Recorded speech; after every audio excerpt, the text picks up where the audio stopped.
Welcome to the Ada K Show. I'm your host, Ada K, and I am a criminal justice major. I am also a deaf courtroom commentator, breaking down the gripping courtroom drama while providing full ASL interpretation, making justice accessible to everyone. Grab a cup of Java and let's dive in. Don't forget, comment, like, and subscribe. And if you love this channel, please become a member.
Good morning, everybody.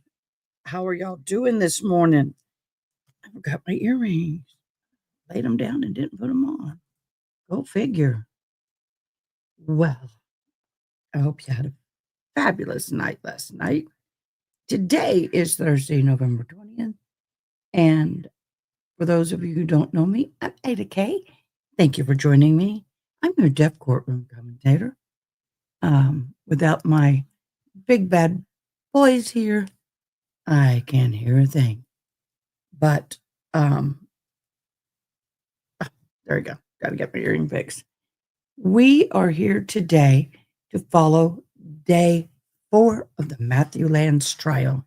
Yes, it was an interesting day yesterday. Good morning. Who's first in chat? Sarah. Then Steve, you're second. Welcome. Then Miss June. Eddie Music Man. Hey, it's early this morning for you, boo.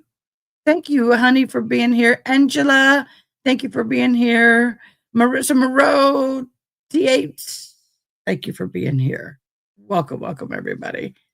Got your cup of coffee? I got mine. It's hot.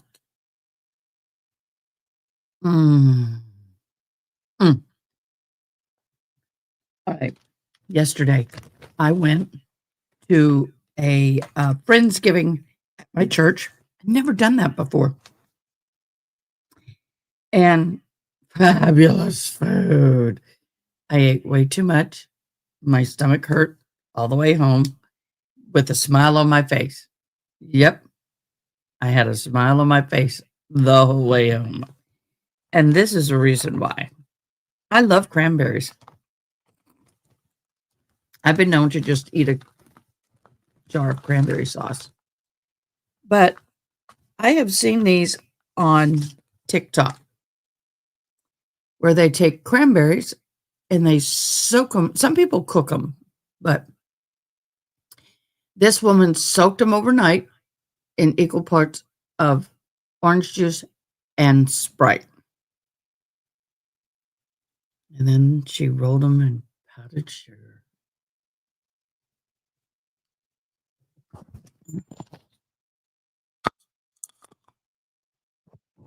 I love the crunch. Soft inside. Oh my God, it's so good. She gave me what little was left. So I'll be crunching on those today. Oh my God. Oh, so good, yo. So good. I slept like a baby first night all week. But I've got to let you know, here in the Texas Hill Country, I live in Kerrville. Yes, where the 4th of July flood happened. And we are in for a week of rain, or 5 to 6 days of rain in the hill country. Now, the front was coming through. It stalled north. It's kind of like, here's us. It's on a diagonal. Came in and then stalled for a while. So it's a little delayed. But they are saying this could be, disastrous torrential rainfall coming. So pray for the hill country. Why?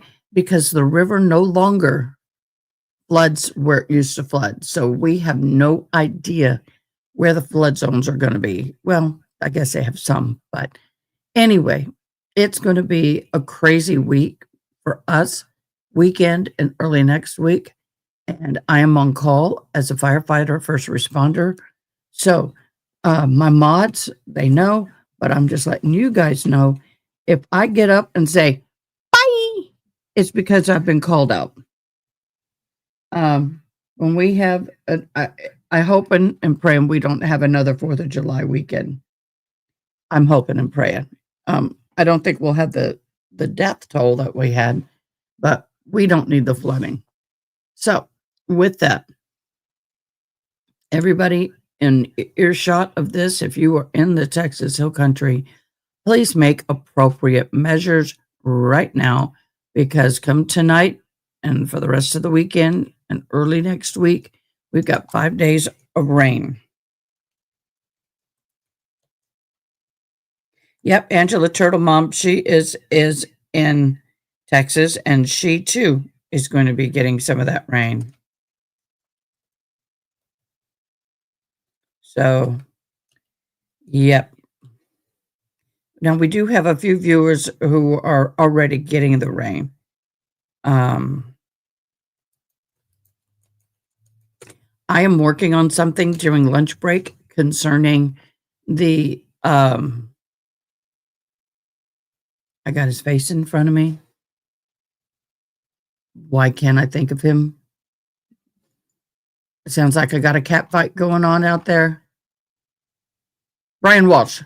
I got some information on y'all for Brian Walsh at lunch, so hang true. We will go and do the Brian Walsh information. Yeah, I got some more scoop on him. And so we will be diving into Brian Walsh during lunch. Another dive in for Brian Walsh during lunch. Yep. Okay, so while we're waiting for trial, let's do a quick recap. Through day 4, on the defendant, Matthew Lanz, charged with 2 counts of malice, redrum, home invasion, burglary, cruelty to children for leaving the Hicks 2-year-old son alone after redrumming his parents. Lanz has opted for a bench trial, meaning the judge, not a jury, will decide his fate. So days 1 through 3, the prosecution's case presented video evidence allegedly placing Lanz near the Hicks home on the night of the redrum. The testimony included Justin Hicks' father, who spoke about the family resilience on faith to cope. What in the world? What the hell is that? Cat? Sorry, something was under my desk. It felt like I was stepping on a Lego. Faith to help them cope with this tragedy. Lanz was heard on the police recording saying, "I didn't know that I'm okay. I don't think. I don't know that I'm okay. I don't think." During the transport to the police department, the state emphasizes that Lanz allegedly he broke into the home and deliberately unalived those poor souls. So day 4 highlights states for day 4, the state will rest.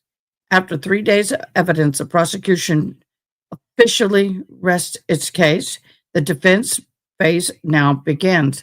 Lanz attorney now have the opportunity to present their side, potentially challenging the state's timeline, evidence, or Lanz's mental state. Bench trial dynamics are interesting. With no jury, The defense strategy may lean heavily on legal arguments, technical challenges, rather than the emotional appeals. So, prosecutors argued Lanz broke into Hicks' home deliberately.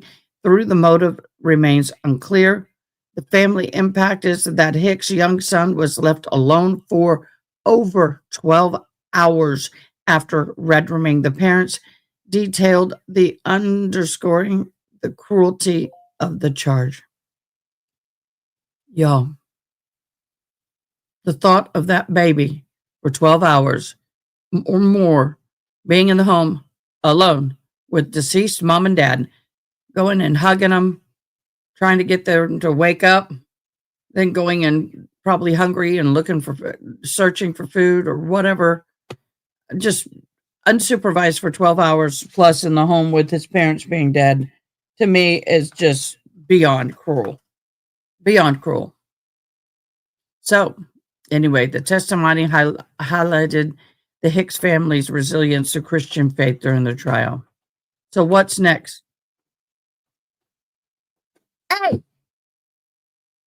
My cats are fighting. Oh. So what's next? The defense will begin to present their side of the case and witnesses, if they have any, and possible evidence that will maybe focus on Lance's mental health, alternative explanations for the video evidence, procedural challenges. Since this is a bench trial, the judge interpretation of the law and evidence will be decisive. So by now, day 4, the prosecution has laid out the case of a deliberate home invasion and a double red room, resting after a strong video testimony evidence all day of it. The defense now takes the center stage to counter these claims. We'll see. We'll see what the judge decides in this case. Right now, the cameras are starting to wiggle. We may have some movement in court. We'll be going to court. Good morning. I woke up with the yard already being wet. Already raining here, unfortunately, and windy. Yeah, I see you on radar, boo. Let me get my radar back up and going. I will keep the radar up and going in the background all day today. Just so you know, here you go. You can hear my voice. You can't see me. Here's the storm. This section right here is what is stalled right around San Angelo, where my daughter's going to college, which is practically in the middle of the screen. And then the rains are going to be coming. But if we really look, this part of the United States is getting hammered. Hot Springs, Little Rock, Memphis, they've been hammered, and it's moving eastward. So, but we're going to be having rains all week long. So I will be following those said rains. Just letting you know. If anybody is having flooding or trouble, let me know. For those of you who don't know, I am a storm chaser. And I love it to chase storms. But I don't punch hellcore or do anything crazy. I will just, I go close, I photograph, I enjoy it, I enjoy the beauty, and then I turn around, and then I go home. I won't punch hellcore. Will not punch hellcore. I do have up on camera 4 is blank right now. There it is. I do have the Walsh. We were watching the Walsh's jury selection, but they're not showing anything. They're just showing him parading in like a pompous jerk. He just is doing the parade. Man, and he's loving it. This guy is a crook. He's a Schneisner. He's a crook. Wait till you hear what I got for y'all. Wait till you hear. This guy and his mom, he deserves him being in jail. In fact, one commentator made the comment that they blame the courts for the death of his wife because he was on house arrest after being found guilty and sentenced to 27 months in prison or jail. Prison. it's over 24 months, 12 months in prison, and he wasn't there, and thus he killed his wife. All right, I do want to say something. Yesterday was the National November 19th was Red Shawl Day. As we wear red and share the story of the red shawl, we stand in solidarity, remembering the hope, in remembrance and hope. Let today be a reminder: every life is sacred. Every story deserves to be heard. Truth, visibility, justice, and healing for the missing, murdered Indigenous women. This is Native American history, I think. Heritage, Native American Heritage Month. I will be showing that. Hence why over there will be up in the corner for the rest of the month, MMIW. The red handprint is to represent the stolen sisters, and the hand over the mouth is to represent the forced silence that's been going on for generations after generations. As I read to you yesterday, over 80% of the victims now are being trafficked are actually Native Americans at this point. The judge is speaking in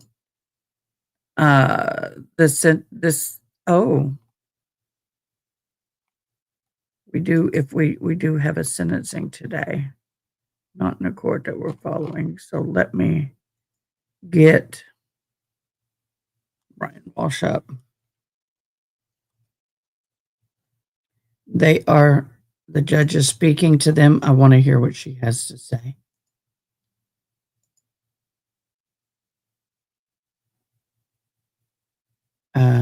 Where's the live feed? Live feed. I got the live feed up here. NBC 10. Okay. My apologies, guys.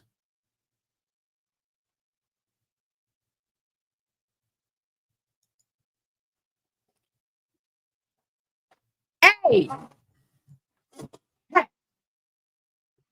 Soxy, you leave her alone.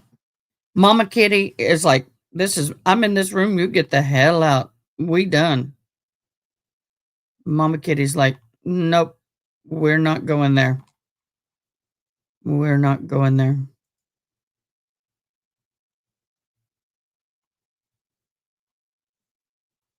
Why do I have the stream there and I can't find it here? Day 3. I'll just Google it.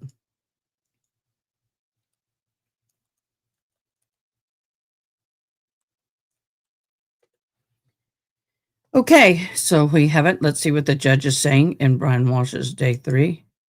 Let's watch the pompous jerk walk in. I don't know if Mommy Dearest is there today, but we're gonna share this screen and go there. Okay, let's get going.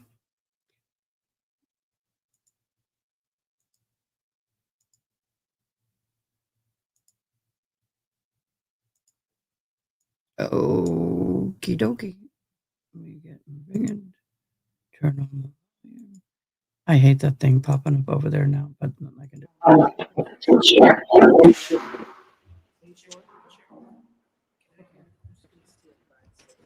Sure.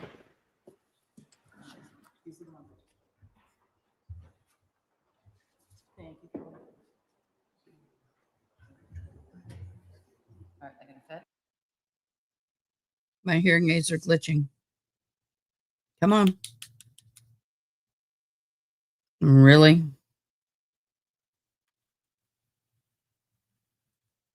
Okay, here's the parade.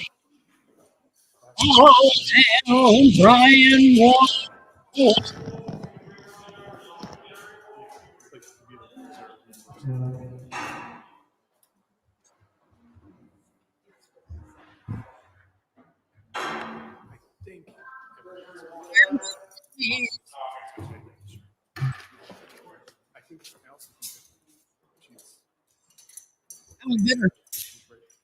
Good.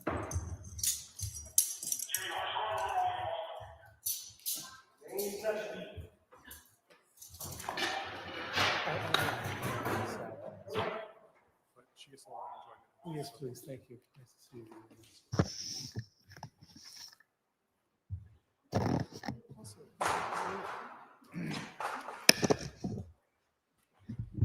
June, for the remembering, they have 12 seated. Yesterday, day one, they sat 9.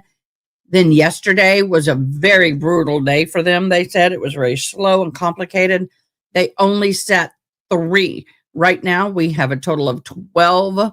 We have 6 men, 6 women. We have 4 more to go. They hope to get them today. June, thank you for the reminding me. I was going to go into a lot of this stuff during lunch, but you know what? I was talking about it and I should have told you. My apologies. Thank you so very much, June. Getting that weather map where I need it, get everything where I need it.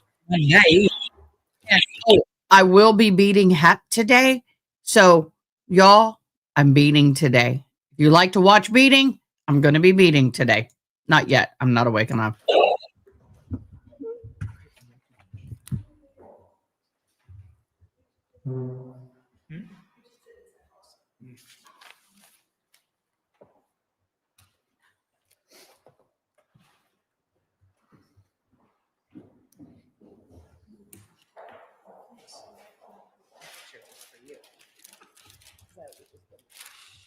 Maybe I shouldn't say anything.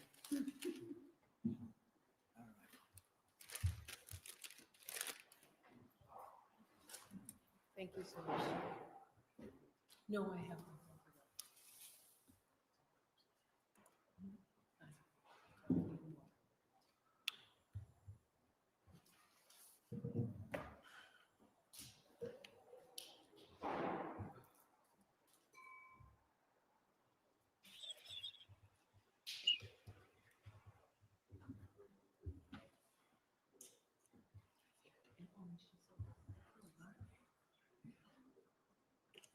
Hello, love.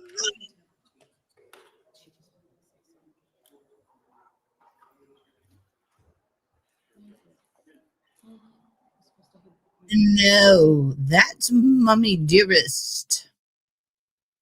Look at this hat. I beaded that.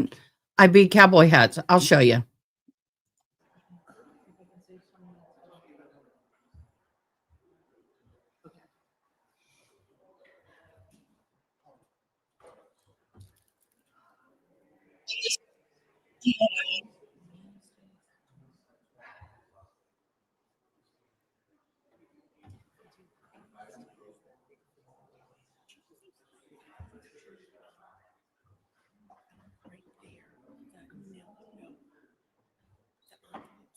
Move them down.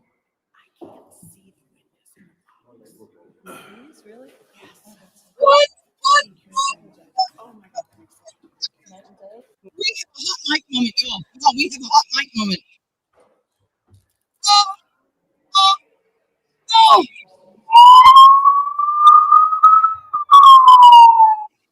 Okay, listen. That shouldn't even work.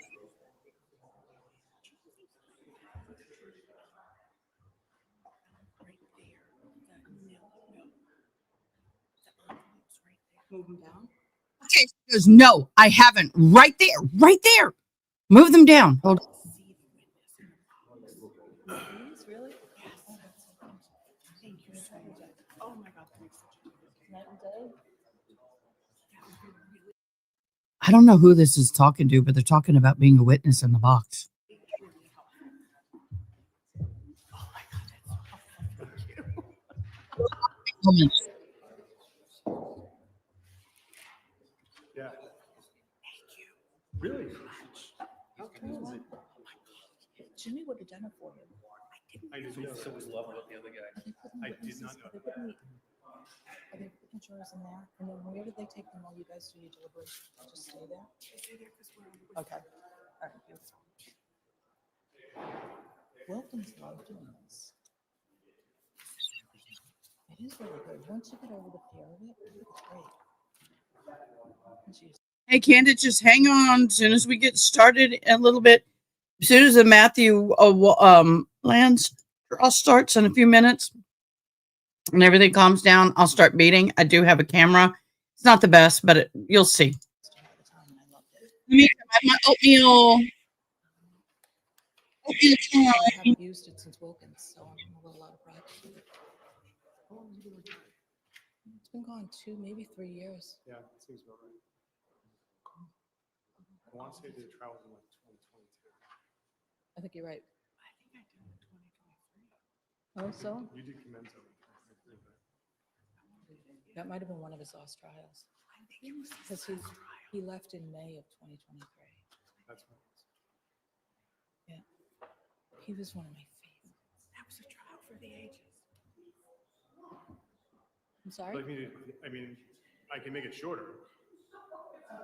Counsel, can I just ask you all to fix your microphones so that they're better positioned to pick you up? Thank you. Great. Lower? Yeah. Just so it's just so it's in a position to pick you up when you're speaking. That's all. They look like they're going like this. I've been standing over there. Oh, okay. All right.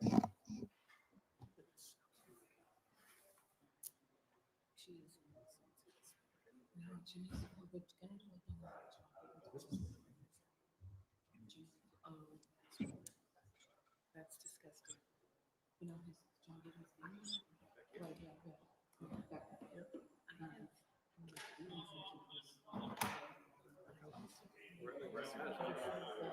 And that's all Jimmy wanted.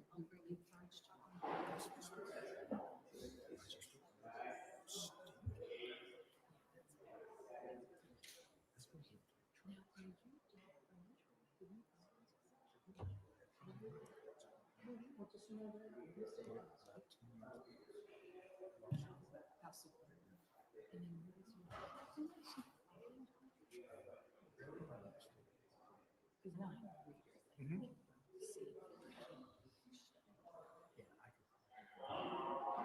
Those nice days that we spent, no one's around. You're like the only show. But I need it.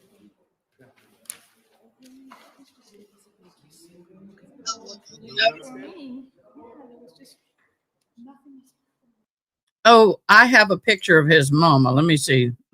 I'll pull it up. Give me a minute. I got a shot of his mama. No, she ain't that young, boo. She ain't young. She ain't young. I don't know if you caught this. I'm not surprised. Greg, Greg. Hey, Greg. Yes. Here's his mama. Let me bring the comments down. Let me remove the comment. There's his mama. Yep. Yeah, she ain't that pretty, y'all. She was gorgeous when she was young. But there's Mommy Dearest. If you want to know a little bit about her, go watch my last short in my YouTube channel here. Go watch the last short. Give some teach. Did I order? A long time ago. Oh. I don't know. I honestly, like, I usually don't order them at that point. I leave the appeals people do it.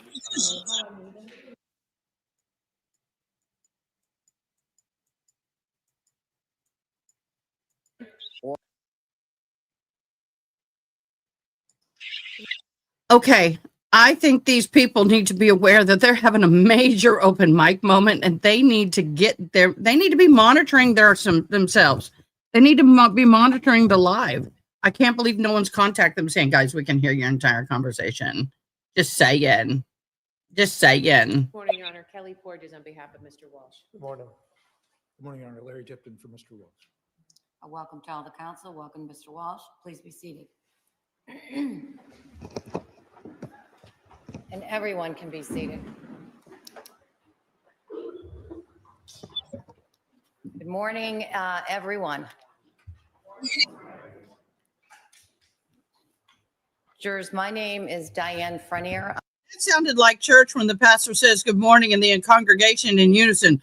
Good morning. That sounded like that's a very echoey. I'm an associate justice of the Superior Court, and I'm presiding over this case. I welcome you all to the main courtroom Courtroom 1 of Norfolk Superior Court.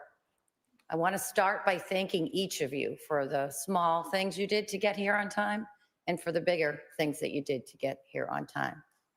We all that work in this system recognize the sacrifices that you make to get here. You may have told somebody in your household that, no, you're not bringing that lunch today because you need to be here. Or no, you can't return something that they wanted you to do. Or even if it was no to your second cup of coffee this morning, because you knew it was important that you get here for your jury service. So again, I thank you for that. I know you've all seen a video this morning. I'm not going to belabor the importance of your jury service, but I will add one personal note to that. And that is, after every case I've presided over since I've been a judge, I've had the unique opportunity to speak with the jurors who sat on those cases and to deliberated and rendered a verdict. And almost to a person, those jurors who had then completed their service explained to me in their heartfelt way how important they understood now their role in the system of justice was and how meaningful the experience was. So I hope for you that if you don't get seated on this jury today, that you do have an opportunity as an adult to serve on a jury, because I think you will find the experience to be incredibly Kirk County, hear that? I want to serve on a jury. Call me. fulfilling and worthwhile. I'll make one more preliminary note. I recognize that jurors may have opinions about the justice system. You may feel that it treats all people fairly or that it does not, particularly as to some groups of people. Or you may not have given the topic much thought at all. Any opinion that you might have about the justice system does not automatically disqualify you from service as a juror. In fact, the more diverse opinions that we have on a jury, the better that jury's ability to sort through the facts and apply the law. The key is whether you as a juror can evaluate the case fairly and apply the law as I give it to you. Now, we've gathered you here this morning to continue the empanelment of a jury of a trial of a criminal case. And we're choosing 16 total jurors or so to serve as jurors in this case. Before we start the process of selecting the jury, I'd like to introduce my court staff, without whom I could not run this courtroom. Seated directly in front of me is Madam Clerk, Madam Irwin. She is in charge of administering oaths to the witnesses, keeping track of all the exhibits in this case, and she generally runs this session with me. Sometimes people would say with or without me. Our court officers, I believe, in the courtroom today, and I don't mean to exclude anyone, so my apologies if I do. Officer Summers, Officers Land, Delano, Caceres, and Charles. And we may be joined with other court officers as the trial proceeds. If you need anything during the empanelment process, make it known to one of those court officers, and they'll try to make whatever accommodations or fill your needs. Our court reporter today, all seated to my right in the yellow top, is Faye LaRue. And the court reporter is responsible for making sure that we have a record of everything that is said and everything that happens in this courtroom. If you hear me ask you to speak up during the course of the day or ask the lawyers to speak up, it's simply because I want to make sure that Madam Court Reporter can do her job properly. Does Commonwealth move for trial? Commonwealth moves to trial, Your Honor. All right, Madam Clerk, can you place the defendant at the bar? Yes, Your Honor. Mr. Walsh, if you could stand, sir. In the matter of the Commonwealth versus Brian Walsh, Norfolk Criminal Indictment number 2023-0091, you are now placed at the bar for trial, and these good jurors whom I shall call are to pass between the Commonwealth and you upon your trial. You have the right to excuse any 16 without giving any reason therefore, and as many others as you have good cause to excuse. Thank you, Mr. Walsh. You can be seated. Members of the jury panel, if you could all please stand and raise your right hand for me.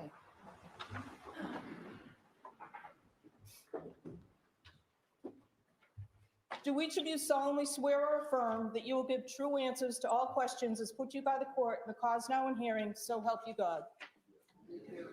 Thank you all. You may be seated.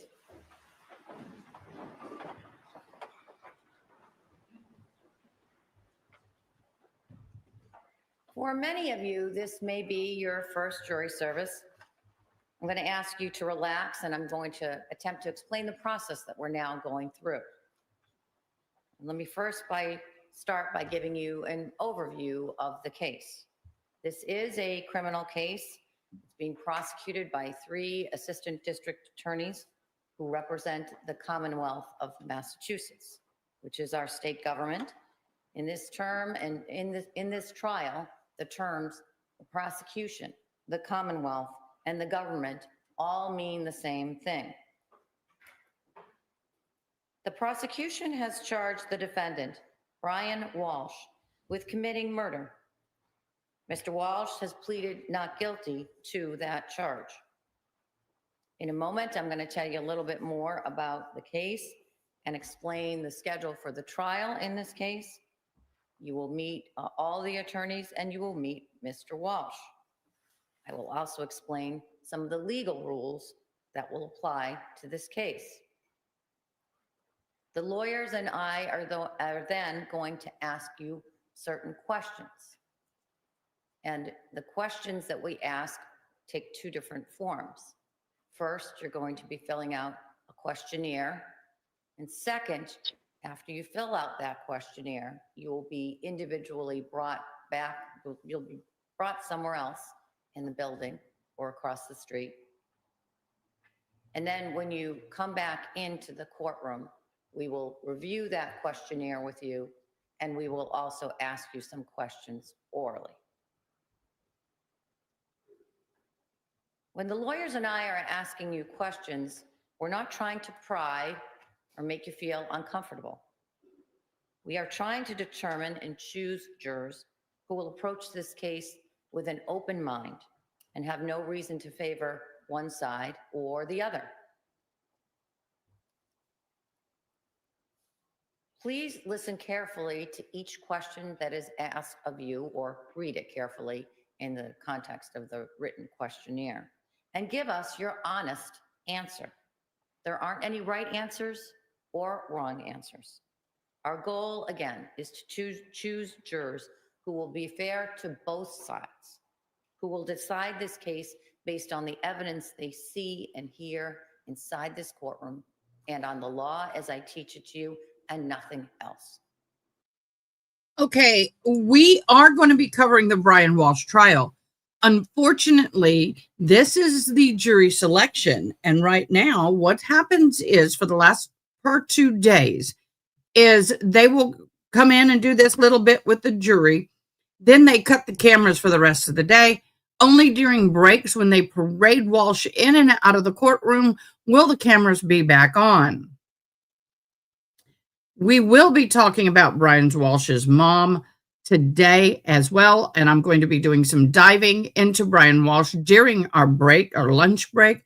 But because of the way that they are handling this trial, oh, didn't mean to do that. Because of the way they've been handling this trial so far during the jury selections, we're not going to see anything other than what we're able to do here. So we will go over to the Matthew Lanz trial in between the Brian Walsh appearances. My apologies, but I can't control the courts. I wish I had a better option for us, but I'm trying to give you as much as I can get. We're getting more today than we got yesterday. Let me give you a brief description of this case. As I mentioned, this is the trial of a criminal case.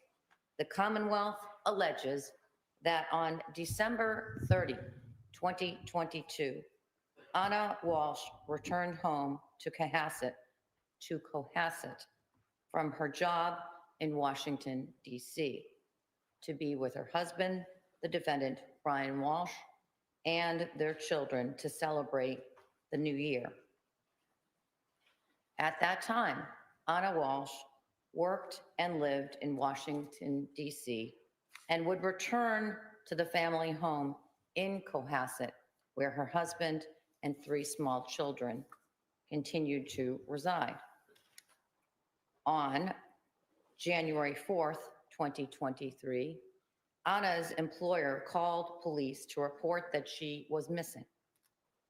Cohasset police went to the Walsh home where the defendant reported that Anna was missing and alleged that she had left the house early on the morning of January 1st, and that he had not heard from her since then.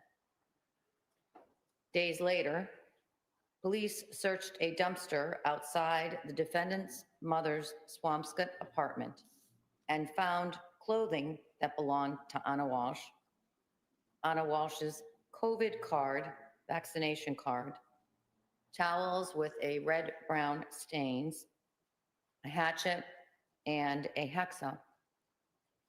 The defendant is charged with murdering Anna Walsh. The defendant denies these allegations, has pled not guilty to the charges, and he is presumed to be innocent. I will now ask the lawyers to introduce themselves and tell you who they represent. We'll start first with the Commonwealth, ADA Connor. Thank you, Your Honor. Good morning, ladies and gentlemen. My name is Greg Connor. I'm the Assistant District Attorney with the Norfolk District Attorney's Office. And I will be representing the Commonwealth of Massachusetts, along with. Good morning, ladies and gentlemen. My name is Tracy Cusick. I'm also Assistant District Attorney at the Norfolk County District Attorney's Office and will be representing the Commonwealth. And I'm Ann Gass, and I'm also an Assistant District Attorney, and I will also be representing the Commonwealth of Massachusetts. And for the defense, Attorney Tipton, we'll start with you. Thank you. Good morning. My name is Larry Tipton. I represent Mr. Brian Walsh. And my name is Kelly Porges, and I also represent Mr. Brian Walsh. Good morning.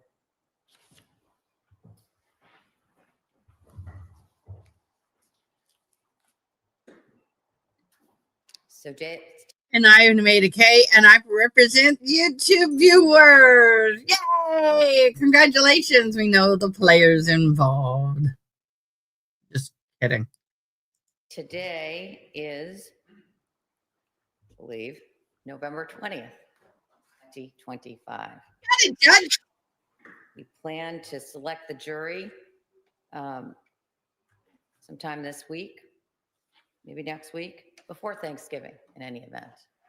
And we will start the trial itself in this case on Monday, December 1st, 2025. That's the Monday after Thanksgiving. The lawyers estimate that it will take 3 to 4 weeks to try this case and present all of the evidence. So the evidence in this trial will likely run into the second or third week of December. And then the jury will meet privately to decide this case, discuss the evidence and the issues in the case. We call that deliberation, and to reach a decision, which we call a verdict.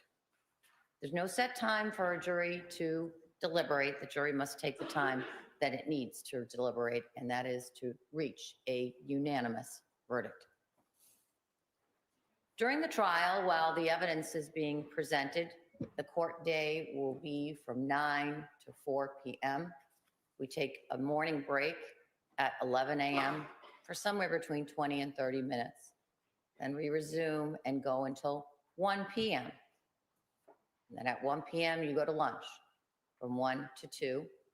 Then you come back at 2 o'clock, and the afternoon session runs from 2 to 4. During the time that the jury is deliberating the case, the jury works between the hours of 9 and 4 or 4:30.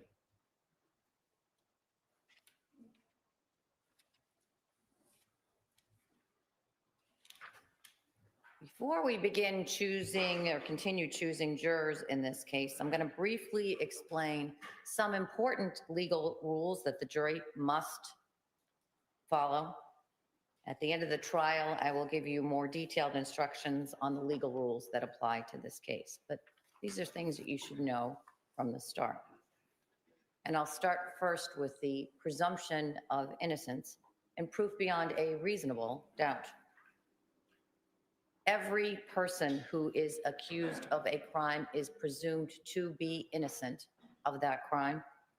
Mr. Walsh is presumed innocent of the charge in this case. That means you, the jury, must consider Mr. Walsh to be innocent at the beginning of the trial and must still consider him to be innocent at the end of the trial, unless the prosecution proves beyond a reasonable doubt through evidence presented during the trial that Mr. Walsh committed the crime charged. The fact that the Commonwealth charged Mr. Walsh with this crime through an indictment that he's now standing trial is not evidence, and it's not relevant to whether the defendant is guilty or he is not. An indictment is not evidence whatsoever that a defendant is guilty of any crime. An indictment is merely a formal accusation that the defendant may have committed a crime in order that the defendant may be brought to court for trial before a jury and a judge. It is that jury that is to be selected from among residents of Norfolk County, and that jury alone, which must decide whether the Commonwealth has proved the defendant guilty beyond a reasonable doubt of the offense that has been alleged, based on the evidence and the law that's presented at the trial of this case. The defendant does not have to do anything to convince you that he is innocent. He does not have to explain anything to the jury. The defendant does not have to testify, call or question any witnesses, or provide any evidence at all, because you must presume he is innocent. Instead, the Commonwealth has to prove the charge against Mr. Walsh beyond a reasonable doubt. If you serve on this jury at the end of the trial, you may not find the defendant guilty of the crime charged unless the prosecution convinces you beyond a reasonable doubt that Mr. Walsh committed that crime. If you are left with a reasonable doubt of Mr. Walsh's guilt on the charge, then your verdict must be not guilty on the charge. Let me turn to certain cautions that will apply during jury selection and during the trial. These are important rules that attach from the moment that you're seated as a jury and stay in place until the jury delivers its unanimous verdict. It's important that you keep an open mind about this case.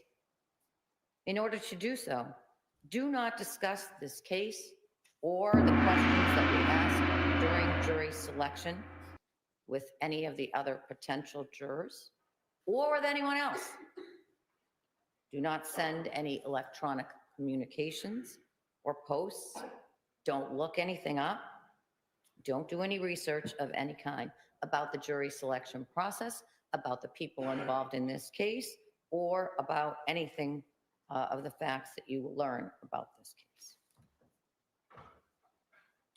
If you are chosen to serve on this jury, you may tell people that you are serving on a jury here in Norfolk County, in Dedham, and you may give them the trial schedule and both the daily schedule, 9 to 4, and the longer schedule, expectation of your jury service.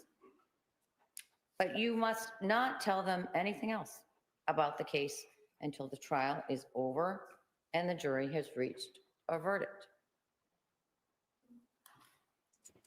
When the lawyers or I ask you questions, again, as I said earlier, we aren't trying to pry. Instead, we ask you these questions to determine whether you are able to serve as a fair juror, whether you have reason to favor one side or the other, and whether you're confident you can decide this case based on two things: the evidence presented in this courtroom and the law. It's very important that those of you who are chosen to serve on this jury be able to commit yourselves to deciding this case, again, based only on the evidence you hear or see in this courtroom, and not on anything else, such as your own personal experiences or the experiences of someone close to you that you may know about. It's also very important that those of you who serve on this jury not allow the nature of the allegations in this case to make you lose sight of the question that the jury must decide, which is whether the Commonwealth has or has not proven beyond a reasonable doubt that the defendant committed the crime charged in this case. I will instruct the jury that they must decide this case based only on their evaluation of the evidence presented at trial, and that they may not base their verdict on anything else that was not admitted into evidence, and also may not decide this case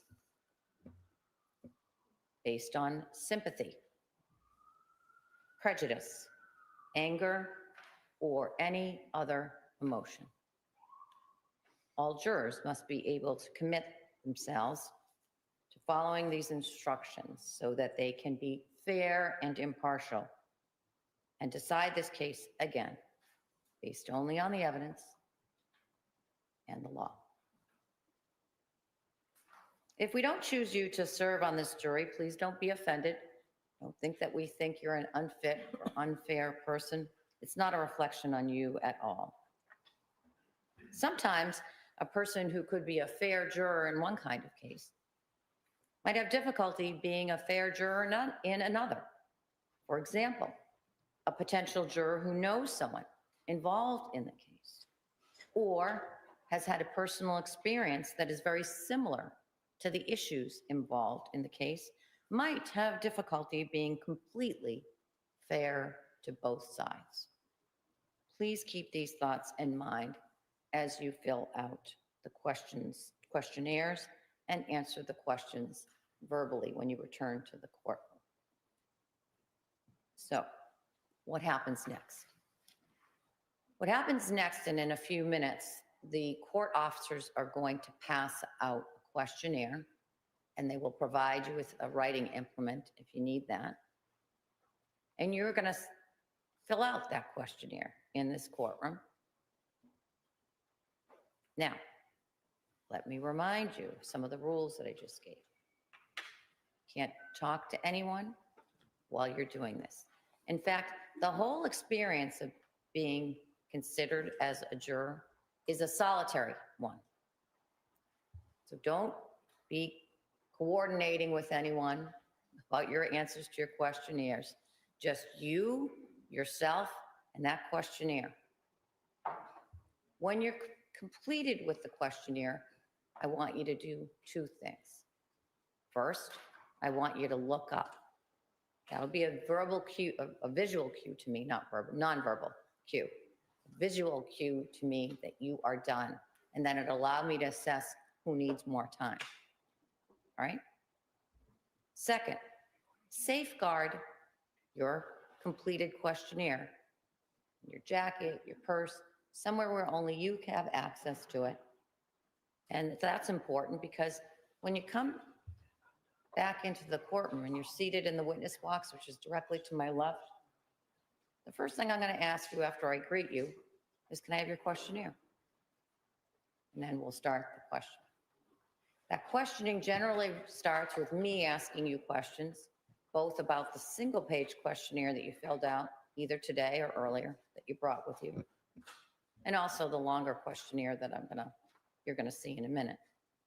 But as you know from the video, the lawyers play a very important role in all aspects of this trial, and in the course of jury selection, they get to engage with you as well. And they may ask you questions about following up on something I asked about or other independent questions. So that's the expectation. Now, there's a lot of you in this courtroom, so I'm going to remind you, no conversation, and that applies. Some of you, I understand, are going to be brought down to another courtroom in this building. And some of you are going to go back across the street to where you appeared this morning for jury selection. And that is because we just don't physically have another courtroom that's as big as this one in this building. This is they call it the main courtroom. It's the one that houses the most people. So wherever you are brought, be obedient to what I said the orders are. Don't speak to anyone about this case. That means don't talk, don't chit-chat on your phone. In fact, your phones should be off for the day. At some point, some of you are going to go to lunch, that 1 to 2 time period. Again, off your phones.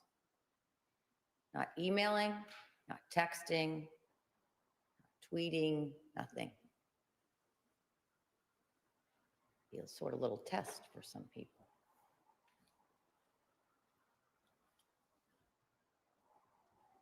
Fate is going to play a role in your day today. These are actually today's, right? And do we have the pile? Is this everyone from today, or is this, let me just explain so I can be as transparent as possible. Some of you in this room came here yesterday.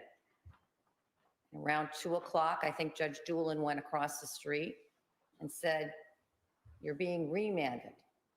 Here's a civics lesson part of today. That means you get to come back tomorrow. And some of you were scheduled to be here today. I'm going to give you the news now. You are likely going to be remanded for tomorrow. That means you're coming back tomorrow.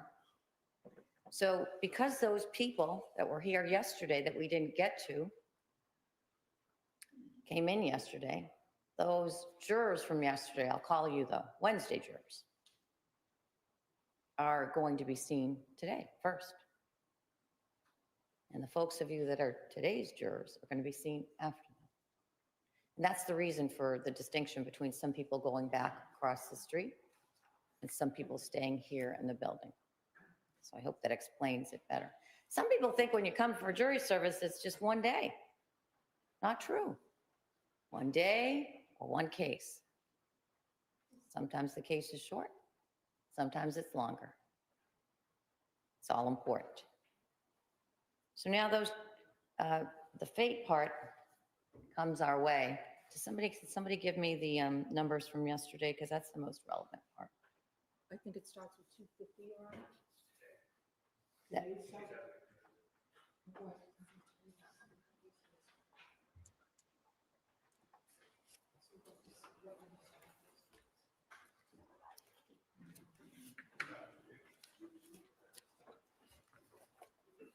Okay. All right. I Okay. Some of us, Cassandra Rose, wanted to see the jury selection process. Some people are new. I've got a couple of new people who've never seen a jury selection. So we're trying to bring them up to speed. But we are getting ready in a minute to hop on over to the Matthew Lanz trial. I'm skimming. Okay, that's it anyway. So we're going to go over to the Matthew Lanz trial. This I'm going to hold on in the background. So if anything pops, if they find the juror, if anything happens, we will be up to date on that information. Thank everybody for joining. I appreciate y'all being here so very much. It is an interesting process, and I look forward to seeing what happens in this trial. All right, let's go back over here to Mr. Matthew Lanz. He's accused of murdering neighbors and leaving them laying deceased and their 2-year-old child alive. They have started trial. I do like to have a little buffer in time. We have that buffer. So let's get into the Matthew Lanz trial. Day 3, day 4, day 4.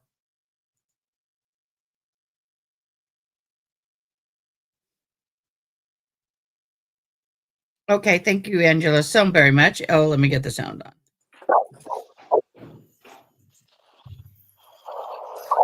Good morning, everyone. I am Judge Sonia Brown. I am the presiding judge. You're going to hear the sound wobble a little bit. I'm going to try and tune this in a little bit. This echo is brutal, but there's nothing I can do about it. So if you hear the sound kind of wobbling for a minute, don't change your settings. It's me kind of cleaning it up. For this Bench trial in the state of Georgia versus Matthew Lanz, 229-00922. We are present here in the open courtroom. Present in the court, the clerk, the court reporter, Mr. Lanz is represented by Attorney Jimmy Berry, and the state is represented by Assistant District Attorneys Green and Horowitz. Good morning, everyone. Great. So, a couple of procedural matters I do have, which I'd like to give you all copies of the. I need to tell you, they have slotted the trial to start December 1st. But if they can get the jury seated today, maybe they'll start tomorrow. I don't know. We will see. But as it stands now, the Brian Walsh, they anticipated taking all this week and next week to seat a jury. They have slotted it for December 1st. If they get the jury today, they may start it tomorrow. We'll see. Kind of hope so. Verdict forms. So, Madam Clerk, if you could hand that to both the state and the defense so they can review that for the court. Oh.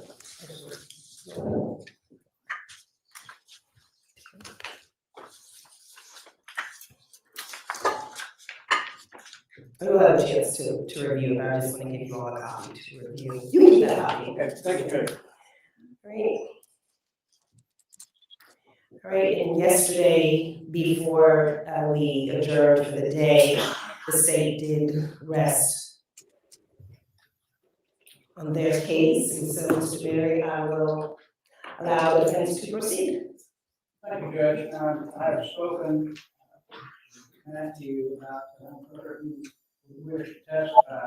He could wish to not testify. Yes. About that.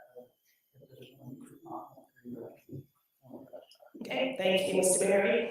There are a few questions that I would like to ask Mr. Lanz to inquire about his decision on whether he wants to testify or not. And so, Mr. Lanz, if you raise your right hand for the court, please, sir. Do you swear or affirm that the testimony you will give to this court shall be the truth, the whole truth, and nothing but the truth? Okay. He hasn't shaved, and boy, he's got a weird mole hair growth going on there, y'all. Look at his fingernails. Is he even bathing? Nothing wrong with a man having long nails. I'm just saying it's highly unusual. No comment. Okay, put your right hand down for me.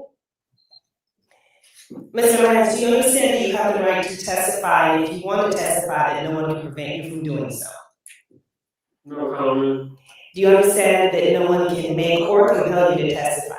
That is, do you understand that you have a right to not testify if you do not want to?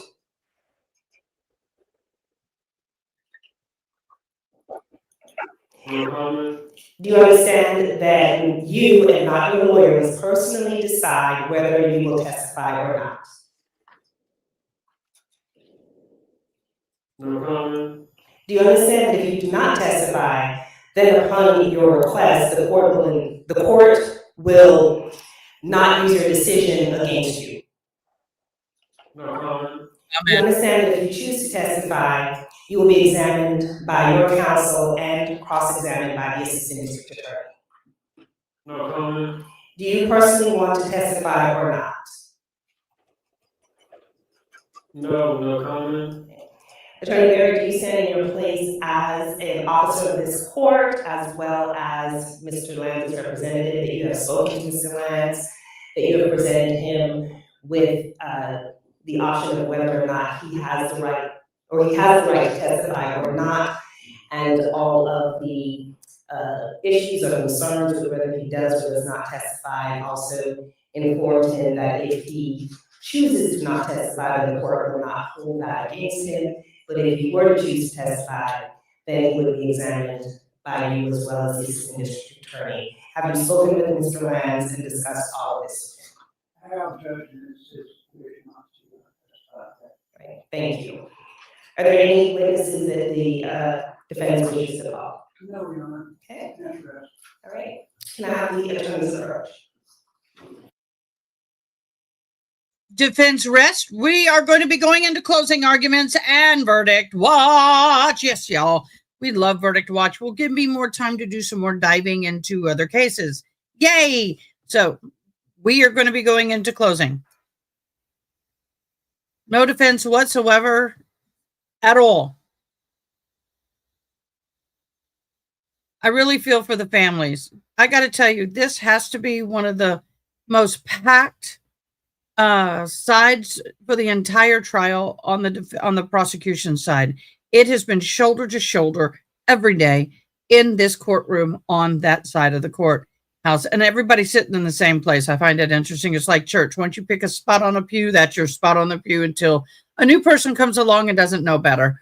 But but right now, all of these people, and if you notice, a lot of them are wearing dark colors. They are wearing black or dark blues. They were wearing kind of all different vibrant colors and everything. So they knew today was probably going to be the day. This is a lot of the family members. Boy, she's beautiful. I think that lady there is a victim's advocate, the way she's behaved in courts in explaining and comforting that young woman. I do know for a fact we have several victim advocates in the courtroom with the family throughout this entire trial. So, yeah. You look on the other side of the courtroom, on the defendant side, is where all the media is sitting. And solidarity. And All right, before we move into closing arguments, are there any other issues or concerns that we need to deal with? Just for the record, I think that we would be directed for revision. All right, having heard the evidence has been presented here, the court is going to deny the directed verdict if there is enough evidence, at least for the court to consider and the judgment in each of the counts that have been presented for the court. I believe this is all that's served. Right, so state, or do you intend to do an open and close, or are you going to waive openings as far as the closing arguments are concerned? Yes, Your Honor, we will waive the opening and just reserve closing. Thank you. Attorney Barrett? Thank you, Your Honor. so what has happened here is that the state does have a choice to open and close because they are the ones who have to prove beyond a reasonable doubt, and they have the burden. They have an option to present a closing argument. Then the defense will come in, they present their closing, and then the state has the right to come in behind and tidy up and close. They have opted out of that procedure because this is a bench trial. So they are allowing the defense to go first to present their closing. The state will come in behind and present their closing. The judge will then go and deliberate if she needs time. God knows she may already have her decision. I don't know. But this is a bench trial. No jury is selected. This is a very rare opportunity for us to observe a bench trial. So let's see how closing goes for the defendant. Your Honor, I'm not going to belabor too much the evidence, but there are some concerns that the defense has, and I'd like to go over those with the court. Just FYI, because this is not a jury trial, there will be no plea on emotional side. This is all going to be strictly legalities. A lot of times when you have a jury, you will have your legalities in there to preserve for acquittal or appeal process. However, you always like to try to pull a little bit on the emotional heartstrings of the jurors. That will not happen in this case. And I think it's important to let the court know in the statements that Scott and Teresa Lanz made and the telephone calls that the state through the Celebrate found. I think it's important to know that Mr. Lanz, Scott Lanz, was residing in Washington because he worked there. I think that was brought out. And he had called his son the night before, called Matthew. Matthew indicated that he would be coming home. He did not come home, according to Teresa Lanz. And because of the fact that he didn't come home, like her husband told her that he might. Sorry, I'm having a little difficulty hearing you, Mr. Bailey. I'm sorry. I'm having a little difficulty hearing you. On the microphone. I'll move this over. Appreciate it, thank you. Because of the fact that Matthew did not arrive, She became concerned again calling, and because of the fact that he did not respond, she and her daughter both began to call and were not able to get a hold of Matthew. I wanted to make it clear that there was nothing said concerning the fact that she believed that he had committed these crimes. She went there because of the fact that she felt that she needed to do a safety check on him. She hadn't been able to get a hold of her. So I wanted to make that clear in the beginning. We'll start with the crime scene. When the officers came to the crime scene, the first thing that they noticed, of course, after Mr. Hicks, the father, had noticed the back window being broken out. The officer came, and I remember seeing on the video that he took his baton and broke out a good bit of the window. There was a lot of jagged pieces still in the window. I questioned him about the area that he would have to climb through. He said, well, I have on a jacket, so I felt it would not be unsafe to try to get in without knocking over the glass. I think that becomes important because you can see the size of Matthew. He would have had to step over that area and not be cut from the glass. Didn't tend to knock out any more glass, so it would have been difficult to get in that window without either cutting yourself without breaking some more of the window out. When they got into the residence, the items that were collected were the 3 shell casings. The officers looked for footprints, fingerprints, all manner of trace evidence. None of the trace evidence was found. They didn't find anything that would tie Matthew to being inside that house. As a matter of fact, the report heard the shell casings were tested, and there was no DNA of Matthew found on the shell casings. So nothing that was found at the scene would tie Matthew to the interior of that scene. As a matter of fact, the only DNA that came off of the shells was the child, Jacob's, which we could see that most of those shell casings were probably moved around by him. We saw in the bathroom that the toilet seat was up. There was some toilet paper on the floor, and it appeared to have other items there. When I asked the officer if it's possible that he could have flushed those shells down the toilet, the officer indicated that might be possible. Shell casings were never found in Athens or any other place.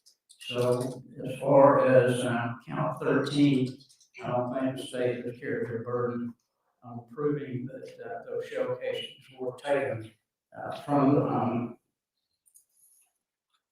The next area of concern, of course, is the firearm. It does have Matthew's DNA on it.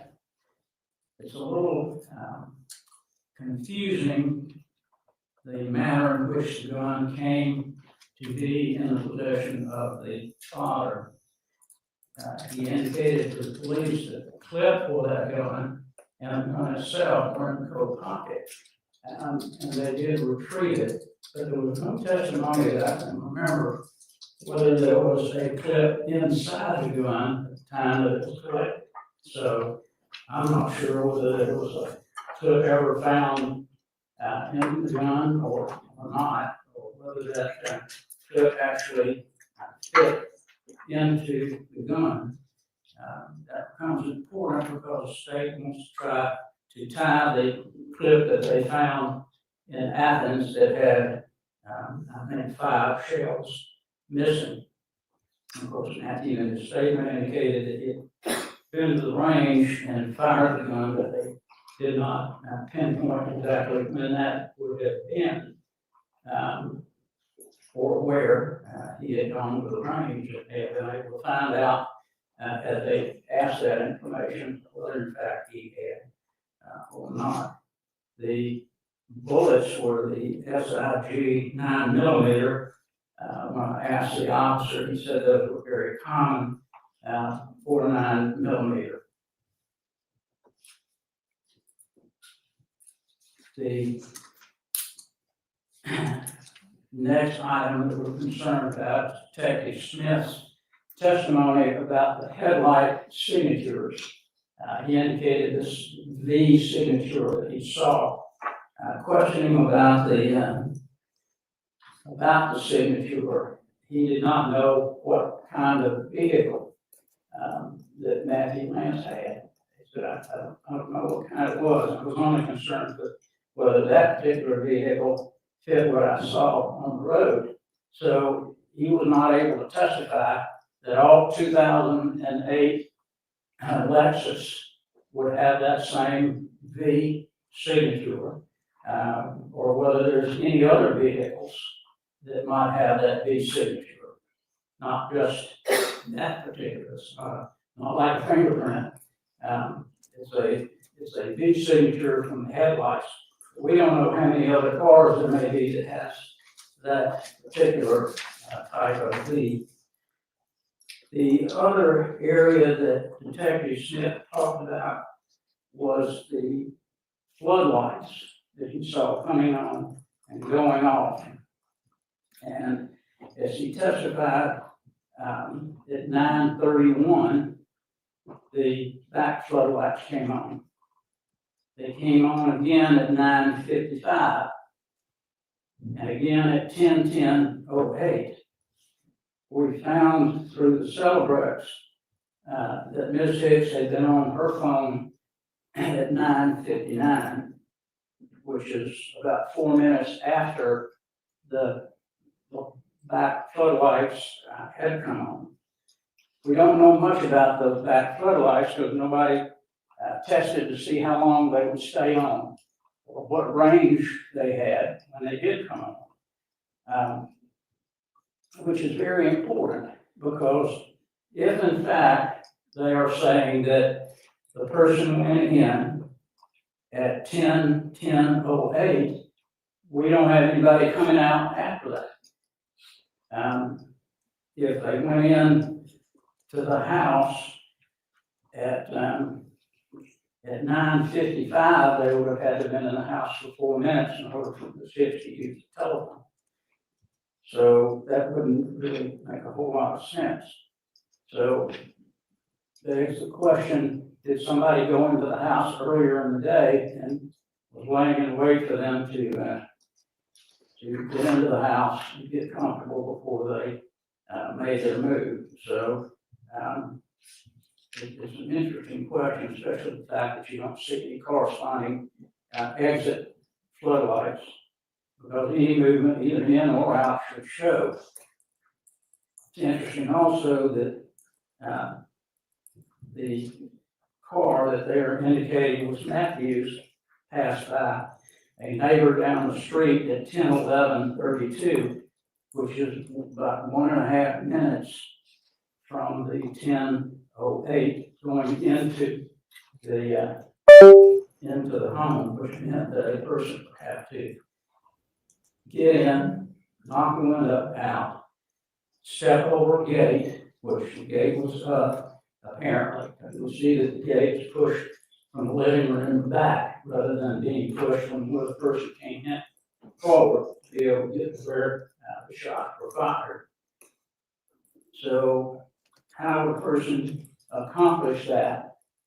Get back out of the house, get to the car in a minute and a half. It's pretty difficult to be able to do that. We know that there was a lot of glass that was knocked out. We asked about the clothing that Matthew had on. There was no glass shards found in any of his clothing. There was no glass shards found in his vehicle.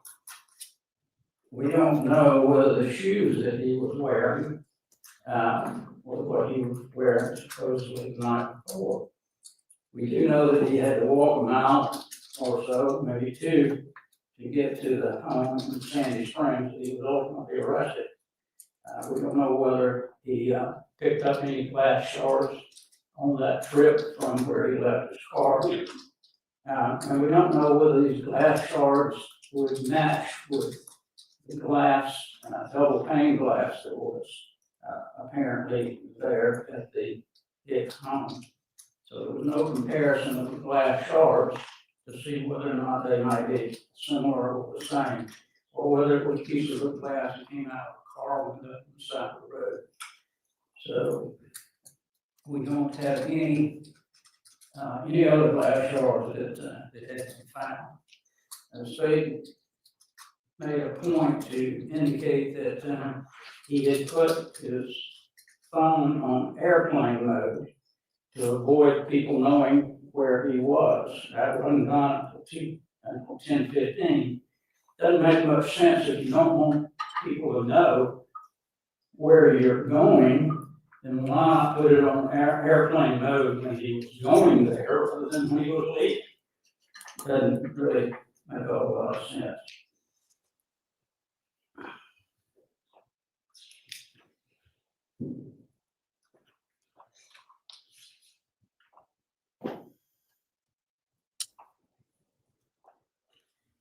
What's concerning too is that if you break one of those panes of glass out, obviously, I asked the officers to make rotten knuckles.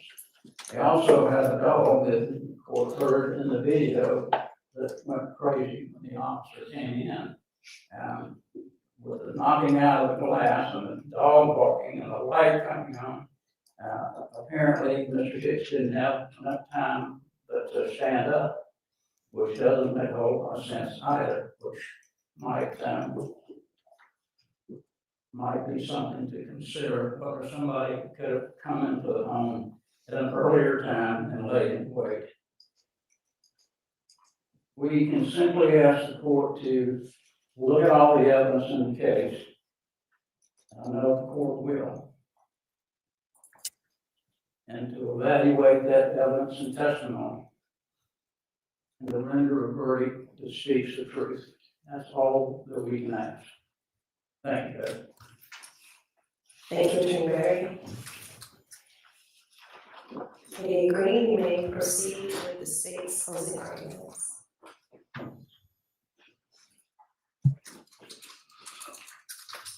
Okay, y'all. On a scale of 1 to 10, put in comments on the scale of, no, we'll just do 1 to 5.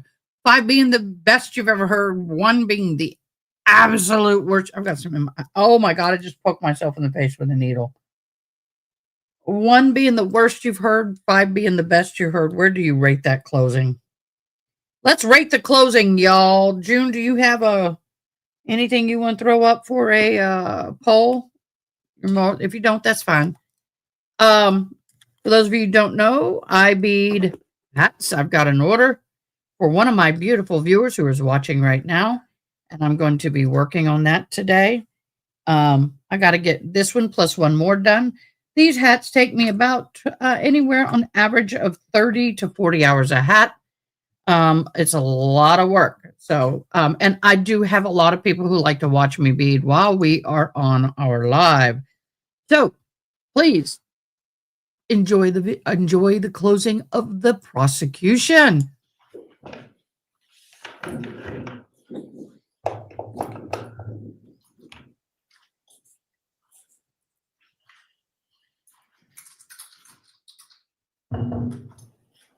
That's what it's supposed to be.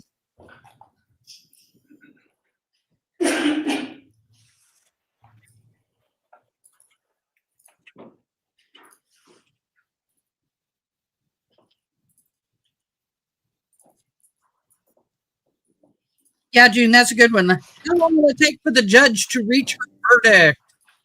That'd be a good poll.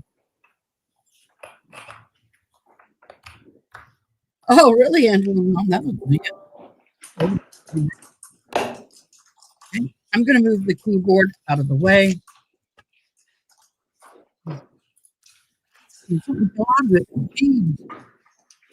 Yeah. Doesn't surprise me much. Okay. Camera. Most Americans these days have iPhones. And one of the reasons that iPhones are so popular is because it has the feature of memories. This is what the memories may have popped up looking like on Amber's phone back in October of 2021.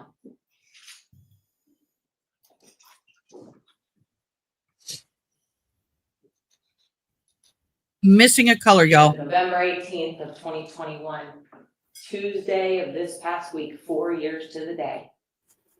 This is what those memories would look like.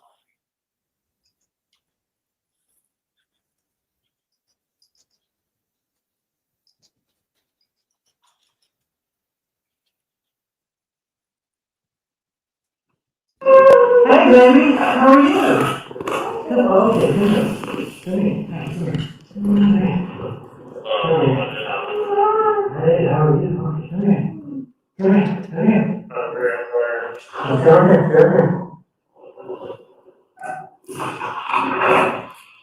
I want to play with the real quick. Yeah, I'm going to Come here. Come here.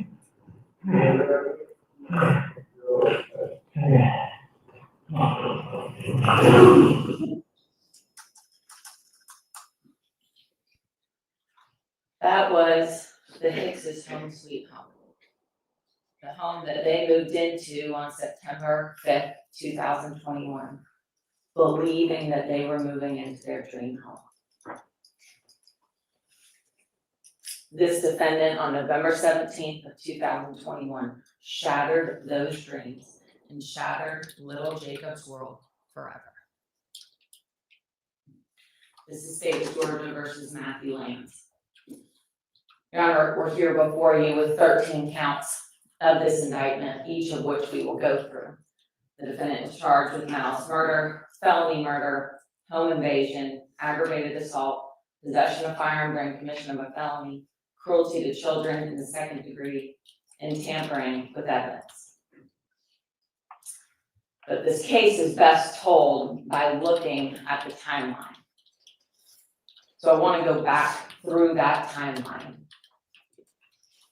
starting on November 17th of 2021.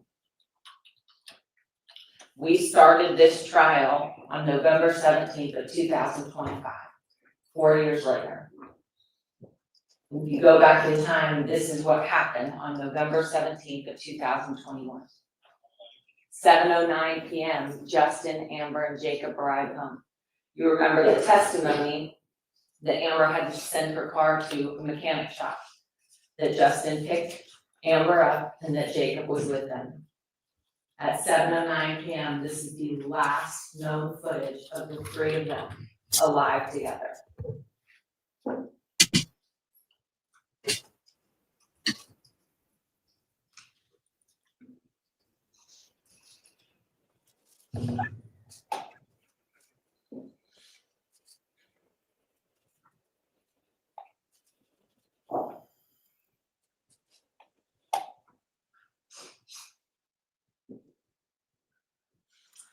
Unknown to Amber and Justin, their killer was en route. By 5:57 p.m., we know the defendant was driving from Athens to the Marietta area or Akron. We know that because on his phone, there's a 1 minute and 58-second phone call with his father.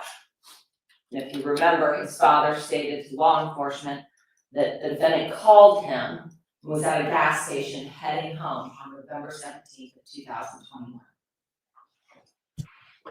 At 9:20 p.m., Lanz drives down Verbena in his 2008 Lexus GS and enters his driveway.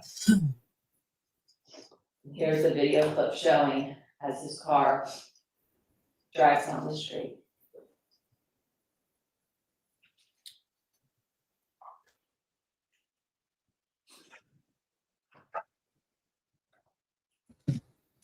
We know that's his vehicle because of the headlight comparison or the headlight signature. He then pulls down Verbena and enters his driveway, which is also located on Verbena. Now, it's very difficult to see in that region, but you'll see some flashing light ever so subtly in that area that's circled in yellow. And that's when his car is pulling into his driveway. And again, we know this because there was 2 SUVs that followed behind that proceed and pass that camera at 50/50 Verbena. We then know between 9:31 p.m. and 9:32 p.m., Lanz is walking around the rear and side of the Hicks's residence. We can see that the side floodlights illuminate, and then we can see the infrared camera being illuminated as well as he gets close to that side door. We know at 9:32 p.m. he then proceeds back towards his residence.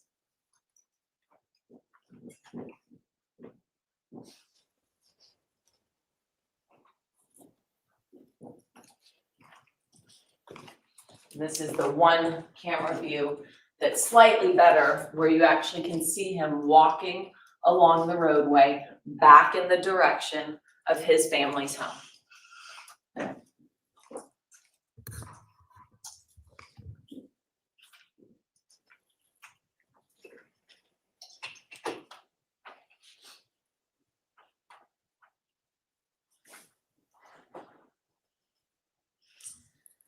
Between 9:43 and 9:44 p.m., you can again see an individual walking towards the Lanz's property. Now here it's much more difficult to see because of that reflection, but you'll see movement proceed until about this area here, at which point he seems to return back towards his residence.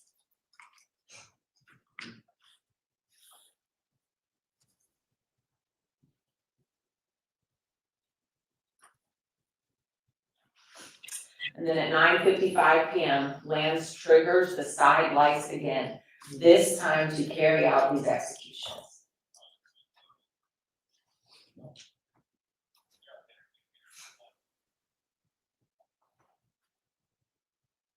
You can see movement and shadows reflecting from that light.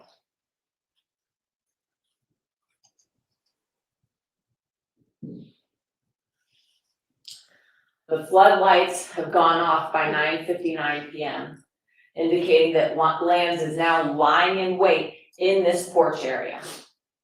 But we know that Amber's still alive. We know that at 9:59 and 37 seconds, she loves the comment by her friend, LOL IDKY, but I'm craving it. And she loves the next comment at 9:59 and 40 seconds. Olive Garden is. At 10:10 p.m., we know that these executions are done. Sometime in that 10-minute window, Lanz executes Amber and Justin, who are completely unaware and defenseless, on their couch in their locked and secured home that they have just purchased 73 days prior. And then he leaves. Just like that. The floodlights come on. He walks towards his residence. And it's over. All with little Jacob alone in his crib. Lanz's vehicle is then captured at 10:11 p.m.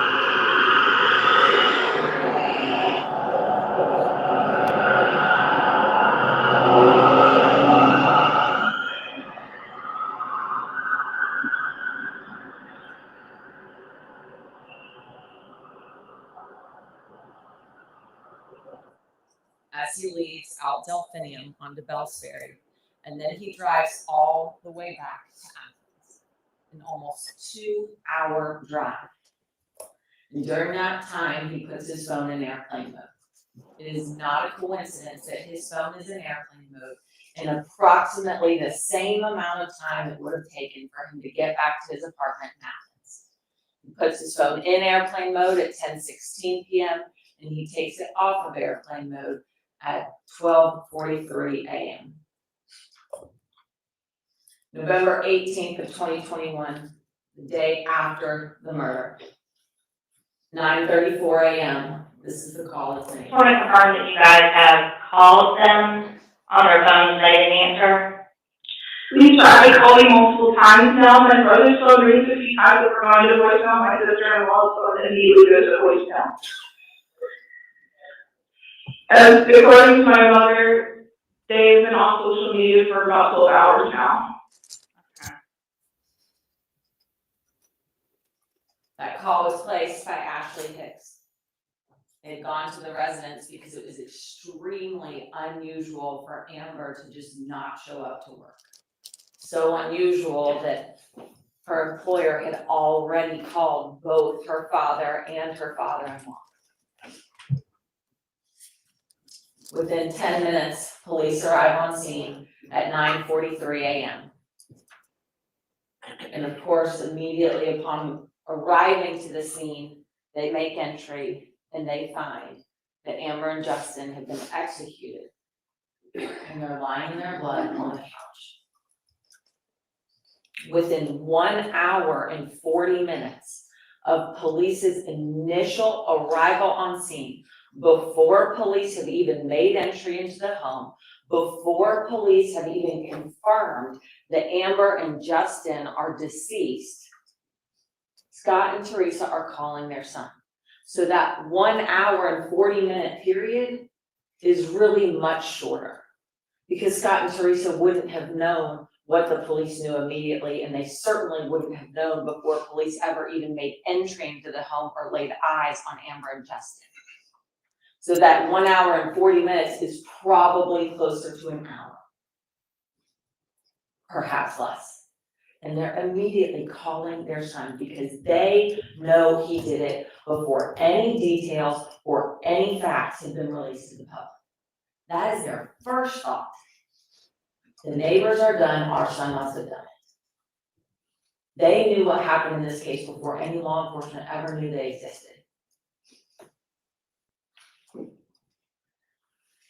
Teresa Lanz is so concerned that she drives all the way to Athens to lay eyes on her son and confront him about these murders. Keep in mind, it takes almost 2 hours to get to Athens. That first phone call that they make to him is at 11:24 a.m. And within 30 to 45 minutes of that first call, Teresa's already getting in her car. Whatever she had planned for the day, whatever she had going on was not as important as laying eyes on her child because she knew as a mother, having motherly instinct, that her son committed these murders. She arrives in Athens at 2:14 p.m. We know this because she tells law enforcement she calls when she gets there. She's banging on the door so hard that this defendant thinks that she might actually break the lock off the door or the chain off the door because she's that upset and that concerned. Teresa goes in the home and she finds the murder weapon. Now, of course, she doesn't know that's the murder weapon initially, but she sees the gun. She sees it by his bedside table on the floor. She described that there was 2 magazines. She said one was in it, well, not really all the way, but it was hanging out of it, and the other one was next to it. That is how the gun was initially found. Next to his bedside table with 2 magazines, one of which was in the gun.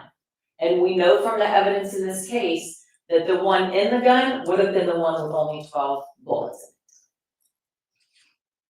Ultimately, even though the defendant doesn't want to relinquish his firearm to his family, he does, once his dad gets there. His dad that had been in DC and traveled all the way home and got picked up by his daughter and drove straight from the airport all the way to Athens to be a part of this conversation. His father took the gun but left behind the magazines, which the defendant then tells law enforcement are inside his desk drawer. November 19th of 2021, 32 hours after these murders, At about 7 a.m., perhaps a little bit earlier, he travels back to Atlanta again. He travels back to Atlanta again. This time, he ditches his car around 5665 New Northside Drive, which is in Sandy Springs. And you can see from the map there that this is just off the highway. I mean, this is just coming off the ramp from 285. Now, ultimately, this dispatch about the burglary comes in at 8:45 a.m. So we know that whenever he leaves the car, it's a little bit earlier than this, which is why it was probably a little bit earlier when he left Athens, probably sometime in the 6 o'clock hour. We also know from when the search warrant was executed on his vehicle that there wasn't really any gas in the car at all. In all likelihood, his car ran out of gas. So was this where he was planning to go? We don't know. Or was it that he was taking 285 from 316 to 85 to 285 to 75 to get back to his residence? Or maybe go look at what's going on at the Hicks' residence. We don't know. But certainly this is on the way back towards Ackworth. But he ran out of gas.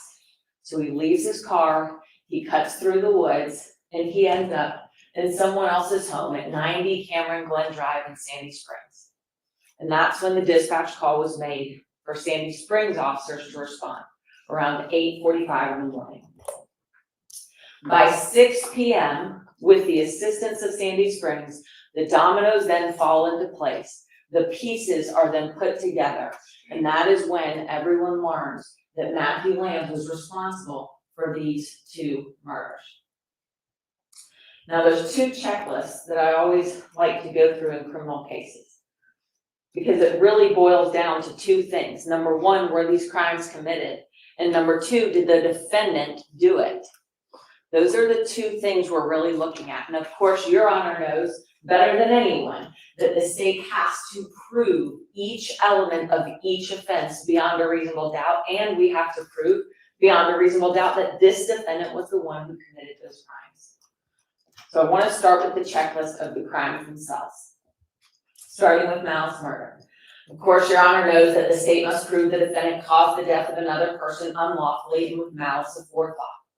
Malice aforethought is simply the unlawful intent to kill. So how have we proven malice in this case? How has the state proven that this defendant had an unlawful intent to kill Amber and Justin Hicks? Of course, we can look at both a deliberate intention to unlawfully take the lives of another, and we can look where there's no significant provocation and all of the circumstances show an abandoned and malignant heart. Your Honor, this is so malicious that we have both types of proof. This is implied malice and this is express malice all day long. Executing a couple who is watching TV in the comfort and safety of their own home is as malicious as it gets. If this here isn't malice, then malice doesn't exist. If that is not malice, malice does not exist. Now, while premeditation is not required, we certainly have it here. Lanz arrived at 9:20 p.m. and he executed Amber and Justin at 10 o'clock. 40 minutes thinking, contemplating, stalking. Count one. Did unlawfully with malice aforethought cause the death of Timothy Hicks, a human being, by shooting Timothy Hicks with a firearm? And count two, did unlawfully with malice aforethought cause the death of Amber Hicks, a human being, by shooting Amber Hicks with a firearm? The malice is there, Your Honor. This is the timeline showing the malice. He arrives at 9:20 p.m. Between 9:31 and 9:32 p.m., he is creeping around the Hicks' back and side yard. Between 9:43 and 9:44, he is again creeping around the Hicks' residence. At 9:55, he makes entry into their backyard and proceeds to sit there and watch at those Christmas lights, waiting until the time was right in his mind to break the window and immediately execute them so fast that they didn't even have time to respond. By 10:10, he's leaving the Hicks's residence. 10:11, he heads back to Athens. And 10:16 to 12:43, he has his phone in airplane mode. This is proof of malice. He had so much time to think about what he was going to do, and he still did it. You had 3 9mm casings recovered on scene and 2 projectiles. You have 5 total gunshot wounds. These gunshot wounds are consistent with the 2 of them sitting there on the couch, again in the comfort of their own home, watching TV. And when Justin heard that window smash, he got up and started peering around to see who was breaking into his home. And as he's peering around and looking, he gets shot here in his side, and it comes out his stomach and ultimately hits the ground. He then starts coiling as Matthew Lanz is continuing to approach on him. He gets shot in the right arm and then gets shot in the back of the head right here and crumbles because he would have never moved again. He got up to see what was going on, but he didn't even have a chance. Guns all in their home to defend his baby and to defend his wife, and he didn't even get a chance. And Amber, she certainly didn't get a chance. She still has the blanket tucked under her foot. You heard the doctor testify that it was consistent with her being crouched like this. The gunshot goes into her forearm, out of her forearm, into her thigh, out of her thigh, and stops at her stomach. And in order to get that headshot, where it has an angle, it has a clear angle, she's probably like this, closing her eyes, not wanting to look. And he just executes her. He shoots both of them in the head. The 2 projectiles that were found in Justin's body. One from his head, where he had his head turned because he had started to coil, and it stops at the other side of his head. And then one from his chest, because the gunshot wound that went in his right shoulder stopped on the left side of his chest. You had a projectile in Amber's neck from the shot that went in here and stopped at her neck. He talks about he almost got brainstemmed. Well, he brainstemmed Amber. And I think he wished it worked on him. 5 total projectiles were recovered. We know there were 5 gunshots. He executed them. I mean, he shot them both in their heads in the comfort of their home. And then he kept the gun, he kept the magazine, he kept the rounds, and he just put it in his desk drawer. And was just gonna go about his time. He stalked, he waited, he hunted, he drove almost 4 hours total to execute 2 innocent human beings, a mother and a father. That is malice murder. And the state has proven malice murder beyond reasonable doubt. For felony murder, the state must prove that the defendant caused the death of another person by committing a felony. Of course, the underlying felony charges here are home invasion and aggravated assault. For home invasion, as Your Honor knows, the state has proved the defendant without authority and with the intent to commit a forcible felony therein. Of course, here we're talking about aggravated assault. And while in the possession of a deadly weapon or a firearm, he enters the dwelling house of another while it's occupied by any persons with authority to be present therein. The language of the indictment reads, did unlawfully without authority and with intent to commit the forcible felonies therein, to wit, murder and aggravated assault, while in possession of a firearm, to wit, a handgun, a deadly weapon, enter the dwelling house of another, to wit, the Hicks residence located at 5059 Rabina Drive, Akron, Georgia, while it was occupied by Timothy Justin Hicks, Amber Hicks, and Jacob Hicks, persons with authority to be present therein. And then the corresponding felony murder count reads, while in the commission of a felony, to wit, home invasion as set forth in count 7 of this indictment, did cause the death of Timothy Hicks, a human being, irrespective of malice. In count 4, while in the commission of a felony, to wit, home invasion as set forth in count 7 of this indictment, did cause the death of Amber Hicks, a human being, irrespective of malice. Your Honor, this is a home invasion. There was forced entry into this home. It was without authority. The defendant was armed with a firearm. We know this because he had a firearm. He killed Justin and Amber with a firearm. He had the intent to commit these forcible felonies of aggravated assault, malice, murder, because he sat there and thought about it over and over and over until he felt like the time was right. That's exactly what he set out to do. It is exactly what he did do, and then he fled. The state has proven felony murder and home invasion. For aggravated assault, the state must prove that the defendant assaulted another person with a deadly weapon. This defendant shot Amber and Justin multiple times using his Zev Technologies OZ9 firearm. That's an aggravated assault. Count 8 reads, did make an assault upon the person of Timothy Hicks with a firearm or deadly weapon, to a handgun. Count 5 is the corresponding felony murder count while in the commission of a felony, to it aggravated assault as set forth in count 8 of this indictment, did cause the death of Timothy Hicks, a human being, irrespective of malice. Count 9 is the aggravated assault count with respect to Amber Hicks, did make an assault upon the person of Amber Hicks with a firearm or deadly weapon, to a handgun. And the corresponding felony murder count while in the commission of a felony, to it aggravated assault as set forth in count 9 of this indictment, did cause the death of Amber Hicks, a human being, irrespective of malice. Here is the evidence of the aggravated assault and felony murder. It was his Zev OZ9 firearm, 5 rounds fired into Justin and Amber's body. We have 9 total holes within their bodies. 9 total holes, 5 gunshots, but 9 total holes that this defendant put into their bodies. We've proven aggravated assault and felony murder.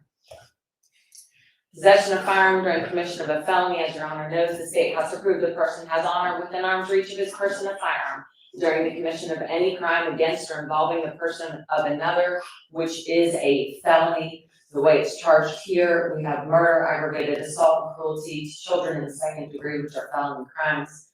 For count 10, did unlawfully have on and within arm's reach of his person a firearm, to it, a handgun during the commission of murder, home invasion, and aggravated assault, felony crimes involving the person of Timothy Hicks. Count 11, did unlawfully have on and within arm's reach of his person a firearm, to it, a handgun during the crimes of murder, home invasion, and aggravated assault, felony crimes involving the person of Amber Hicks. Your Honor, you have the gun in front of you. This is the gun that took the lives of Justin and Amber Hicks. It's his gun. He possessed it. He brought it into their home. He is guilty of possession of firearm during commission of a felony. Cruelty to children in the 2nd degree. The state must prove that the defendant caused cruel or excessive mental or physical pain to a child under 18 through criminal negligence. Criminal negligence is an act which shows a willful, wanton, or reckless disregard for the safety of others who might reasonably be expected to be injured by the act. Executing a mother and father in a home that is filled with baby toys, baby gates, baby locks, a baby monitor right next to his mother's hand, and you sit there and you shoot that mother in the head, absolutely shows a willful, wanton, or reckless disregard for the safety of others who might reasonably be expected to be injured by the act. Any human being knows that slaughtering 2 parents in a home with a child creates a reckless disregard for the safety of that child. Your Honor, that is common sense. The way the indictment reads on count 12 is that this defendant did, with criminal negligence, cause Jacob Hicks, a child under the age of 18 years, cruel and excessive physical and mental pain by leaving Jacob Hicks's deceased parents inside the home of said child, resulting in the 2-year-old child being alone and unsupervised for approximately 12 hours, during which Jacob Hicks was unable to feed himself, unable to change his diaper, or get the attention of his parents, causing him excessive physical and mental pain. Your Honor, Jacob cuddled with his dead parents.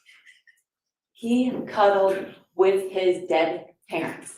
They were dead in his house. He came down the stairs and he crawled in their laps.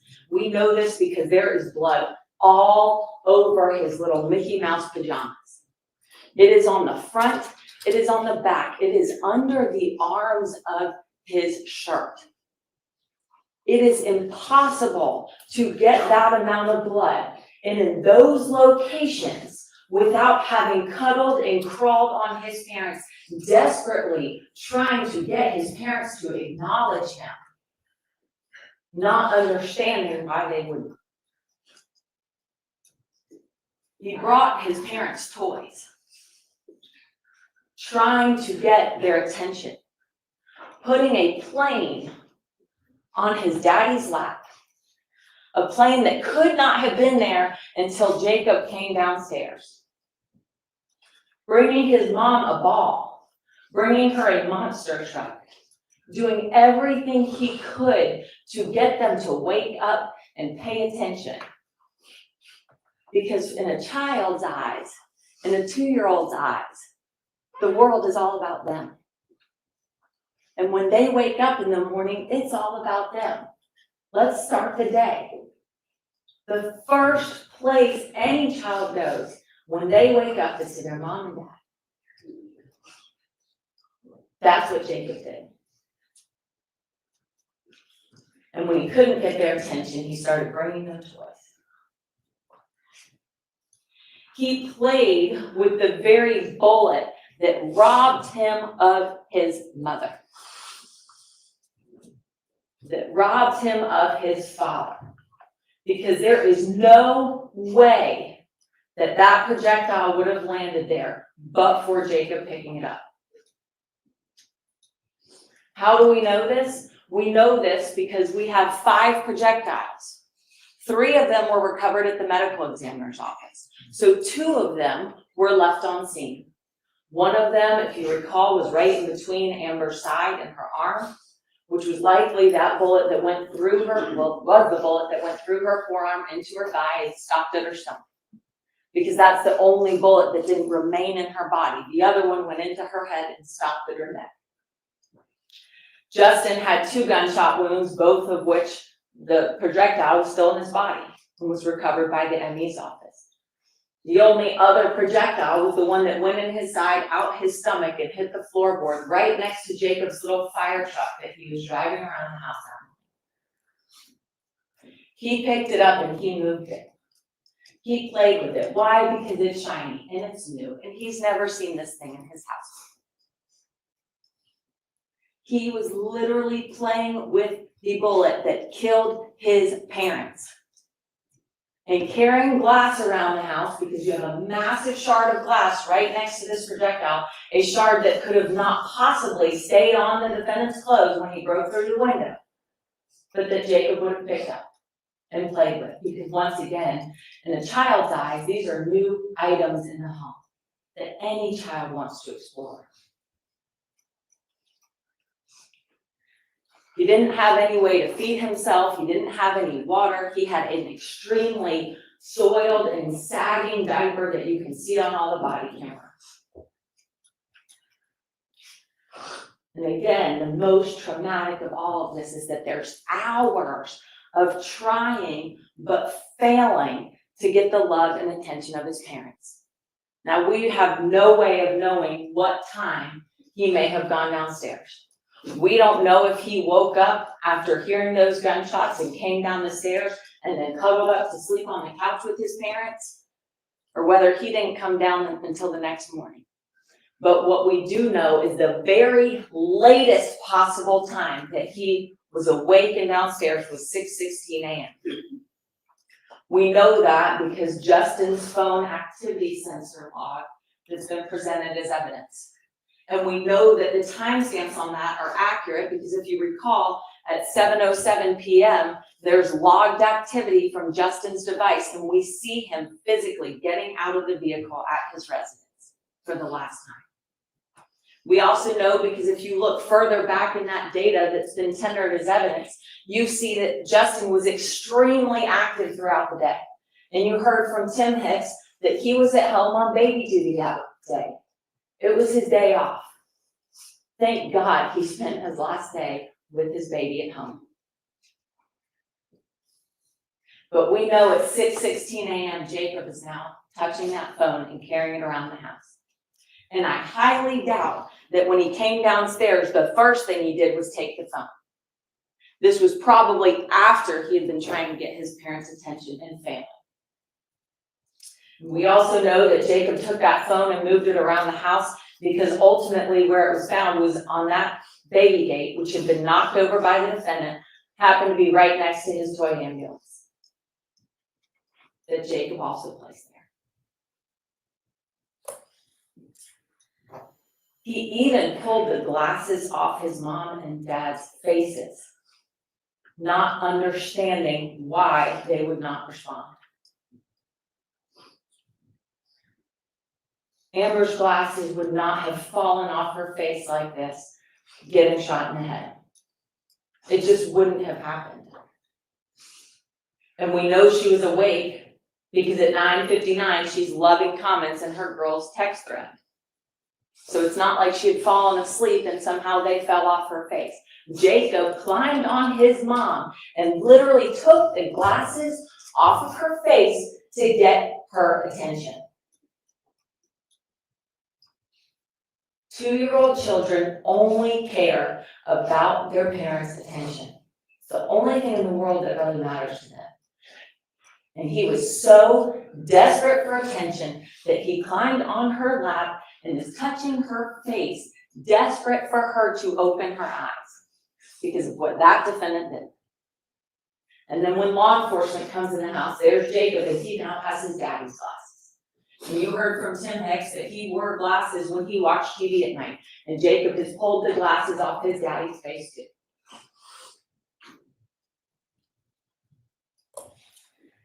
Even the defendant expressed remorse for this. He didn't care about the fact that Justin and Amber were killed.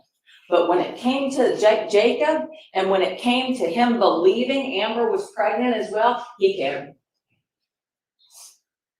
He cared then, and he recognized that that was messed up.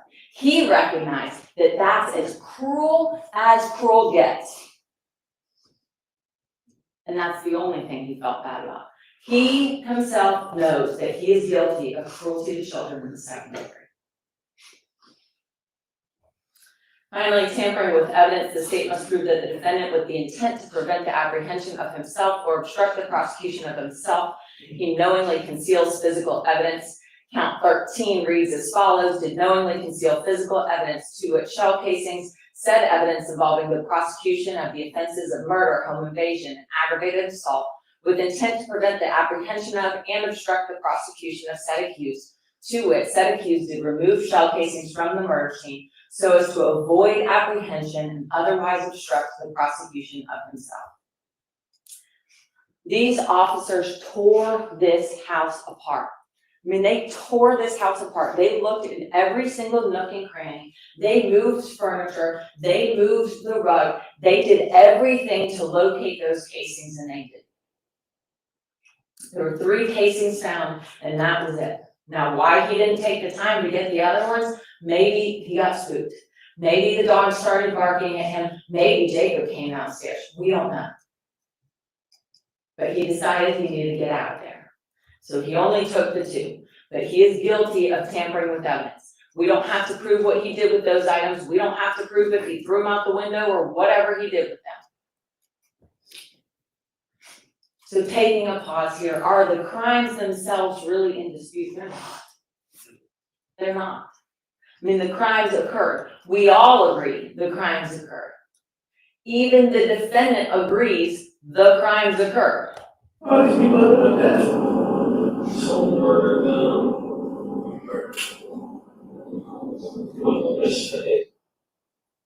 He said somebody murdered them, obviously.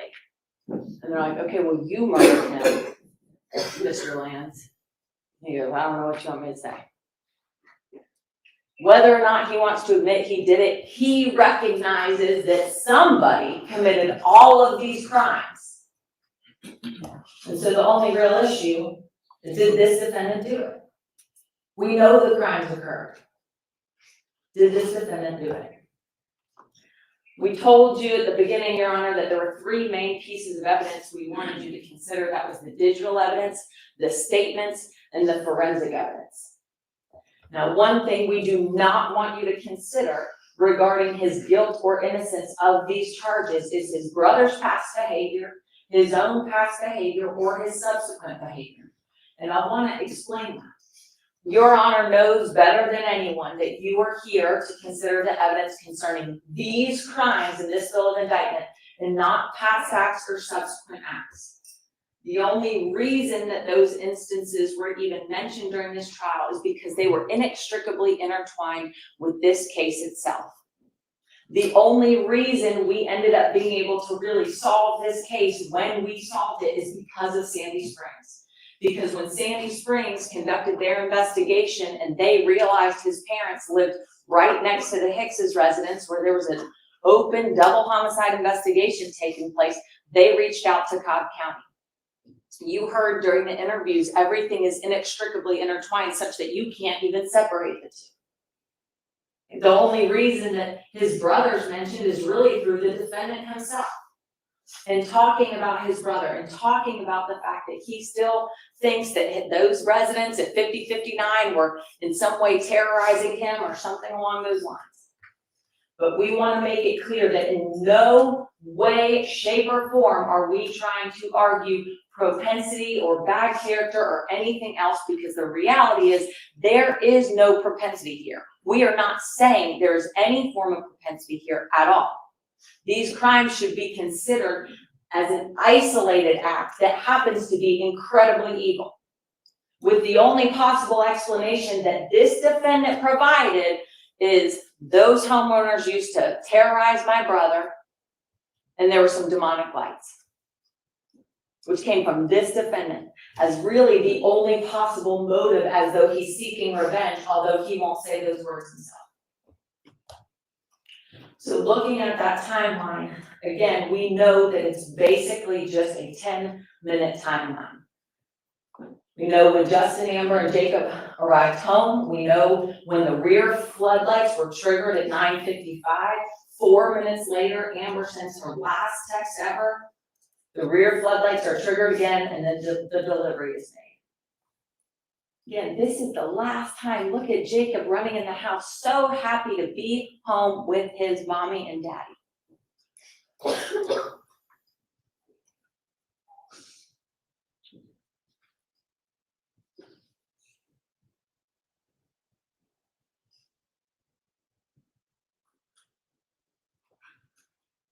You have the last 2 text messages.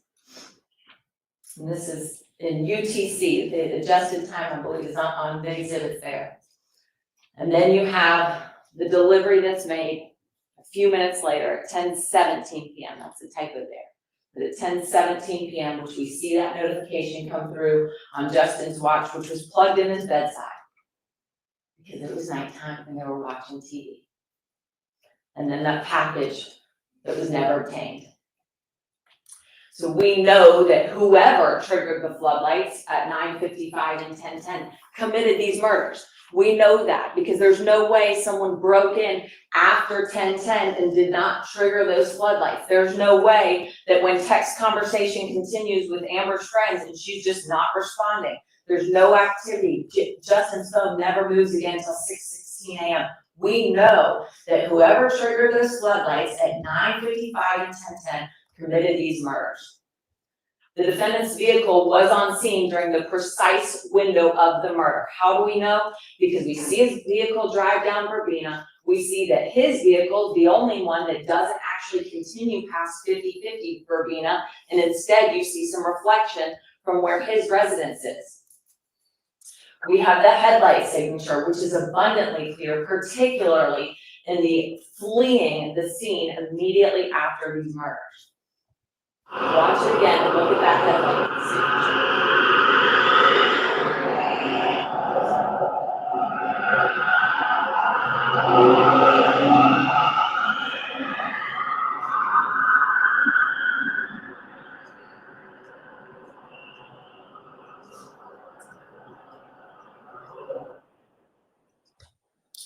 We have the defendant's firearm This firearm sitting in front of your honor, which was purchased by the defendant, absolutely positively executed Justin and Amber.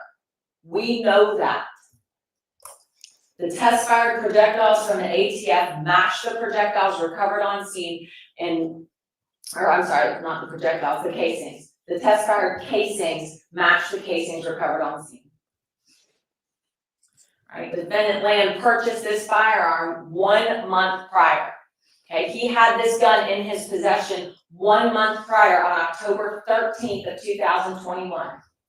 And we know it was Matthew Lanz himself who purchased this firearm because they took a copy of his ID. And we have the receipt. He spent almost $2,000 cash buying this gun that he would then execute 2 innocent people with. All of which was unknown to his parents and against their wishes. You heard Scott Lanz, he did not like guns. Not at all. And when they talked about, well, why did you take that gun from him in Athens? Why were you so concerned? He said to police, he was going to shoot himself or someone else. That was this defendant's father's concern. His own father admitted that was a concern, which is why he took the gun from his son on November 18th of 2021. The magazine that held the bullets that pierced Justin and Amber's body was found in the defendant's possession, in which the defendant admitted these were his. One of those, which again is sitting before your honor, was missing the precise number of bullets used to carry out these executions. A capacity of 17 bullets in each of these magazines. One of them only had 12, which is the exact number used to kill Justin and Amber.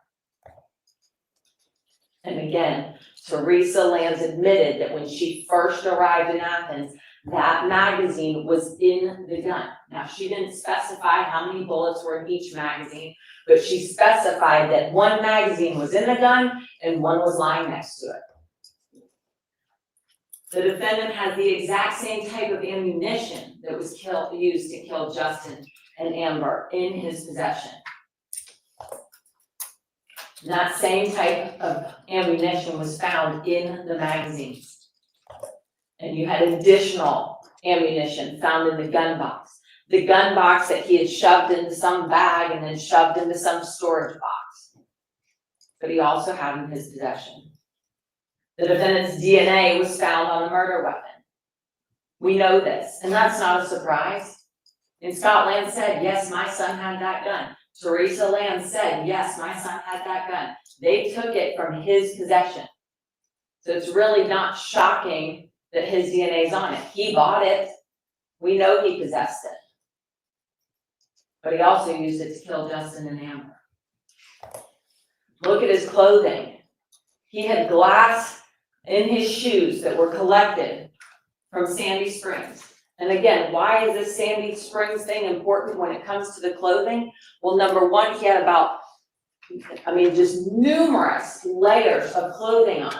And you have those photographs, pants upon pants upon pants, shirt upon shirt upon shirt, multiple layers. He was never going to cut himself, even if he hit even if he threw himself through that window. He would have never cut himself. Not with the amount of clothing that we know he was wearing 32 hours later. But also important about Sandy Springs is he didn't break glass in that home. There is no broken glass, which makes this shard of glass so important. Had he broken some sort of window or door or lamp or whatever in the home, this would not have been as significant. But there's no glass in Sandy Springs. There's no explanation for why he would have glass shards in his shoes. Another reason that clothing is so important when it comes to Sandy Springs is this lack of GSR evidence. It would have made no difference. Testing his clothes, his hair, his hands, anything would have made no difference because we know he was shot. If he had GSR on his person, on his clothes, on anything, at the point in time that Cobb County learned of him, it would have had zero significance because he had been shot, which is why it was so important to explain that and explain the sequence of events to explain this investigation and the findings here. The defendant's cell phone, again, he puts his cell phone into airplane mode as he drove back to Athens. Why? Why do that? Well, the only explanation is because he told his dad, hey dad, I'm coming home. I'm at a gas station. It's 7:57 p.m. and then not showing up. Instead, deciding to execute a mother and father on the couch and then going, I should probably take some steps to cover up. Not only should I take at least the casings I should find, but I should put my phone in airplane mode so they can't get any data off of it. The defendant's statements, he admitted he was on scene that night. That is so, so important. He put himself there. Now, interestingly enough, his timeline that he provides, which is quite precise, is exactly 1 hour off. It's exactly 1 hour off. He says, I got there at 10:30 p.m. and I left at 11:15. Well, no, he got there at 9:20 and left by 10:10. Now, this is November 21st, November 17th of 2021. Not long after daylight savings. So I don't know, maybe he hasn't changed his clocks in his car. I don't know. Or maybe he was just being very precise in his timings, but didn't want to give up the fact that he knew exactly when he killed them and needed to adjust his timeline a little bit so it didn't seem like he committed the crime.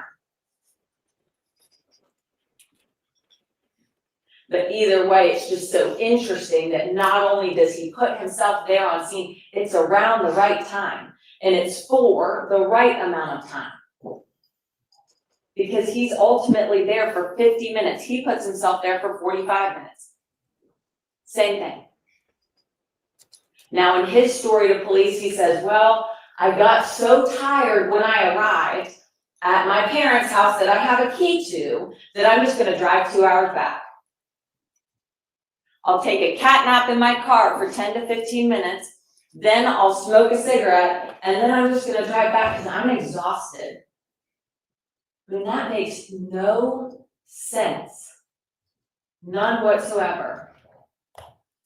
He then admitted that there was some sort of bad vibe, which is what caused him to drive all the way back to Athens, never telling his parents he was home, never trying to get in the home, never stepping foot inside his home, and then not wanting to tell his parents he had been there either. I mean, keep in mind, the parents go there immediately and they're like, what have you done? And he's like, I don't know what you're talking about. I ain't telling you when I'm here. I'm in Athens, right? But then he tells law enforcement, oh no, I was home for 45 minutes, but I just never went inside. Why lie? When asked, well, if the neighbors were killed, why would they have been killed? He said it probably had something to do with the demonic lights. You heard that interview. You heard the Sandy Springs portion and the Cobb County portion, because Sandy Springs had already started that conversation. And throughout all of that, he keeps talking about these lights, the flickering lights, the demonic lights. He's fixated on it. And he talks about it over and over. That's the only thing he'll really say as it relates to the Hicks's residence, is the lights. Again, the defendant's parents traveled separately an hour and 45 minutes after hearing of Justin and Amber's death. I mean, this was immediate action on the part of his parents, specifically because they wanted to confront him about whether he committed these murders. Scott Lanz said on scene when they went to the Lanz's residence at 600 Delphinium, and they're talking to Scott Lanz outside, right? He tells law enforcement, Teresa called me about what happened here. The first freaking thing for some reason that came to my mind, and then he trails off. You can't understand the rest of that statement. But you can fill in the blank. Teresa called me about what had happened, and the first freaking thing that came to my mind That's what this defendant's own father said. And in that same body camera footage, his father says, we tried to have a chat with him, point blank level with us to say, was he involved or was he not? He was very, very, very sketchy. He wouldn't answer. He said, Dad, I didn't murder anybody, but I was not convinced. There was suspicion. His own father did not believe him. During his interview, during Scott Lanz's formal interview with law enforcement, he says if the bullet matches, he's done. Well, the cartridge cases did match. They matched the firearm that Scott Lanz took from him on November 18th of 2021. His parents want to believe that he's sick or mentally ill. You heard his mother say that repeatedly during their interview. Wanting to believe he's insane, and that's reasonable. That is completely reasonable because it is unfathomable to a parent to accept that their child could be so evil. That is unfathomable. But at the end of the day, they still knew what he was capable of and what he did. And Your Honor saw his Google search history. One day before these murders, he is Googling facts about blood and the 10 Commandments. He knows the 10 Commandments. When Detective Jackson asked him about the 9th commandment, he knows. He had been Googling it not 24 hours before. And on October 29th of 2021, he's Googling, do heads really explode as portrayed in Pulp Fiction? Does 308 explode a human head? And then on October 12th of 2021, he is Googling death statistics, total number of fatalities in the United States 2018, mortality in the United States 2019, fast facts from CDC, death and mortality. This was just one day before he bought this gun. One day, and actually it was after he had filled out the 4473. But one day before he became in possession of this firearm that he used to execute a mother and father. So how do we know that this defendant committed all of these crimes beyond a reasonable doubt? It's his vehicle, it's his gun, it's his magazine, it's his ammunition, it's his DNA, it's the demonic lights he keeps talking about. His parents assumed he did it right off the bat. The Freudian slip about the North Face, when they're like, you're probably wearing that same jacket you had on in Sandy Springs because there's some light colored top in the surveillance footage. He goes, oh, no, that's my other North Face. A Freudian slip. He admits being on scene. And then during the transport, he says, I still feel terrible about knowing there was a baby in that woman's body. He's like, is that true? Did she really have a baby in her body? Jacob and this unborn child that law enforcement thought existed at the time was the only thing this defendant cared about. The evidence here is overwhelming.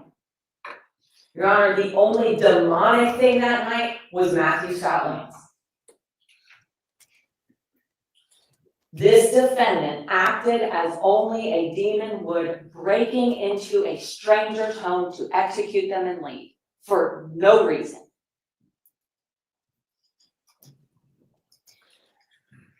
We've spent this week talking about the defendant, talking about his actions, his gun, his ammunition, his DNA, his statements, all of this evidence that proves his guilt beyond a reasonable doubt. But I don't want to lose sight of why we are here. And looking at this case from the eyes of Justin and Amber and Jacob. Victims who should be with us today. Victims who should have been able to come to court and tell this court what happened. to tell this court what they experienced and what they felt. But they don't get that opportunity. They don't get that opportunity because this defendant callously and maliciously and cowardly took their lives, but luckily left behind a home that told a story of exactly what Justin and Amber experienced. September 5th, 2021, just one day after Jacob had turned 2, Amber, Justin, and Jacob moved into Amber's dream home.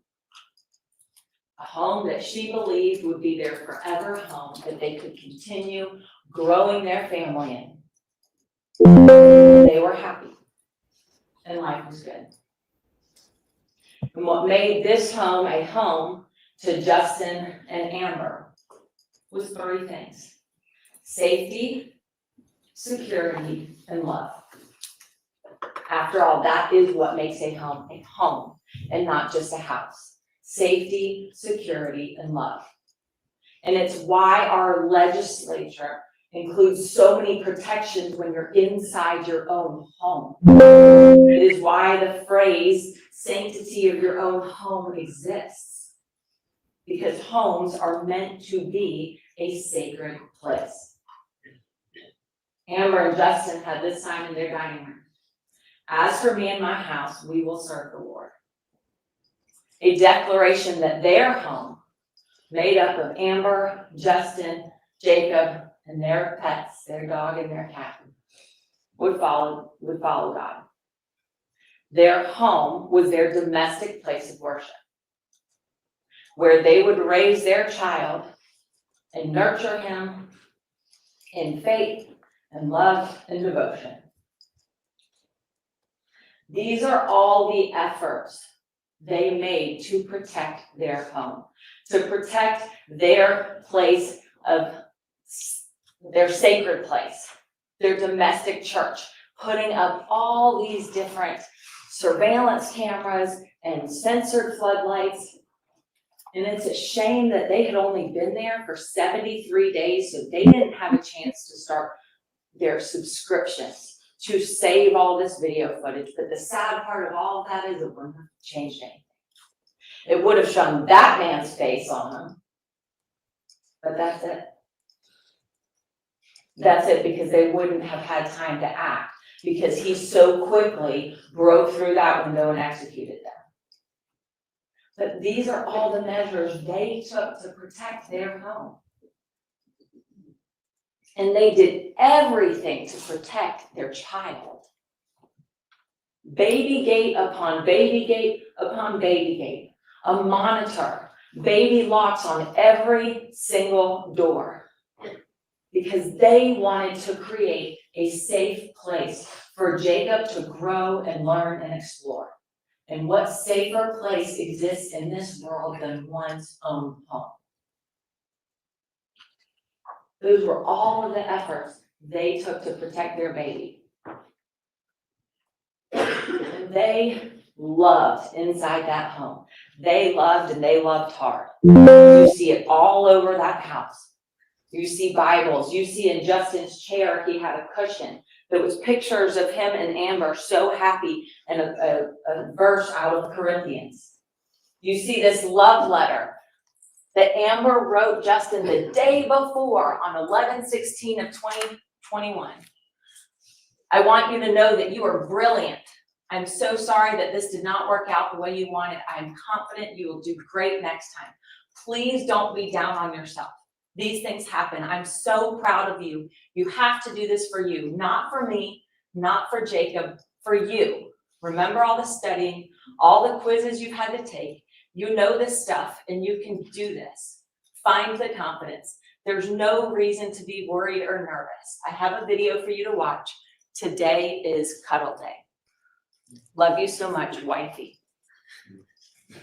And you look in little Jacob's bookshelf there, and all the books that were in there that you can see based on how they're placed. Oh, the places you'll go. Wherever you are, my love will follow. God bless you and good night. These are the books that you can identify from this picture. And I'm sure many of the other ones talked about love and support and raising him in this Christian home filled with love and faith. This was an incredible and perfect family doing everything they could to protect their child, and yet they failed. They failed. And at no fault of their own.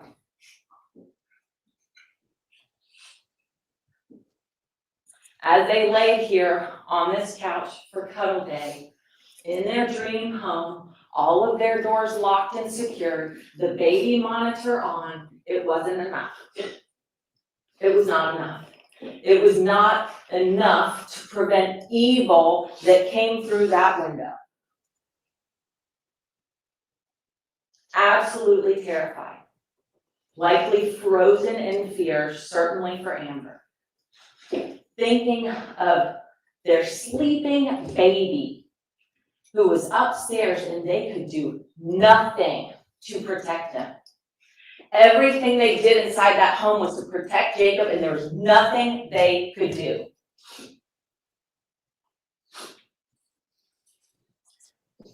They were unable to go upstairs.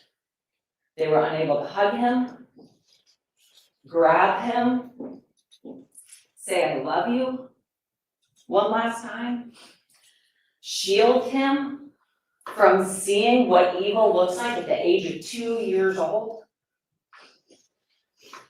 Nothing. They literally did not stand a chance. And we know, based on Amber's positioning, she died absolutely terrified, which is the worst feeling in the world, particularly when it's in your own home, as she curled up and shut her eyes and looked the other way. And we know that Justin was probably afraid too, and he was thinking of his baby too, but he was the man of the household who was going to get up and see what was going on, but he didn't even have an opportunity to get past the rug because of that man.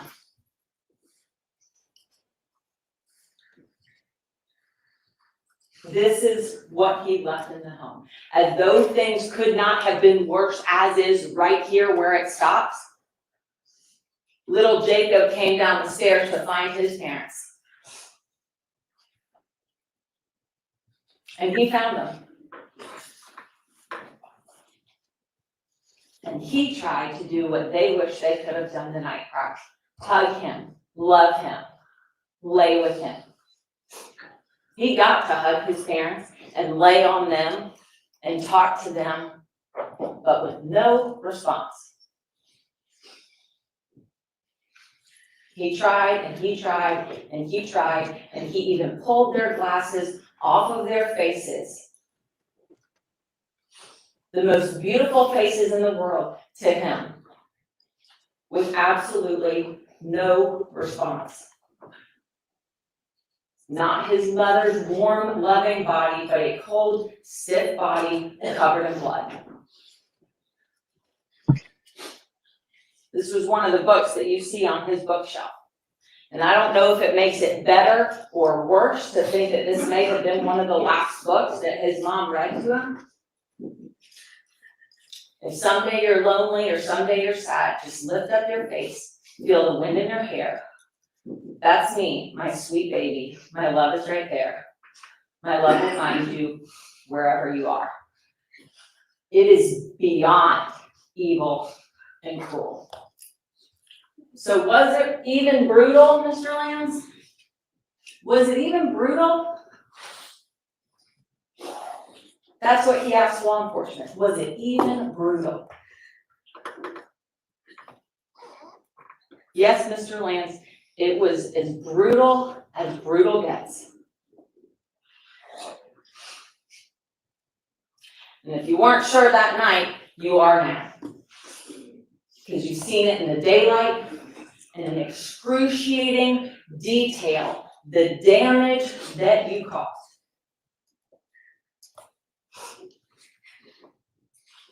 And this little boy, now 6 years old, left without a mom and dad. His last memories, if he even has them, is when he was 2 years old. So he's left with pictures. Pictures, many of which are in the home in which his mommy and his daddy was brutally murdered because of this defendant's choices. Choices that he sat and pondered over for 40 minutes.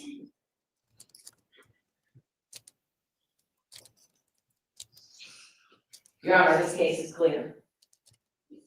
This defendant is guilty of every single count in this indictment.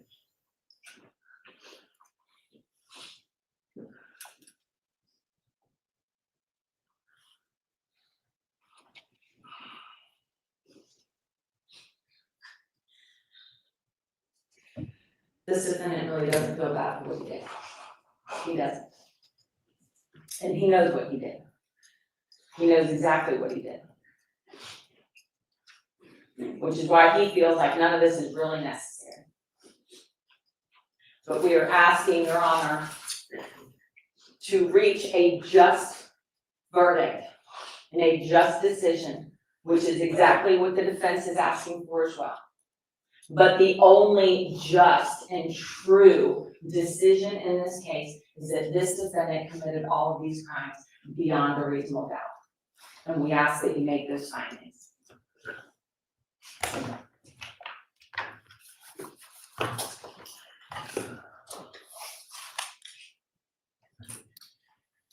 Before I step off for deliberations, I do want to have the same defense review the evidence that is available to go back with the court for review. If you all would approach me just one moment.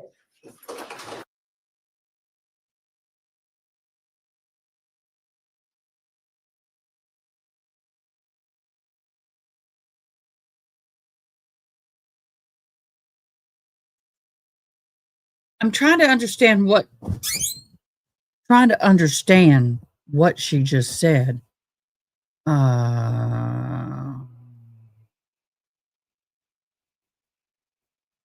Before I step off here for deliberations, I do want to have I just want to review the evidence that is unable to go back with the court for review. So there's evidence that she can't take back with her. No, and that's all the family. And every single one of those people have been there throughout this entire trial. It has been an emotional trial. It has been, all of them have been emotional on that side of the court. Now, the other side is the court. I don't know who these people are. There may be the parents sitting there on the far left-hand side right here. I think are his parents. That may be a friend. There's just a lot of reporters were back here. This is very heavy. As you can see, this bracelet is super thick. It will knock it. If I hit you with this, it's going to hurt you. But this is a pawn piece. This piece is from the late 1800s. It is over 100 years old. Each one of these stones were picked up from the ground. It is not a mined turquoise. This is heavy. I wore it last night. I wanted to put it on today. This is National Native American, not History Month. And I want to celebrate my culture as much as possible. This ring is a newer piece. This piece I got at a powwow a year ago. This piece is hand created, hand designed by a wonderful, wonderful Apache artist. And I don't know, it's the first new piece that I've bought. Everything I've bought so far have been antiqued or antiques. So pawn piece means that this, there was a reservation and they had a grocery store, Native American woman went and bought groceries and pawned this piece for food. She was old. She died before getting it out of pawn. And so the family, All right, I'm going to step off for deliberations.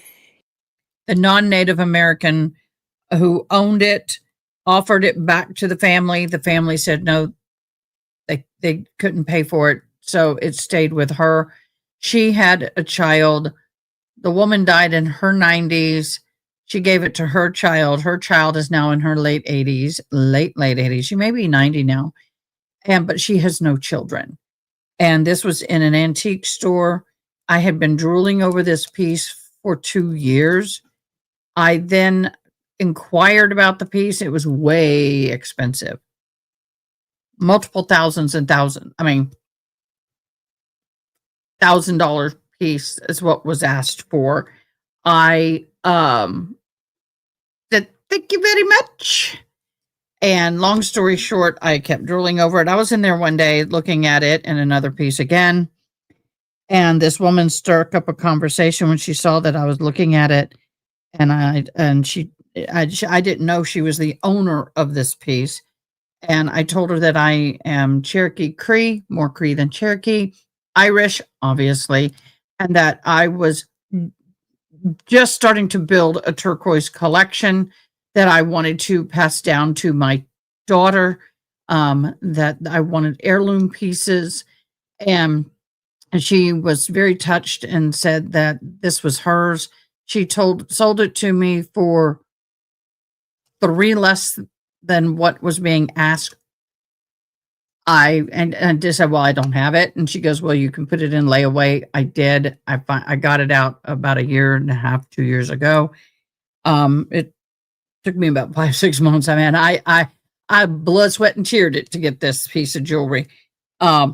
So this is a very unique piece, and it is something that I will treasure forever. I promise to never pawn it. So that's where the pawn shop came into play. People want to know how pawn means. That's how that started. A little history lesson for all of y'all. All right, just needed some longevity. The state and the defense will review the evidence that is allowed for the court to take back for review during deliberations. And Madam Clerk will give it to you for handing to Madam Bailiff to bring back once that's done. All right. So at this time, we will stand in recess for deliberations. All right, we are now in recess for the deliberation. But that's a lot of weight on him. But yes. Great. And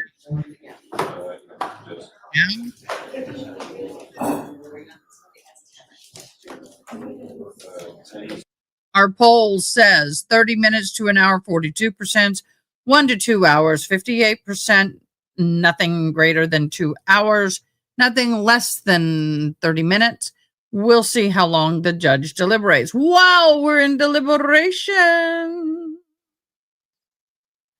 Angela, you can start the timer. Well, I'm not starting I can start a timer, but the judge is just now, I can see on the cameras that the judge is just now leaving. I'm starting it now. She just stepped off the bench. So I started it. We are at 6 seconds. So I started a timer. I love this and I love wearing it, but I can't, I'm taking it off for now. It is just too dang heavy for me at the moment. And it's hard to bead with it on. For those of you who left while I was beading, my apologies, but I am an American bead artist and I also do cowboy hats and things of such. So as this hat here, this belonged to my sister. This hat belonged to my sister, hence why I'm wearing it. My sister, this is the 1-year anniversary month of her passing. She passed away November 30th. For those who knew me back then, I was on a live such as this when I received the call that she had died. And if you dare to see that moment, it is still in my repertoire. And at the end of the video, I ended the video after receiving news that she had passed. And it was a very, very, very sad moment. I still am very emotional over her passing.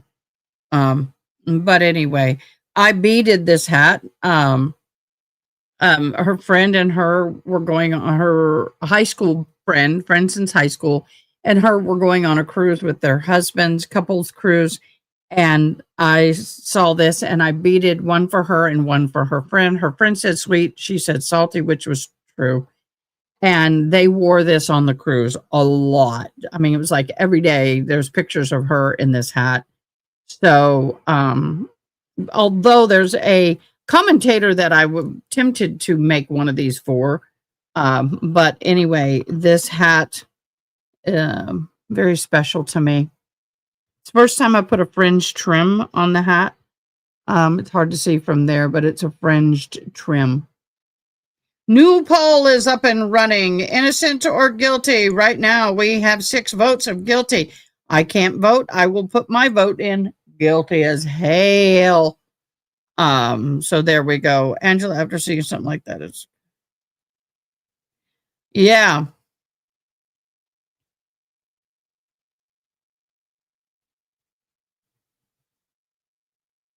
So what I'm doing is, I don't know if you can hear the fan, but I'm having a hot flash.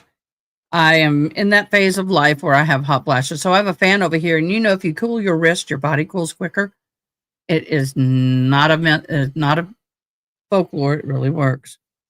So what I'm going to do is I've got some stuff lined up about Walsh. We're going to, while waiting for a court like this, with the fringe, with this fringe, beadwork, I would say 65 to 70. Just with this right here, about 50. And it depends on the hat. If I'm buying the hat, 50 plus the cost of the hat. The beads I use are expensive beads because they're cut. They're not just rounded, and so they perfectly fit.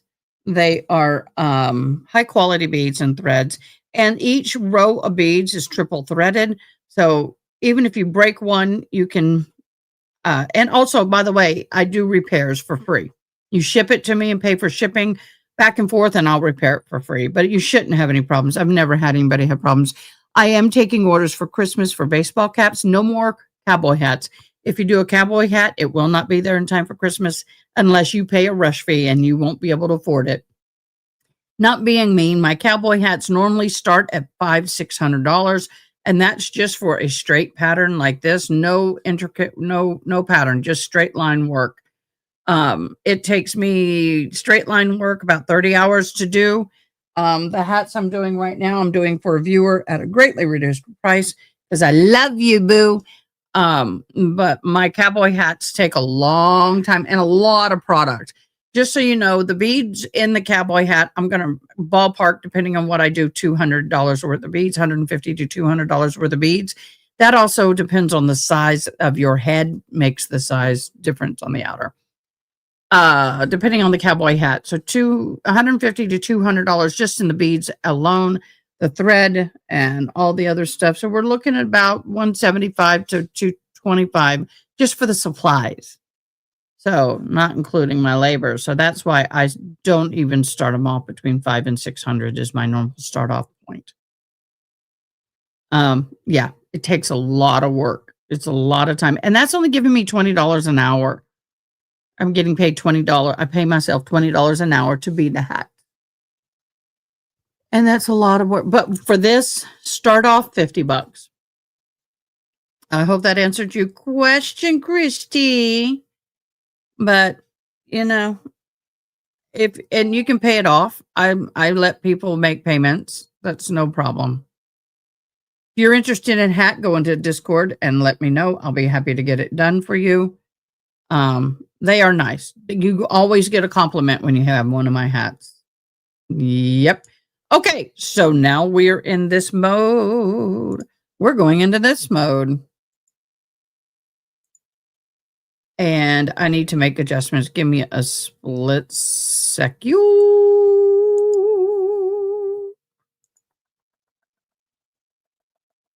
I'm going to edit this a little bit. Give me a split second.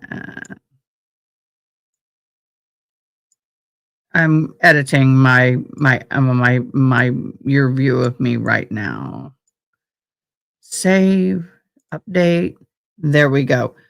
Let me get rid of the QR code so y'all can read. I need to get rid of the QR code. Thank you so much for the Discord QR code. Okay, we are going to go through the Walsh trial, and I've got a lot of information, y'all. A lot of information. I hope to match up to these slides. I made slides for us, but we'll see. I'll do the best I can. This is an experiment. I've never done it like this before, so we're going to see. I've got court in the view for both trials. Let me close my door because monkey butt's banging. Love you, boo. Don't want to hear you.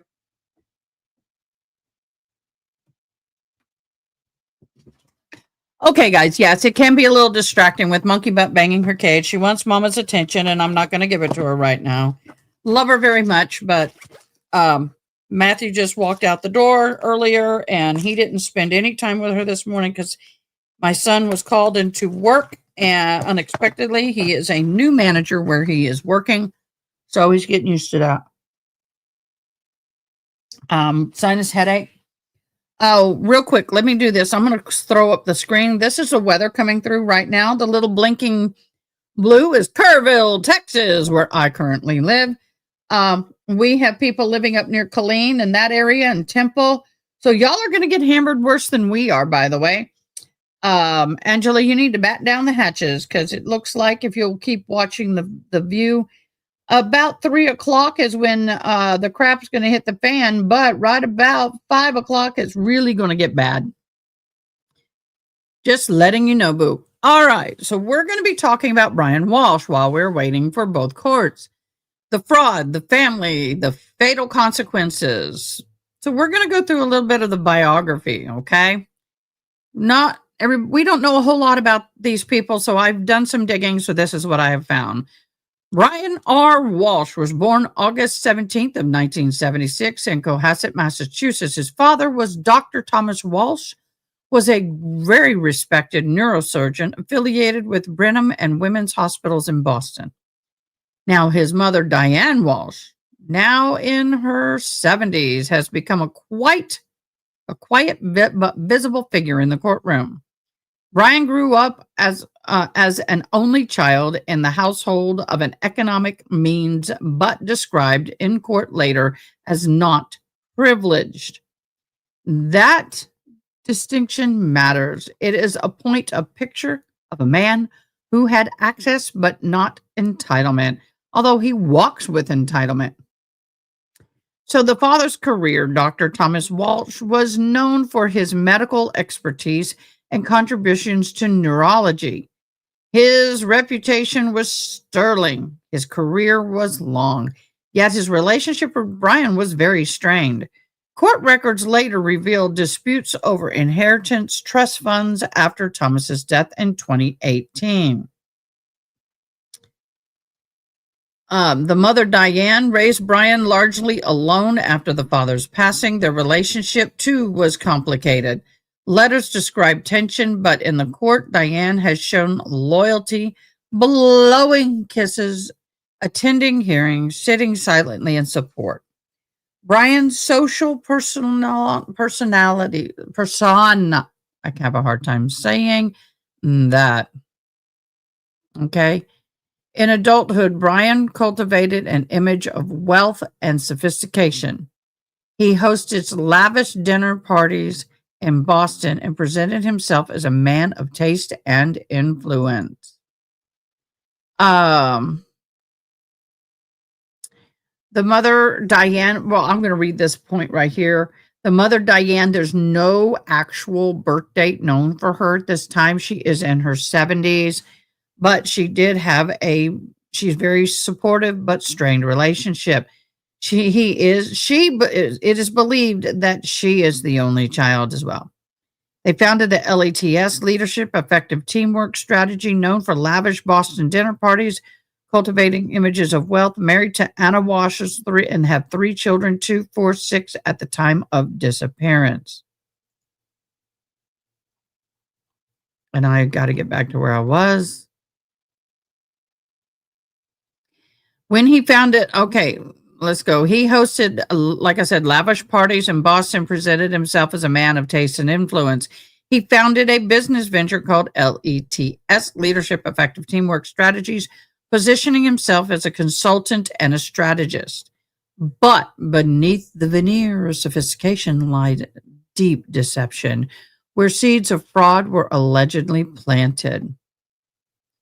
We have a case. He then became a fraud. Yes, and I want to go into the mother. Diane Walsh was a resident of Massachusetts. About 70s, her apartment complex is linked to the disposal site of evidence. She was seen blowing kisses in court, so we've touched on her. Here's the fraud case. I'm working 3 different things, so be patient. Like I said, I've never done it like this before.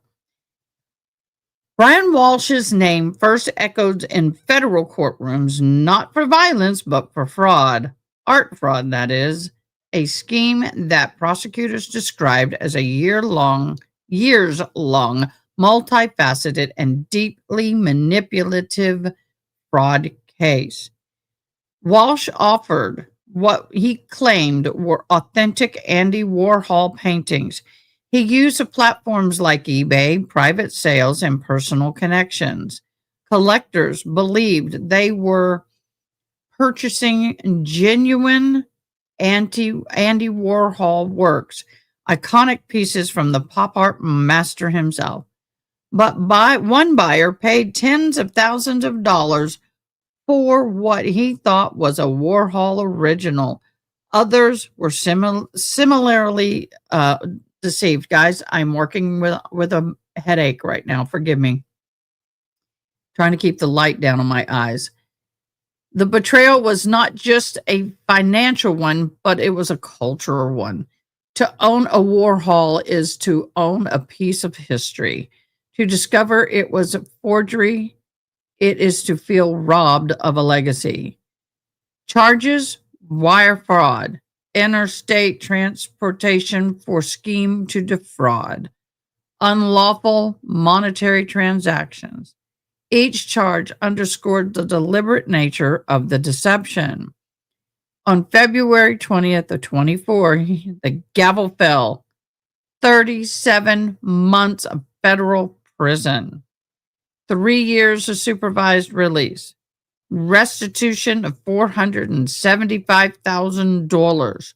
The sentence was ordered to run concurrently with any state sentence he might face in the Anna Walsh murder case. That said, let me see the deliberation. Okay, they have it different than I do, but that's okay. The image believed. Imagine believing you owned a Warhol masterpiece only to discover the reality that it was fake. The prosecutor seized on this theme: deception, manipulation, financial desperation, weaving into their narrative for Red Room.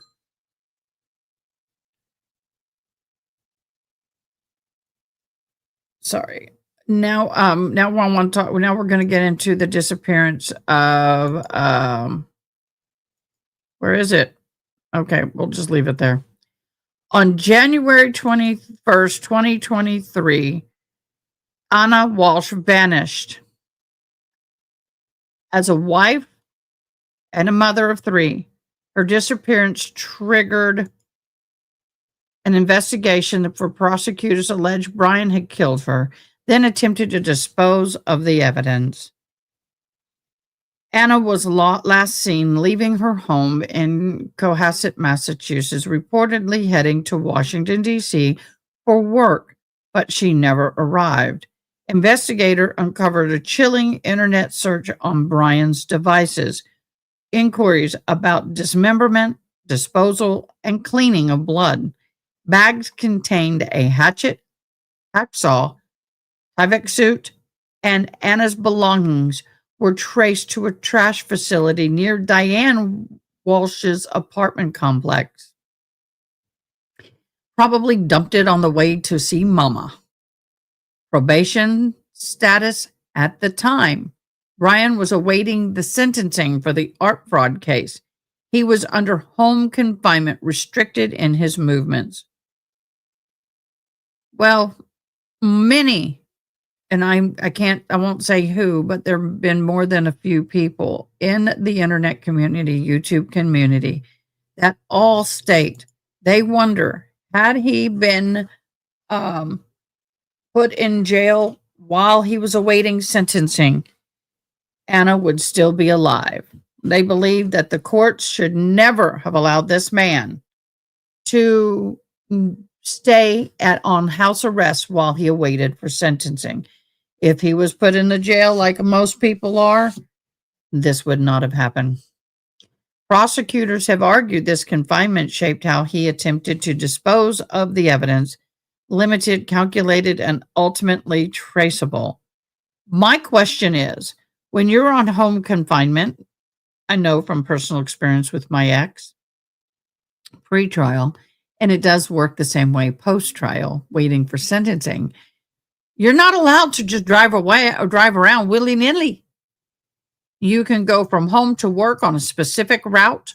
You can get your hair cut, and you got to schedule it with them and let them know. If you go to the grocery store, if you stop at a gas station, you got to let them know. And you got to be in the home between specific hours. If you're not at work, you're at home. Just saying. So, I don't understand why, if his ankle monitor was, when he went off course, for example, to dispose of the body, why were they not on him like white on rice? In my own personal humble opinion. So, the charges, redrum and misleading investigators, improper disposal of evidence, 3 children were left without their mother, a family shattered, and a courtroom now tasked with unraveling the truth. Y'all, what are your thoughts so far on all this?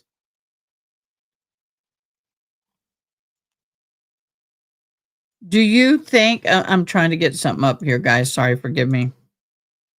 There we go. Do you think the courts did wrong by not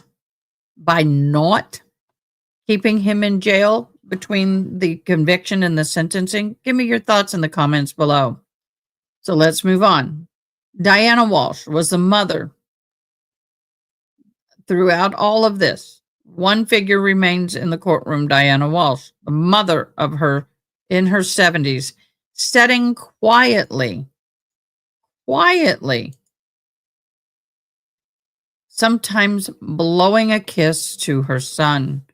Her apartment complex became a focal point when the investigators traced evidence nearby, yet she had not been accused of wrongdoing.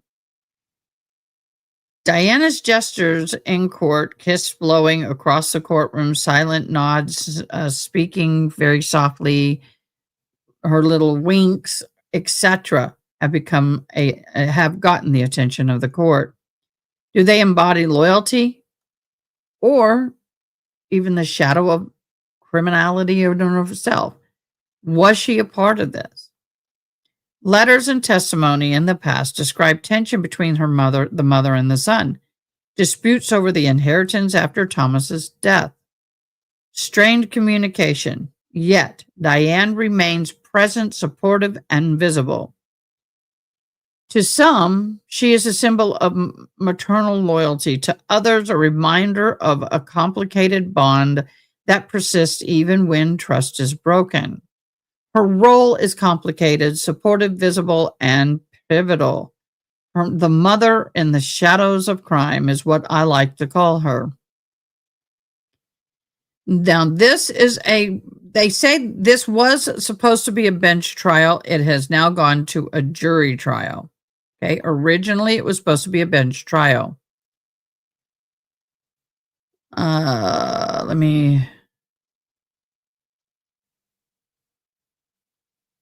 Sorry, So,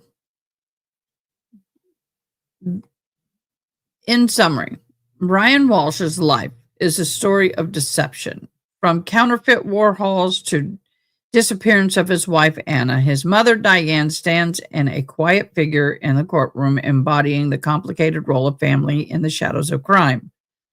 Fraud, family, and fatal consequences are threads woven into a narrative that continues to unfold.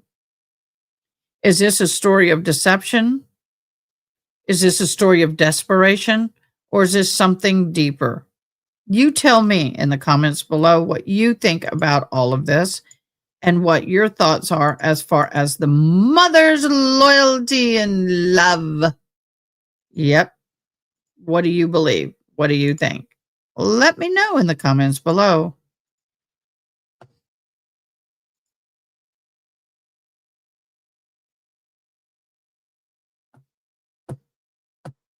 Bond, even if they're going to be on house arrest, shouldn't be allowed for people arrested for violent crimes.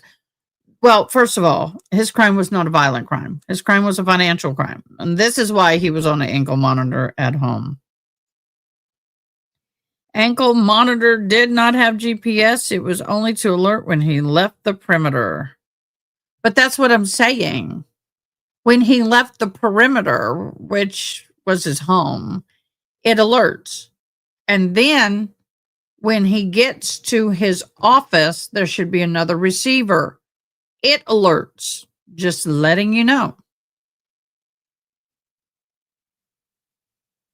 June, do you have something running in my background?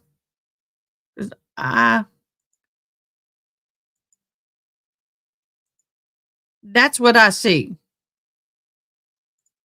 It's okay. Or is that mine? That's mine. That's weird. Where did that come from? I don't have that up and running. My computer being weird again, y'all. I guess it is. Okay, so we are now on a verdict watch for this case. I was saying, so there was an ankle monitor has a receiver in the home, and then in my husband's case, ex-husband, and then they had a receiver at the office, so they knew when he was home and worked. But yes, it will definitely alert them when you leave the perimeter. Why were they not alerted? We'll never know. Yeah, I noticed. So I'm going to find something else for us to watch. But in the meantime, we have a case that we've not been following, but some of you have been. So we're going to talk about that case. And this case is going to for sentencing tomorrow. I don't have a ton of information, but I do have enough. So we're going to go through. I have written notes. I've created a thing. So we're going to do it. I am learning how to use a bunch of new tools to create more dialogue for us. So there we go. June, do we have, let me see. We're going to change this.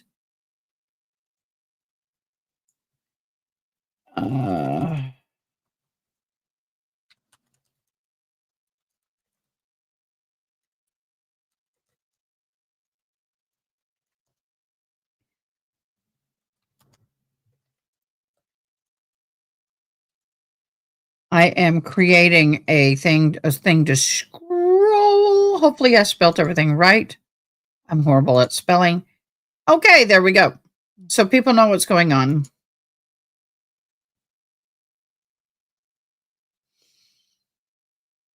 It seems asinine that there was no GPS on the ankle monitor, just to alert that he did had to get permission to drive his kids to school and then go to the store, but he used that excuse when he went Home Depot and his mom's dumpster. Yeah, I know. Pisses me off. His mom's dumpster. Yeah, if I was a mom, I'd be pissed off as hell for him including me in this shenanigan. Disastrous. It is disastrous. Okay, so we're going to switch gears. Let's talk about another case. Today we're revisiting a case that began as a breakup and move out and ended up in tragedy. On November 1st of 2024 in Des Moines, Iowa, Hamza Shmajlovic, I'm just saying Hasmaz, opened fire on his ex-girlfriend's parents as they helped her move out.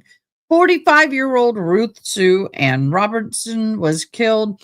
Her husband, 52-year-old Tony Robinson, was critically injured.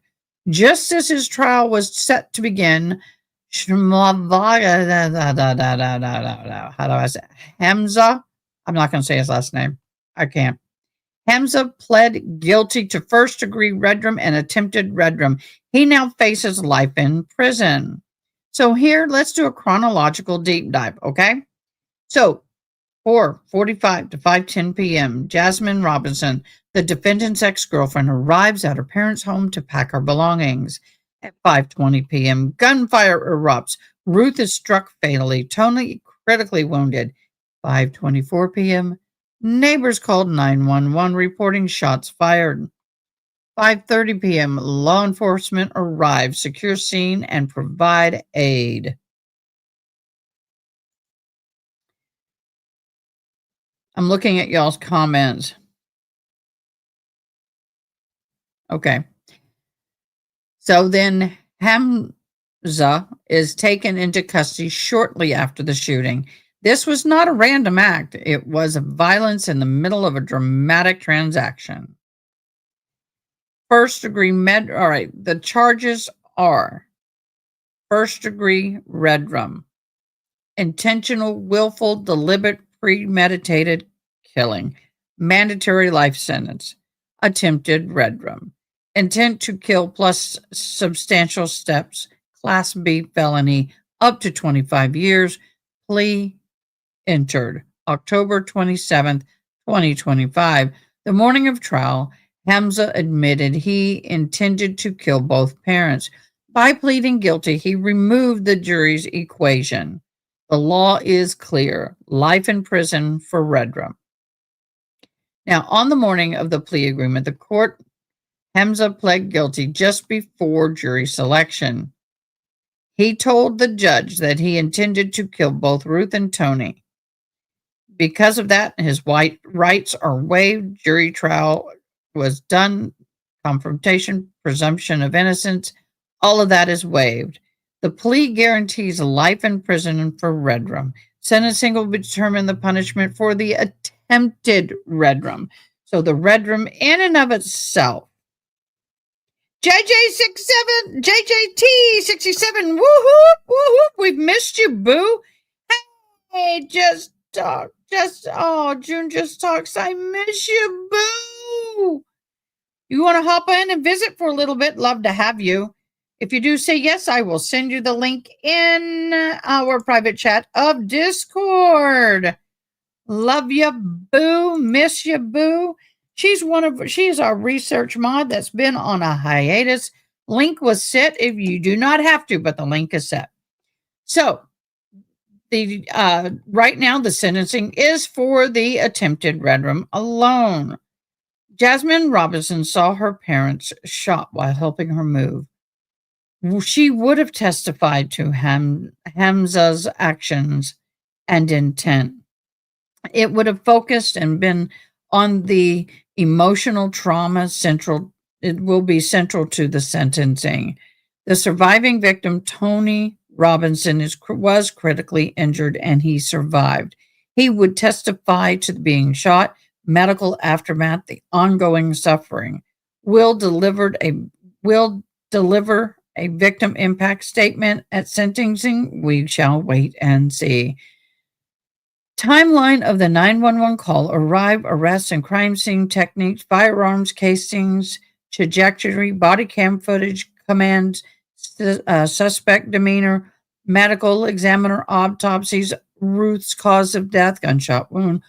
The manner of death, of course, was homicide, forensic corroboration of eyewitness accounts, medical personnel treating Tony, the nature of the injury, surgeries, prognosis, emotional impact on the families, all of that, including what the neighbors heard of the gunshot, the 911 call, the observing of the suspect on the scene, the chaos, the community impact, all of that, victim impact, speaker, family members. So all of that would have played into the trial.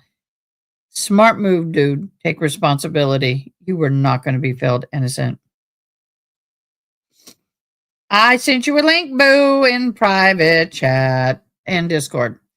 So, family members that may choose to speak at this would be Jasmine herself, Tony himself, both of those requesting maximum sentencing. Mandatory life in prison for the red room. Attempted red room, judge weighs the intense severity of the injuries, victim impact. And the prosecutors may seek a consecutive term. Funeral restitution may include funeral costs, medical bills, counseling. There is no contact. The no contact orders would likely be installed for the victims of this horrific crime. There will be a domestic transition risk assessed. Breakups and move-outs are high-risk moments for violence. That is so true. Hi, June. I see you. Safety practices, civil standby requests, and neutral handoffs are available if requested. I just wish that this young girl would have had a civil standby during this time. That is the time that a lot of red room do happen and the means of separation of relationships. So this case will be going to sentencing tomorrow. And I'm bringing on this beautiful love that I've not seen in a while. Babe, how is you? Hello, my darling. Hi. How are you? I thought you didn't like me no more.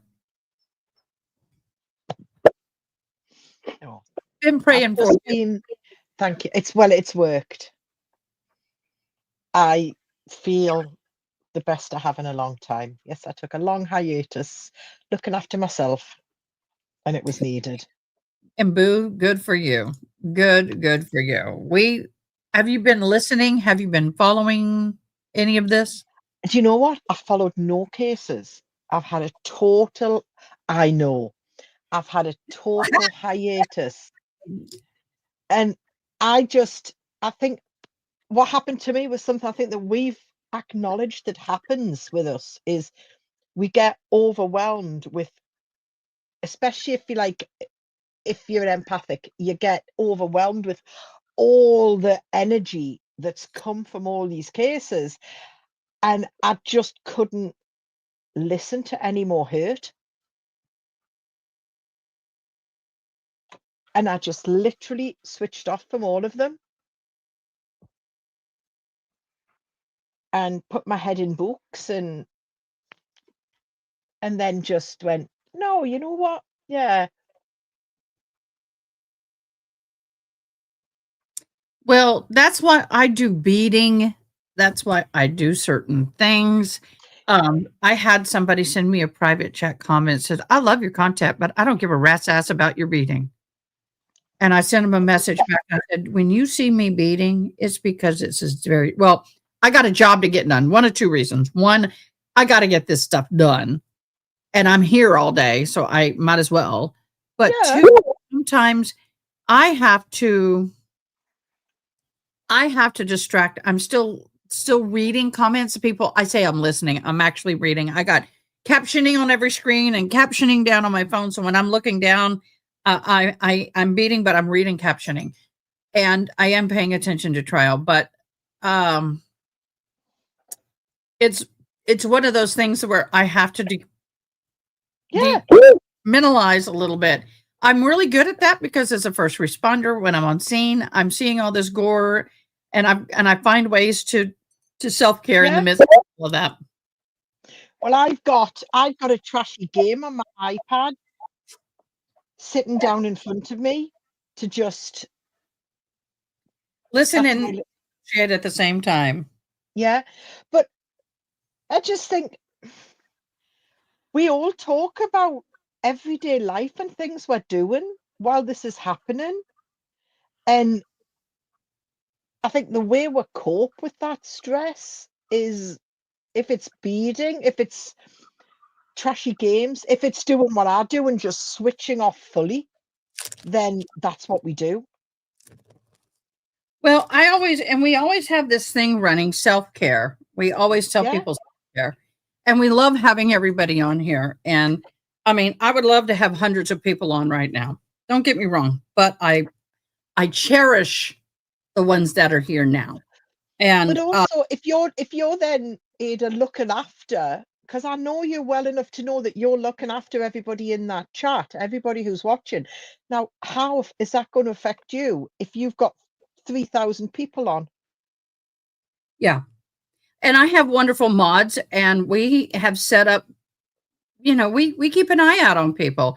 And we do remind people that you need to go and take care of yourself. I had to glue glasses back together. I hope they don't fall apart. I will be the first one. I will be the absolute first one to stand up and say to people, I've fought through that. And I did, because I fought through it and then it came back twice as bad.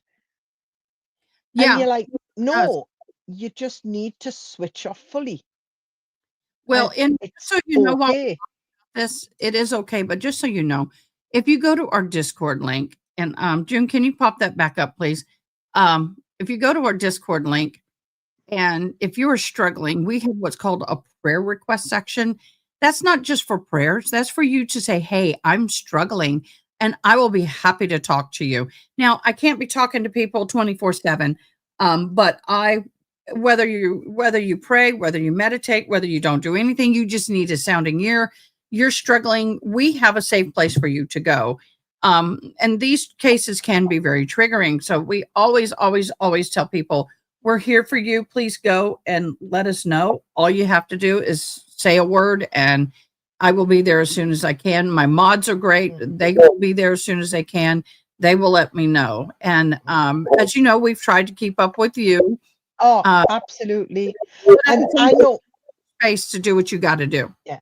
And movie nights, Angela, I love it. I love what you all do, but for me, time difference becomes the issue there. So, but what me and Ada a while ago talked about doing something separate, totally separate to trials, where we just chatted rubbish. Hold that again. Where we said we were going to do something totally separate from trials, and where we were going to create that space. Now, I know what I'm going to do for that first ever time when we do the chat. What I'm going to do is I am going to send you some British sweets. You're going to send me some food and we're going to be tasting? But it'll only be gluten-free. If it's a biscuit, it'll be a gluten-free option. Well, no, I'll send you some lovely ones that I know what they taste like anyway. But I'm going to send you some stuff that you either can't get in the US, or if you do see them in that UK section or that UK shop, they're ridiculous. It's like $12 for a packet of custard creams. And I'm like, no. So if there's any UK sweets that you've seen that you fancy trying, let me know. But you are definitely getting UK chocolate. Okay, go ahead and get it together and send it to me, because we're at the phase now where there's not a lot of trials. Right. So let's go ahead and do it. And it's going to be the British tasting day. Well, what we'll do is I'll get the stuff tomorrow. Actual tea. What? That awful tea you drink. The one that comes out the butt of somebody. Oh, my coffee. No, I'm not sending you my coffee. No. Just what you do is you put a little bit, just enough for me to taste, in a Ziploc bag. It's up at the caravan. You'd have to wait for that. That'll be the next one. Whatever. By the way, this is Ada was talking about Vietnamese weasel coffee. That my lovely son-in-law brings me back. But no, I'll either have to do it tomorrow and send it tomorrow, or you'll have to wait a week. Angela, it's not. Oh, Crunchies Aeros flake bar. Can you imagine a flake bar by the time it's gone through customs? Crunchy. Oh, have you ever had a Crunchy? No. Oh, None of it. you do. Do you Send do, it. do you do flavored chocolate? Are you with, do you have orange or mint or? Okay, here's the thing. I cannot have raw citrus. It'll kill me. But if it's in food, it's pasture. I'm good with it. So Right. no, I've not had any of that. So have you ever had a Terry's chocolate orange? No.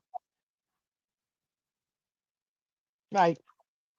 If anybody knows a Terry's chocolate orange in the chat, they know exactly what she's going to get. I'm just going to send a box of it. She's going to physically have to unpack it. Not allowed to open it until we're live. Okay, let's do it And, between. and I am sending you total British stuff. Okay, let's do it soon. And it doesn't matter what it looks like. If it gets messed up, I'll still eat it.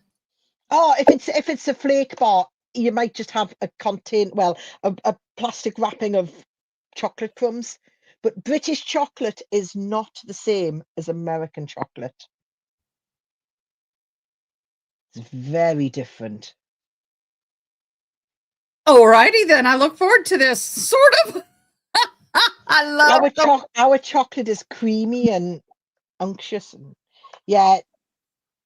Chocolate oranges.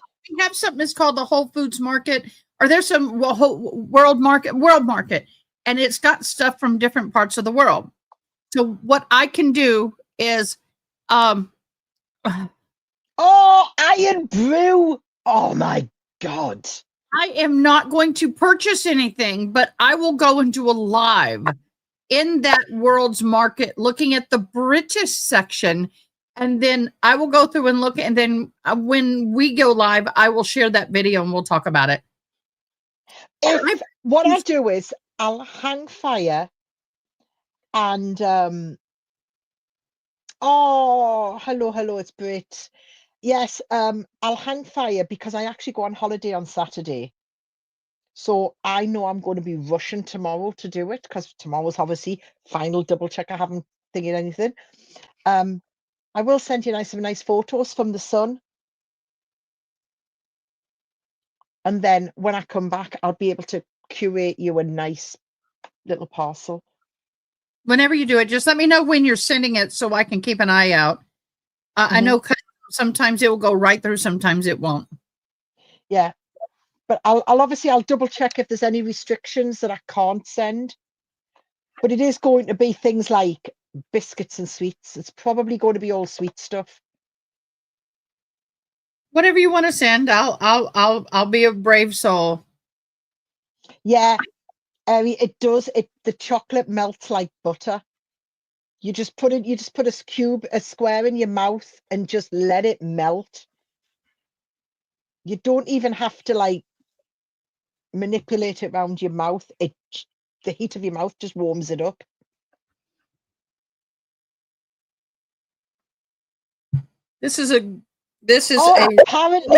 Apparently we should do a swap and I should get some Texas ones back.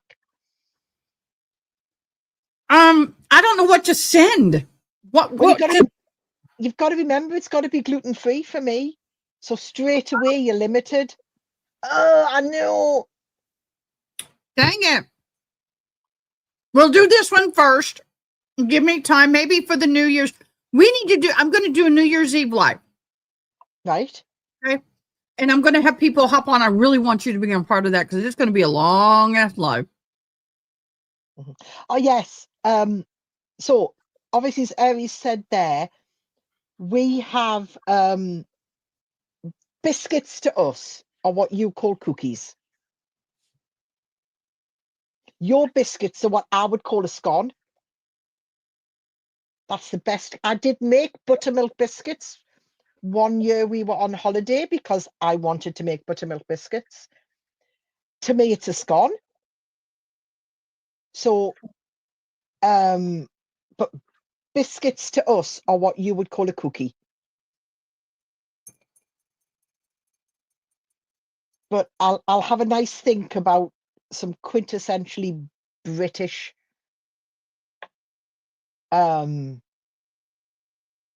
sweet stuff. Okay. Now, have y'all seen that cranberry face? Oh, Texas beef jerky. Now, I can send you some. We got some beef jerky here, y'all. Okay. I will go, it's $40 a pound. I will go buy a pound and I'll just sit and chew on that. It's like I'm addicted. So I don't go buy it. And I have to travel 60 miles to get it. So anyway, well, it's sometimes I take a different route to go to my daughter's college just so I can go by there. But anyway, I have been seeing this fad on YouTube and on TikTok or whatever, where people are, this ponytail's driving me crazy, where people are taking cranberries, I guess soaking them in Sprite and orange juice overnight. Some people are cooking it in it. I don't know. Everybody has their own way to do it. Oh, that's better. And then, so you put equal Sprite on orange juice and soak your cranberry. So it needs to cover them because they'll absorb a little. And then you take them out of that, you drain it, and then you roll them in powdered sugar and spread them out on a cookie sheet and let it. Oh, I've had some this morning. I was at a Friendsgiving at church last night, and this woman had some there, and I got them. I'm a cranberry nut. I love anything with cranberry. But you can't say anything with pepper spicy. No, right, that's okay. That's okay. No, it makes me sick. I can't. It just upsets my stomach. So anyway, I had one. I tasted it and was like, I just want to take the whole thing with me. So on the way out, she said, I heard you loved my cranberries. I said, yeah. She goes, here you go. So she sent me a little baggie, and it had just about that much in it. And I ate some of it live today. I finished them. It's just powdered sugar now. But last night I wanted to sit down and eat all of them, but I had a few here. But what's so satisfying about them to me is it's like you get this little, when I bit into it on the mic, when I first started, you can go back and listen. You hear it. It's got a really nice pop to it. And you can taste now. Someone said soak it in orange and a Chardonnay, a sweet sparkling wine. Soak it in. But anyway, I thought, I wonder what it would taste like if I soaked it in moonshine. Oh yes. As long as you take your cranberry and you either half them or you pop the cranberry first. You mean, do you poke holes in them first? Put a hole in your cranberry or cut your cranberry in half, put it in the moonshine, and then you're going to be, but what you're also going to be left then with is cranberry moonshine to drink. Yeah. So you drain it. Cranberry, we're going to have some fun. That'll be a New Year's Eve thing. All on New Year's. Oh yeah. I will have my drinks at the ready as well, because do I have my New Year before you? Yes. Like hours before. Yeah. Because at the minute I'm coming up to 6 o'clock in the evening. And it's coming up on noon. Yeah. Yeah, we've got 6 hours difference. I plan to go live about it just saves. So will you be able to see a bunch of fireworks and stuff where you are? Well, I think we're going up to the caravan for New Year, so I'm hoping that somebody will have fireworks. Stream some of this stuff, because there's a lot of copyrighted material in those, so I have to turn off the sound to stream. But then I can't stream like the New York and all of that. I can't stream that because it's copyrighted. But I can stream random stuff. So I'll see if I can figure something out. But if I'm in Newcastle, and yes, I do. I live in the future. I will be in 2026 before you are in 2026. 6 hours. You are always 6 hours ahead of us. By the way, before I forget, I need to ask a favor of you. We set up in Discord an international section. Yes. And you're my researcher, my non-American researcher. I need you to start loading me up, because on Wednesdays, starting in January, I'm going to start doing international crime, and I want you to co-host with me. Right. And if we need to record it because of time difference, we will, and we'll do it as a premiere. Mm-hmm. So, but 'Cause anyway, I know that I'd put a couple, I think I'd put a couple in there that I But- suggested. And there's one I definitely want us to look at. And what we'll do is we'll have a chat one day, just sitting on WhatsApp or something. We'll have a good chat about it. which one was that? I may have. That's the Soam. Have you done the Ian Huntley? No, only one I've done is the mushroom murderer. Oh, there were so many things that she did to make sure that she didn't get a plate with that on. I know. We did a wonderful view of that one. We did. It was really good, and I loved my thumbnail because it was really a good. She was absolutely nutty. But the Ian Huntley one, I think I put the Ian Huntley in the UK or the international. Sorry, I haven't been in here. I've been searching for 13 years old girl missing in my little town. Oh my gosh, Lord Father, bless them and may they. When alive. did they be? Oh my gosh, is this just happened, Barbara? Barbara, is this new? Yeah.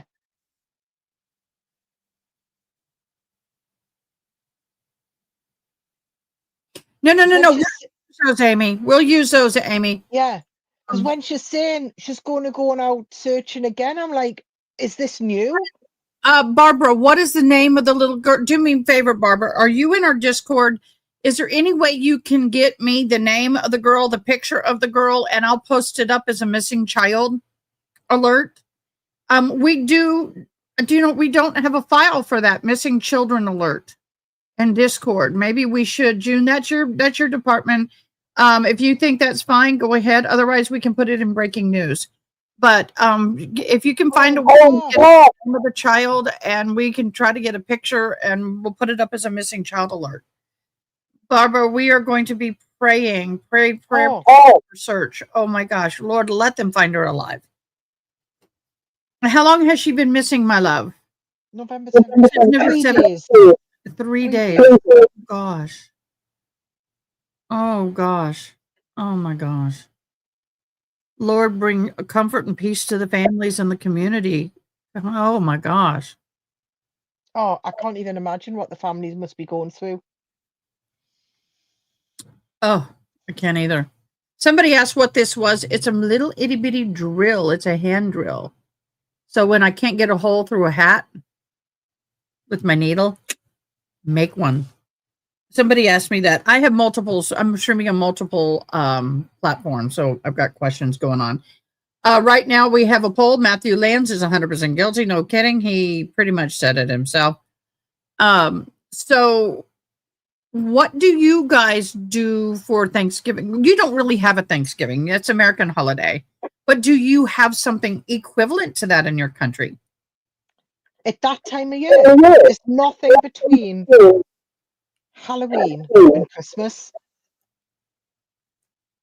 Nothing. Okay. At that time of year, we're not the sort of country that does things like that. We have our standard ones. Thanksgiving to me just looks so opulent and abundant. Not in my house. This year it ain't. Well, it is. It's, I love to make, what is that roast that is like $100? Prime roast, it's about like that big. It's $100. If you get a really good one, if you get a mediocre one, it's $50. Well, it depends on when you buy it. If you buy it like in June and put it in the freezer, you're going to pay about $60 for a $100 roast during this time of year. But I do like to buy, I didn't this year, but I just didn't, but I normally like to buy a really good roast. A lot of people do turkey. We do turkey too, but, Christmas we do turkey at Christmas. A lot of people still do turkey at Christmas, turkey or ham. And I find it interesting. Somebody said, why did people always do turkey at Thanksgiving and Christmas? It's hunting season. if you really look at the holidays, a lot of it's geared around what food is plentiful at that time of the year. And hunting's prime rib. That's right. That's what I like Yeah. to get. Rib. Little story for you. I was once in the States, and it's around prime rib. And I got told that I needed to go to this one particular restaurant to have their prime rib. So, you know what? If somebody recommends it, I will go. So I went to this one restaurant, had the prime rib, and that's what I ordered. And I became very, very British for about 30 seconds because they brought me a plate with a prime rib on it and no sides because I didn't order sides.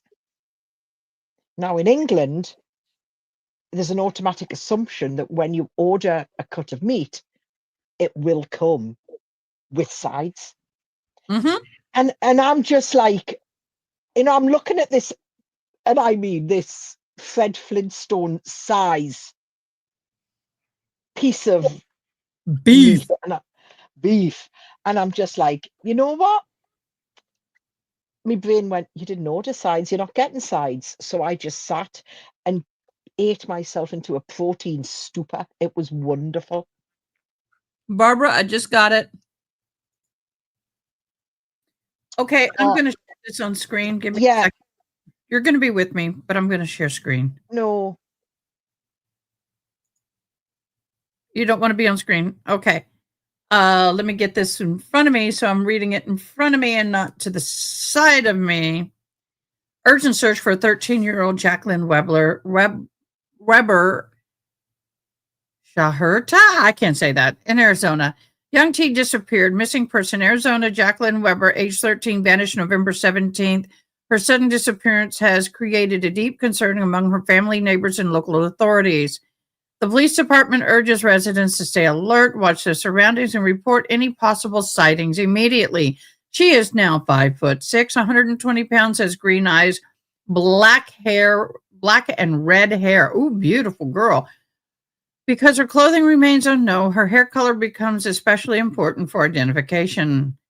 Jacqueline is bright, independent, and full of creativity. Her friends describe her as energetic, quick to make others laugh, enjoys art, music, exploring new ideas. Her family says she is a strong-spirited, big heart, but may also feel overwhelmed easily. And that is why her disappearance has caused so much fear. Only at 13, she is still learning how to navigate the world. She relies on family and trusted adults. Within the community, with her stopping suddenly, her loved ones knew something felt wrong.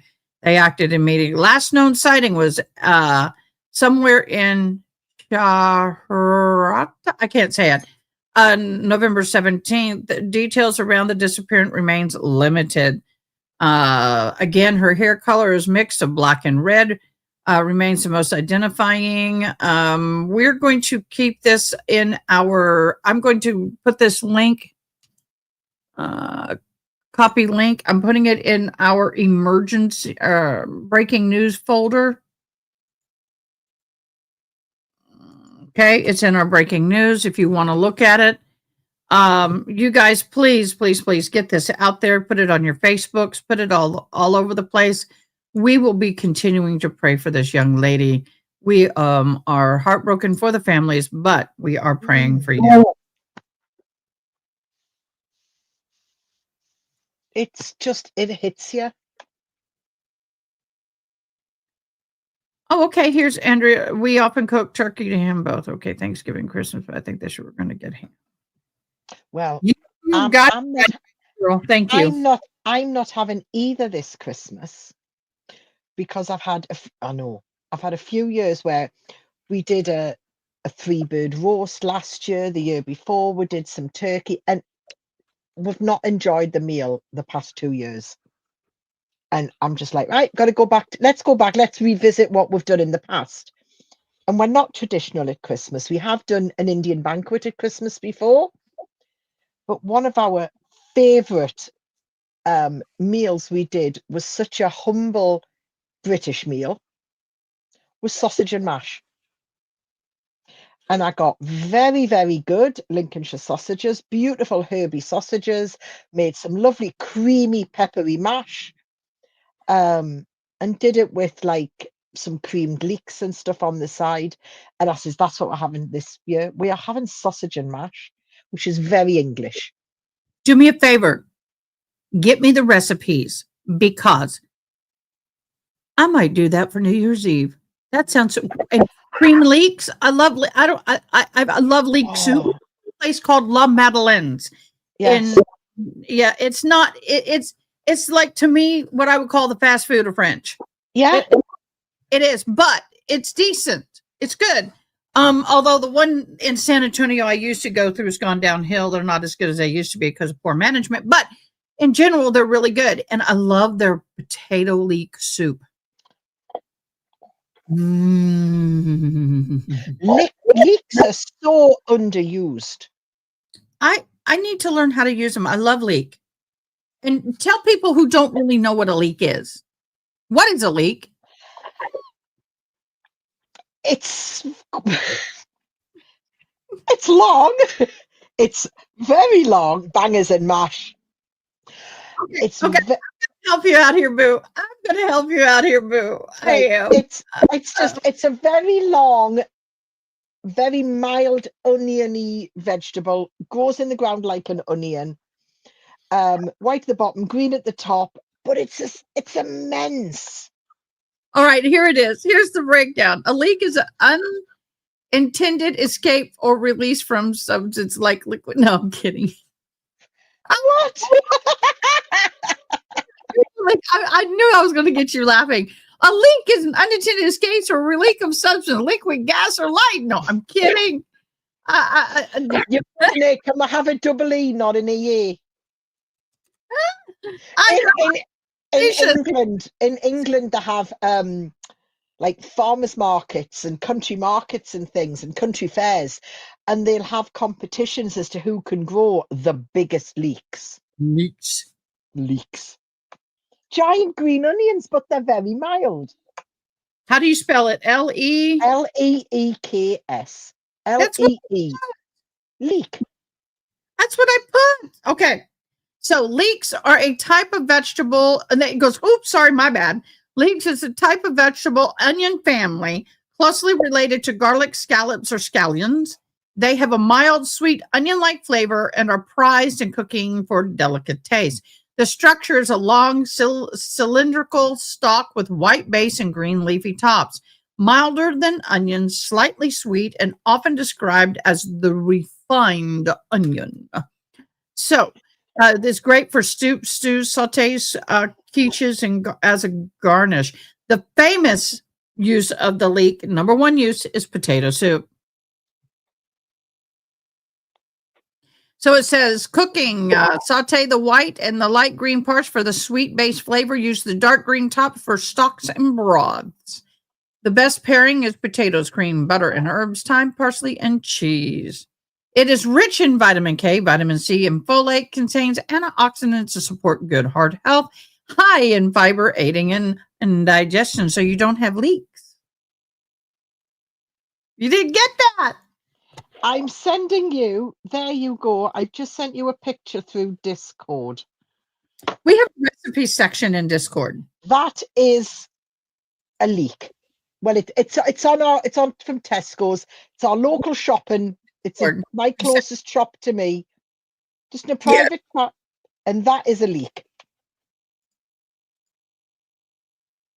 Yeah, I love leeks. I have bought them, and I'm just going to pull it up. I'm going to share screen real quick. Yes, I know that's over there. Window leek, and there it is. Here's your leeks, y'all. Here's your leaky. It doesn't have a bulbous. It's more of a smooth, straight on the end. It's not a round onion. So anyway, love leeks. Absolutely adore leeks. It's so good. And yum. The green at the top has got a totally different flavor to the white at the bottom. It does. It does. It really, really does. But I will get you a recipe, and I'll make sure that I do a little bit of. Oh, I forgot. No, I'll make sure that I can try and like adapt the quantity. Do you measure in cups or? I do both. When I'm baking, I weigh everything out. Oh, that's fine. But when I cook, I do it in cups. I can do either.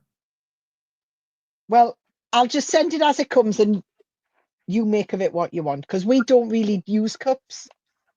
No, I'm good with both. Mhm. Because I was a baker and I got my my famous buttercream icing that stole the recipe from me, and I almost sued her.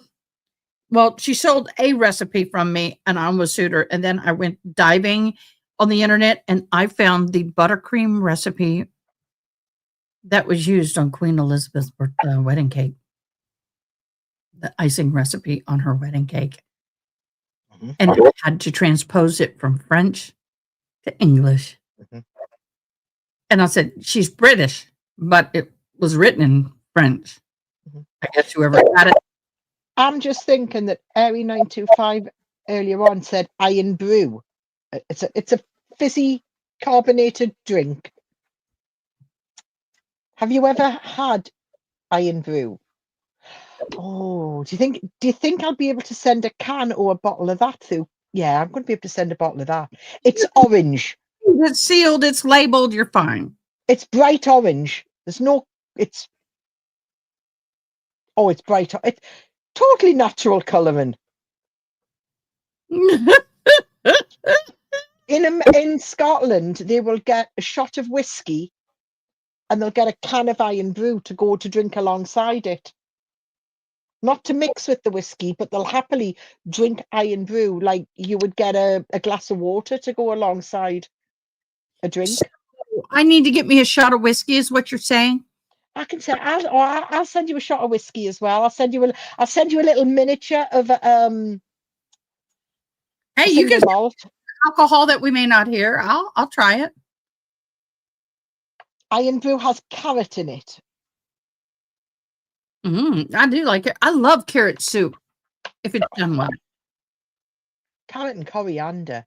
I tell you what I like. When I was in the States, this guy did like a broccoli and cheese soup. Oh, and yeah. I'd said to them, I says, do you know what? I says, I just really wish, I'd said to the waiter, I says, I just really wish it was broccoli and Stilton. And the chef came out about 20 minutes later. Stilton cheese, I know. And he was British. Who had it? And he said, anybody that says that they wish it was broccoli and Stilton, I knew it had to be English. He says, do you honestly think that we can afford to put Stilton in it? It's a very powerful taste. It's stunning. But he says, no. But no, you have to taste. I'll send you a range of things that you probably will struggle. I want to send you a box of Tunnock's tea cakes. They may be squashed, but they've got to be sent. Okay. And I think Aries going to know what a Tunnock's tea cake is. I just feel that somebody on here is going to know what a Tunnock's tea cake is. Oh yeah, you're going to have to try some of these. They may be too sweet because some of this is very sweet. I'm reading you. Are you saying turnip? No, Turnip. Tunnock's. Tunnocks.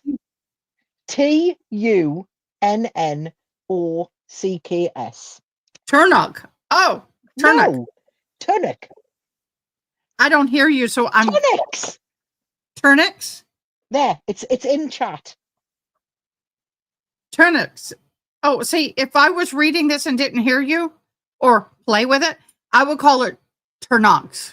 No. You don't say it as a knock at the end, it's an Tunnocks. Yeah. Turnips. Tunnock. Yes. Okay. Yes. Stilton. Aries, my little soul friend here. Cheese lover. But I haven't tried blue cheese in a long time, so I may have changed in many years. Turnips? You said turnips.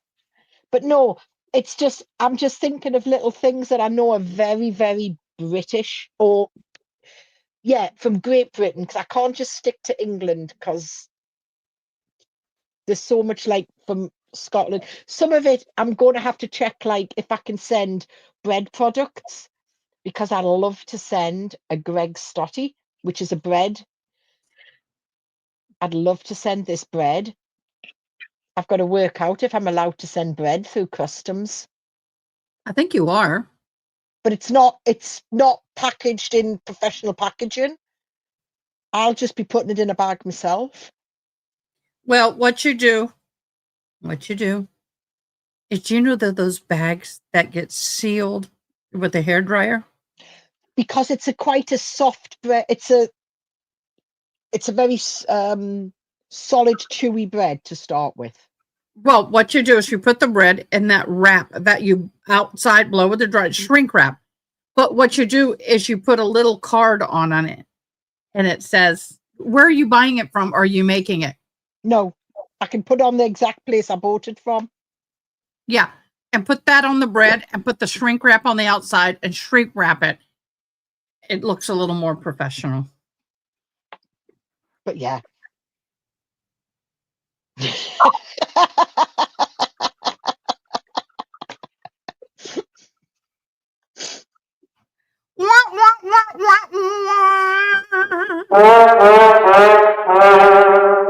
Well, Tunnock's tea cakes are, he hasn't had, so it's like a little biscuit on, so a little cookie on the bottom. Then it's got marshmallow on the top, and then it's all covered in chocolate. And it's just immense. Okay. Now, wait a minute. You can buy them on Amazon. Tunnock's tea cakes. Yeah, how much are they? Because I'll tell you how much I can get them for. This is be dead interesting. Well, I'm going to do this. I'm going to share screen. And then I'm going to bring you back on screen. Oh, they're the dark chocolate ones. 15. How much are they? £15 for how many 6 boxes? No, Right. that's in US dollars. Hang on, for one box?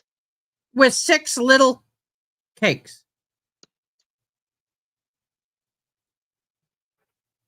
No. No.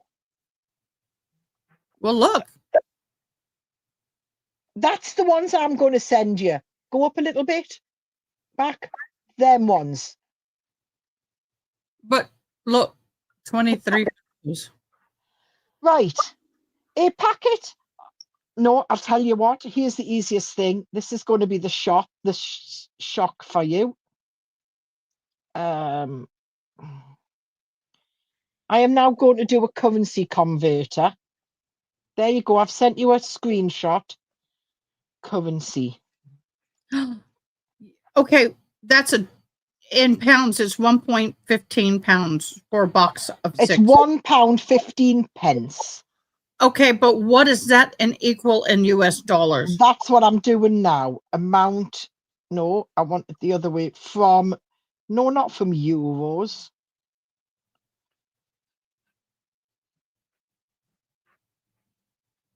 Come on.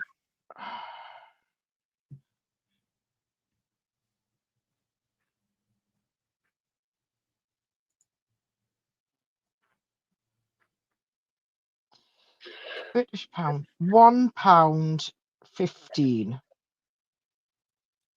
Convert. $1.50. Holy crap. Well, $1.31 is what it showed up here. Yeah. It's more or less one for, yeah. So if I want to buy something from Amazon, that's that expensive change. It's easier to get me to send you it. Well, Google, there's a tent that I want, and it's 5,000 US dollars. It's it's the what? COODY air tent. COODY. Cordy tent. Air tent. Yeah, it is a big one. Big. Oh, it's inflatable. Yeah. Oh, right. Well, I found the European site for them. Yeah. How much are they on? Oh, hold on. And then I'll find the US version of it and we'll see how. Products. Air cabins. It's not a tent, it's a cabin. Well, they may call them cabins over there. Which one is it? Is it the dome or the... It looks like a house with 2 big windows on each side. Like that? Oh, go ahead and send me that one. Just send me that one. I'll just do a price comparison. Let's hang on. Shop now. Let's have a look. Oh, Pick the that's big. biggest one you find. That one's 1,500. That's the cheapest. 1,500 pounds. Pound.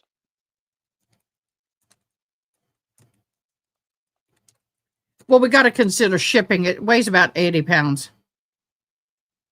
19 US dollars. 1,961. Oh, look at that one. Wait. Yeah. It's like a yurt. So, well, I could buy 2 of these for the price of 1 in the US, but what is the shipping? And I'm looking at...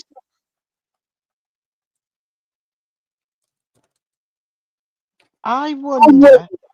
Hang on. Can I... Hang on. Shipping to US. I'm looking to see if you can ship this to the US. Oh no, this one doesn't ship to outside Europe. Yeah, well, but if you get it to you and then you ship it to me, what's the weight on that in pounds? I think it's about 85 pounds. It is $750 US to ship, depending on the character. But still, so you're looking at I tell you what, when you're coming to visit your family in Scotland, we'll have to have a meetup. Yeah. So here's the thing. I could pay you $3,000 and you could buy it and ship it to you and then ship it to me. Oh, it weighs 125 pounds. What? 125 pounds. Maybe for the entire package. I'm going to send you 9. It's okay. It's going to cost about 1,000 to ship, but that 3,000 versus 5,000, well worth it. Right. Anyway, I've sent you. I don't know whether you'll be able to see the site, but I've sent you the link in Discord, and that's the official. That doesn't make sense, Boo, because that right there is the 85-pound one. So the one I've looked at is heavier. I'm going to share screen. This is what my ultimate want is. Ultimate is this one right there. The L shape. That's the one. Ah, the big L shape one. Yes. That's 3 pieces. The back piece is a 2-room cabin with that and that. But here's why. Because I want to go to powwows. I want to go to international powwows. Yeah, so you see the weight on it there. The weight on it. Yeah. But what I'm going to do is be able to go to powwows, because what we'd love to do is camp, some of us. And I have the back room for me to sleep and change and all that. The dome will be where I put a big table and all the women can gather around it at night after the powwow, and we can bead, we can eat, and the other parts for cooking, kitchen, and all that. And it is wonderful. Yeah. Love, I need a comfort break real bad. Can you imagine carrying for about 5 minutes or less? So, June, so I gather its deliberations is up to 1 hour and 14 at the minute. So, how long do people think it's going to go for on this one? I mean, like I say, I haven't been following, so I don't know if it's a done deal or... Eri, just so you know, I am 198 mile from Ferryden, Montrose. They're quite northerly, aren't they? Well, I'm in northern England, so we are 198 mile, 4 hours drive or 5.5 hours on the train.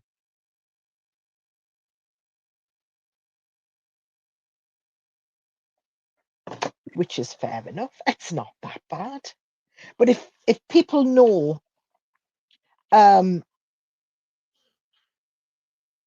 so I'm in Ada's Discord. Find me, send us a message if there's a British sweet you want or a British product you want us to get. Drop us a message, and I'll get them, and I'll get them shipped across. Because I don't think there's that many limits on what I can send. I think we're quite flexible on what we can take. You voted 1 to 3 hours. Yeah, I imagine that's going to take her a little bit of time. She's got to go through everything. At the minute, it's 1 hour 14 minutes. The deliberation's at. So we got some Scots in the house. We have Irish and Native in the house. We got some Brits in the house. We got in the house. We got a lot of different cultures in the house. I want to Google something. Give me a second. I'm going to Google something.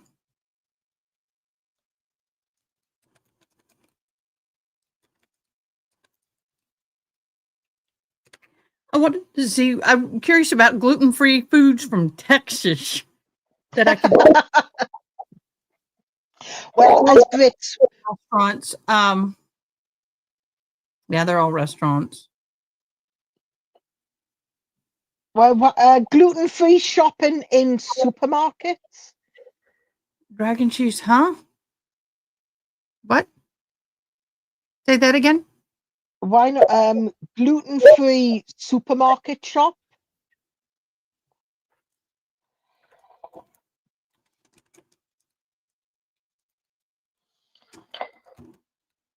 Not in Kerrville, but maybe in San Antonio. Oh, I've got to send you a curly whirly. Central Market has as an upscale grocery store with some gluten-free. Whole Food Markets has some gluten-free. H-E-B minimal gluten-free. So yeah, there are some gluten-free stuff, but nothing that is more of a Texas thing. No. Going. Are there any flavors that you just don't eat? Like, do you do licorice? Do you do aniseeds? So oh, this is going to be fun. What I can do, I'm fixing me some oatmeal. My stomach hasn't been very happy this week. So I've been babying it. What I would like to do is maybe get you, when I go to the market, I can get you on the phone in the gluten-free and you can go, oh, I want to try that. Yeah. Well, even though I'm going to be out the country next week, I'm planning on, I'm going to Cyprus. So it'll be another 2-hour time difference next week. 8 hours? Okay, what's in Cyprus? An all-inclusive hotel and sunshine. I've never been.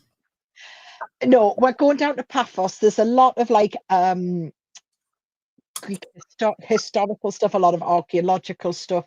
So me and the son were planning on doing some walking around and looking at the harbour and going up to the Cypriot. There's the Tomb of the Kings, and doing some walking around Old Town.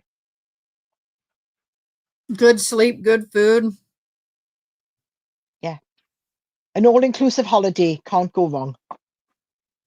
Well, when you say all-inclusive, what does that mean to you when you say all-inclusive? So when I don't know if it's, so what do I get for an all-inclusive holiday? So you pay one price. That's your flight, your hotel, your breakfast, lunch and evening meal, usually snacks in between, and all your drinks, whether they're hot drinks, soft drinks, or alcohol drinks. I don't think we have those here. You have to pay for everything separate. No.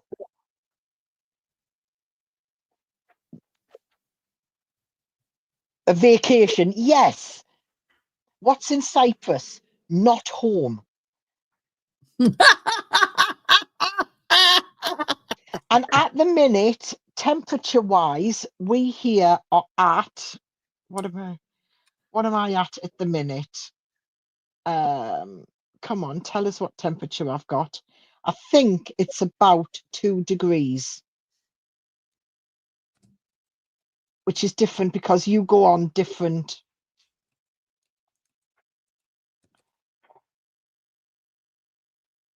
It's quite. Where are we? 35.6 degrees Fahrenheit. You're just above freezing. Yes.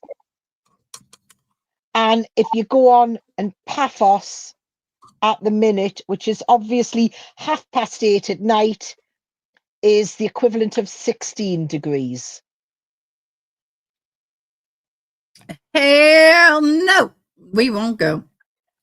I will not be back of the woods in winter. Saturday is going to get up when we land. Saturday could be 28 or 29 degrees. Is that Celsius or Fahrenheit? Don't ask me.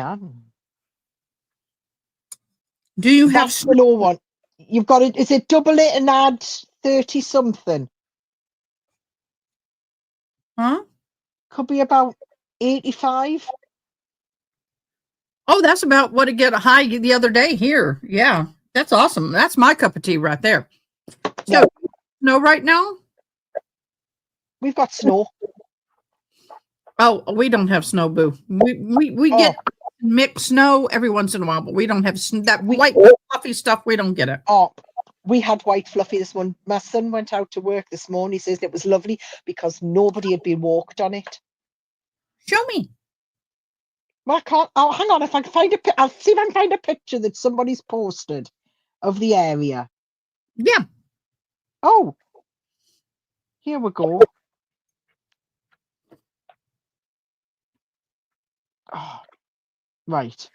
I'm going to have to crop this picture because it's got somebody's identifying information on. I'll crop it if you don't. It's okay. Oh, I can crop it. Take that off. Now, this lad lives how close to me? 15 minutes drive.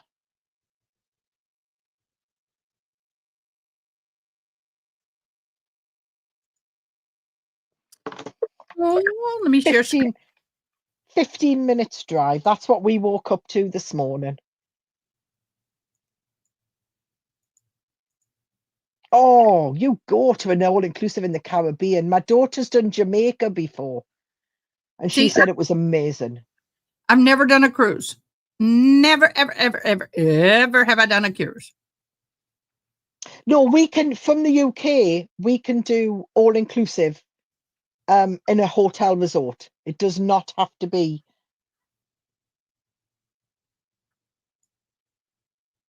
And for that, I've got to admit, for that, if you go like this time of year, you are going to get that all-inclusive week with all your, and it includes your coach transfer or your taxi transfer. Come on. What the hell? You got it? No. Oh, where have your ears gone? Hear you now. Hold on. Let me reconnect. My hearing aids are breaking down on me, and there I go. I got sound. And it's going to take 2 months to get my new ones. Oh, no. We can get a good 4-star at this time of year, all-inclusive, for probably the equivalent of $1,000.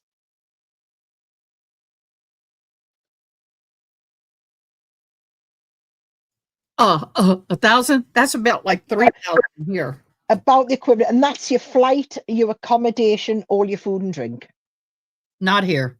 That would be more $5,000. Yeah. We're So just spoiled. but you do y'all get paid hourly at the same rate that we do here? The average rate now is $15 US dollars an hour. No, what is UK minimum wage? UK. We do have a national minimum wage. Our national minimum wage is still like $7 and something an hour. They have not raised it. But in general, $12 to $15 an hour is the average. You're not allowed to pay somebody less than £12.21 if they're aged over 21. What is that in the US? It's roughly the same. Maybe I ought to move. Somewhere where it's nice and warm would be nice. 12.21.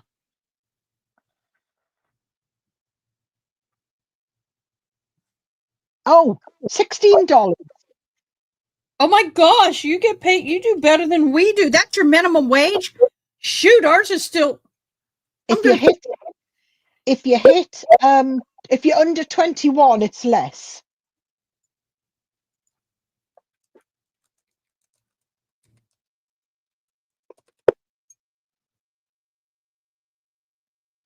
Do people think? Oh, get a load of this. The minimum wage for anybody in the U.S. is $7.25 an hour. But if you are a tipped employee, like a waitress, $2.13 an hour. Well, let me finish. Tips must equal $7.25 an hour, your minimum plus tips. So you get $2.13 an hour. If your tips don't average you to $7.25 an hour, you will get that. But federal minimum wage is $7.25 an hour. The average is about 12 to 15 right now. That's disgusting. This annoys me about people in the hospitality trade. Not annoys me about them, but annoys me about the way they're treated when they are a tipped employee. Yeah, well, listen to this. California's state minimum wage is $16.50. Connecticut, $16.35. Delaware, $15. Florida, $13. Arizona, $14. District of Columbia, $17. Texas, $7.25. Minimum wage. Hello, it's Brit, $7.25. That their states can stick with the minimum of the federal level, or they can go above it, but they can't go below it. But it really annoys me because people in the hospitality industry, so like tipped workers, usually they put their heart and soul into their job. They work long hours. They've got to keep that smile on their face because they know if they don't get the tips, they're not going home with enough money. Now, in the UK, if you get your tips, so if you're like in a bar and you're tipped £1, you're tipped, or people say, get yourself a drink, you'll put yourself the equivalent into a pot or whatever. And that's you. Some of the bars will just say, if you get tipped in cash, you just put it in a jar or you put it in your pocket. But that picture. A lot of people's fudge it. Okay, here we go. Oh. We've been talking, but I wanted to give a little bit of a play.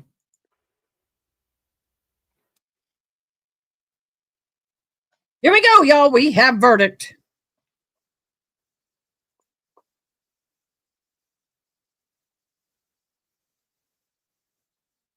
Oh, that's the face of somebody who's not happy.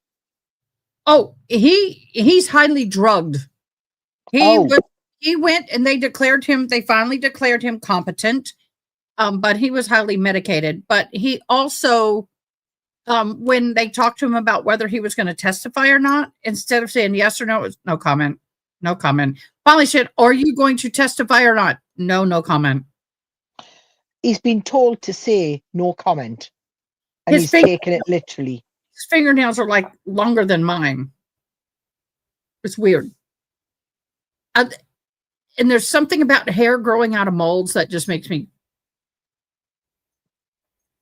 It's nowhere else on his face, but it's growing out of the mold. I'm gonna zoom in. I've got one little mole here that gets 2 hairs in, and then now and then they've just got to get. 229000922.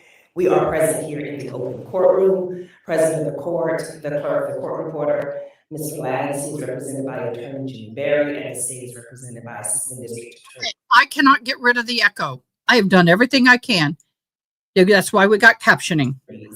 Green and Horowitz. In the Superior Court of Cobb County, State of Georgia, the State of Georgia versus Matthew Scott Lanz, defendant, criminal action file number 229000922, non-jury judgment after bench trial. Defendant having waived his right to trial by jury, the parties having consented to a bench trial before the court, and the bench trial having commenced at November 17th, 2025 at 9 a.m. Now, therefore, after considering the evidence admitted during the bench trial, the parties' arguments, and the applicable law, the court finds as follows. As to count 1, malice murder, the court finds the defendant, Matthew Scott Lanz, guilty. As to count 2, malice murder, the court finds the defendant, Matthew Scott Lanz, guilty. As to count 3, felony murder, the court finds the defendant, Matthew Scott Lanz, guilty. As to count 4, felony murder, the court finds the defendant, Matthew Scott Lanz, guilty. As to count 5, felony murder, the court finds the defendant, Matthew Scott Lanz, guilty. As to count 6, felony murder, the court finds the defendant, Matthew Scott Lanz, guilty. As to count 7, home invasion, the court finds the defendant, Matthew Scott Lanz, guilty. As to count 8, aggravated assault, the court finds the defendant, Matthew Scott Lanz, guilty. As to count 9, aggravated assault, the court finds the defendant, Matthew Scott Lanz, guilty. As to count 10, possession of firearm during commission of a felony, the court finds the defendant, Matthew Scott Lanz, guilty. As to count 11, possession of firearm during commission of a felony, the court finds the defendant, Matthew Scott Lanz, guilty. As to count 12, cruelty to children in the 2nd degree, the court finds the defendant, Matthew Scott Lanz, guilty. As to count 13, tampering with evidence, the court finds the defendant, Matthew Scott Lanz, guilty. This 20th day of November 2025, signed and affixed with my signature, Judge Sonia N. Brown. Would you all like to take a look at the form? No, Your Honor. Right, Madam Clerk, if you would please enter this non-jury judgment after bench trial into the record of the court. All right, I will hear from the state of the defense regarding sentencing. Your Honor, we have talked, I know that the state has quite a large number of people that want to speak. I think it probably would be wise to start that in the morning. So We don't have any objection to that. Thank you, Your Honor. All right, so we will stand in recess until 10 a.m. tomorrow morning, in which time both the state and the defense will have an opportunity to present arguments and in a state. I'll see all the police behind him. Look at that. They are ready. A lot of police behind him. The state and the defense will have an opportunity to present arguments and any statements from any victim impact statements or statements in mitigation on behalf of Mr. Lanz. thank you. Right. Stand in recess until 10 a.m. Oh, wait, please. Court is still in session. Your Honor, just for the record, and I apologize for not putting this on the record prior, but As for your deliberations, the following exhibits were not provided to your honor. That was State's Exhibit 670 in the ATF crime lab report, State's 671, another ATF lab report, State's 917, which was the Google search history, State's 607, which was the Zetec OZ9 of the defendant's gun. State's Exhibit 468 was not an exhibit. It was never tendered, it wasn't missed, it just was never, that number was never used. And then finally, of course, we did not provide your honor with Master Drive A, which contains State's Exhibits 5, 7, Y'all, he's crying. He just wiped away tears. 460, 462, 463, 464, 465, 466, 467, 469, 470, 471, 472, 473, 474, 481, 685, and 686. Thank you. Right, all the evidence has been brought and placed back in the court. Thank you so much. We'll stand in recess until 10 a.m. tomorrow morning. Thank you, Jan. Deputies, we do have a status hearing, well, Floyd, that's not that, have a status hearing in 30:47. Okay. So we recess at 1:30, but it's on the side. Yes, ma'am. Thank you.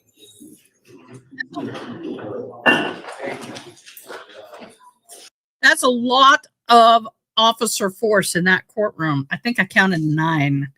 But you know, you never know what the emotions of the people may do if he was found not guilty. But yeah, he was found guilty. That was a no-brainer.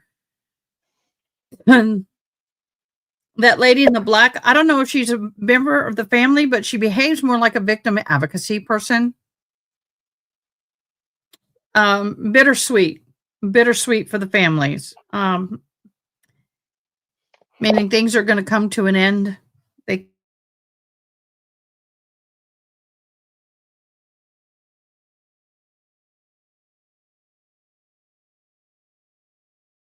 is the choices that they have at the moment.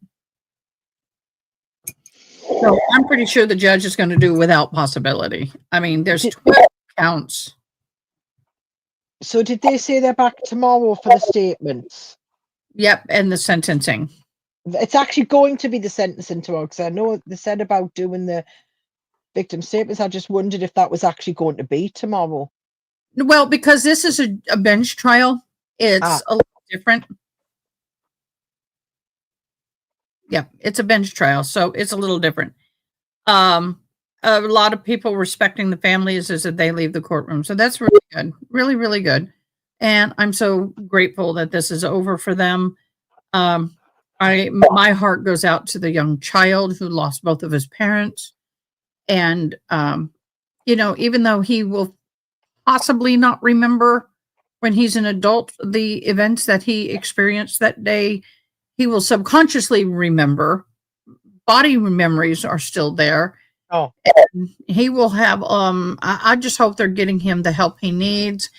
Since he is a victim, victims advocacy will definitely provide a lot of the counseling or whatever he needs in support of him. For as long as it's needed. That is one thing I do like about victims advocacy, is to a point they are fabulous on that end, depending on the state. Yes, she said impact statements in the morning. The defense said the several, yeah. There's going to be a lot of people speaking tomorrow. It's going to be an emotional morning. do you think it'll be? You go on. Yeah. Yeah. They don't show emotion, they're held as heartless. And then when they show emotion, they said it's only because they feel sorry for themselves. I just say boo-hoo on that. You know, the thing is that are you talking about the defendant?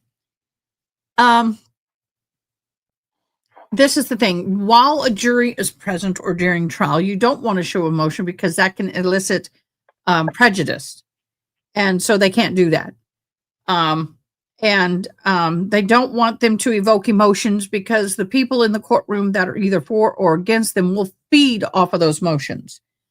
So if you have someone like him who's showing anger, frustration, or whatever, then it may elicit more emotions from his side. The lack of empathy may elicit, if he's bawling and crying, it just, any display of emotions can elicit emotions from the gallery, and then it can get out of control. I've seen it. So obviously we're not watching a trial. I'm only getting what I've picked up from this live with you. Do I think there's going to be a lot of talk about mental health here from defense? They didn't put a defense on. Oh. He barely gave an opening statement. He barely gave a closing statement. The prosecution rested this morning. He stood up. They asked him if he was going to testify. He said, no comment, no comment, no comment, no comment. Then the lawyer was asked, are you going to put on a defense? He goes, nope, defense rest, sat down.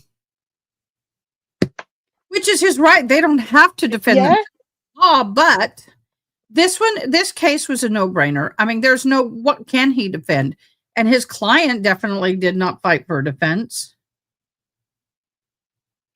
I don't mind seeing a little bit of emotion, like a wiping away of a single tear. Like he did. Is, to me, somebody who's trying to hold it, whatever they're going through, they're trying to hold it together, and they're trying to not minimize, but keep it as minimal as possible. And then you've got the, can't think of her name, and it's going to bug me. Sarah Boone? No. What did she do? The conspiracy to murder the granny. Oh, Adelson. The Adelson. Oh, then you had her display of emotion, which was anger. And ridiculous. Yeah, Donna, ridiculous, that one.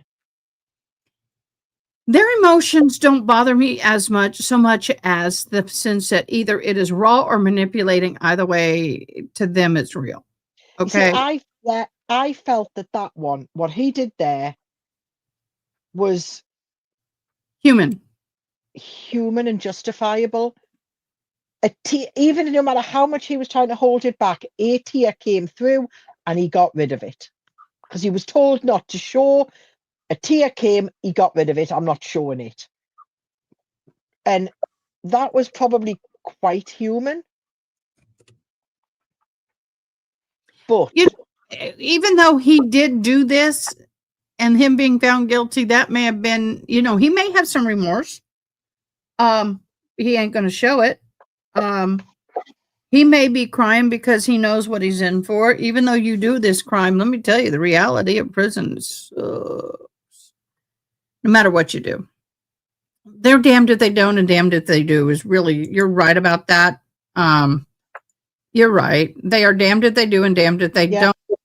What I don't like is the Donald Adelson type thing, because she acted like she was so caught off guard that she was going to be found guilty.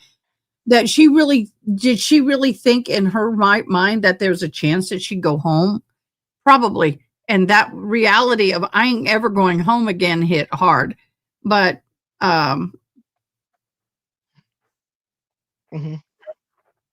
just checking in at work, just so I'm as the girl turns, I love your handle. I really do. I guess you are a beautician, is what I'm guessing. I love the upside down ET. That rocks. The judge can hold it against him, but me as a viewer is a part of the gallery. Yeah. Well, I don't think they really hold it against them. I just know that they don't want the emotions, because they know that emotions from one person can invoke emotions from another. And then you get this domino effect, and they've got to control the courtroom. That is what it is. That's how I personally see it.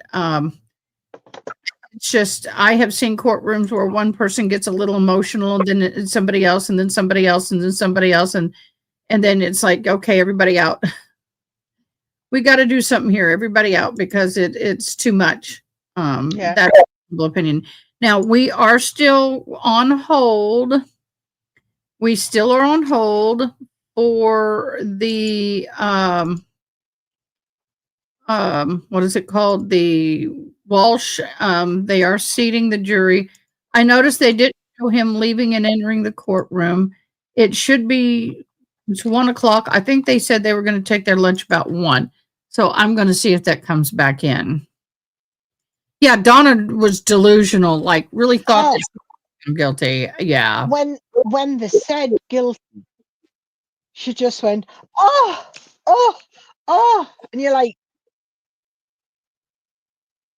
oh my God.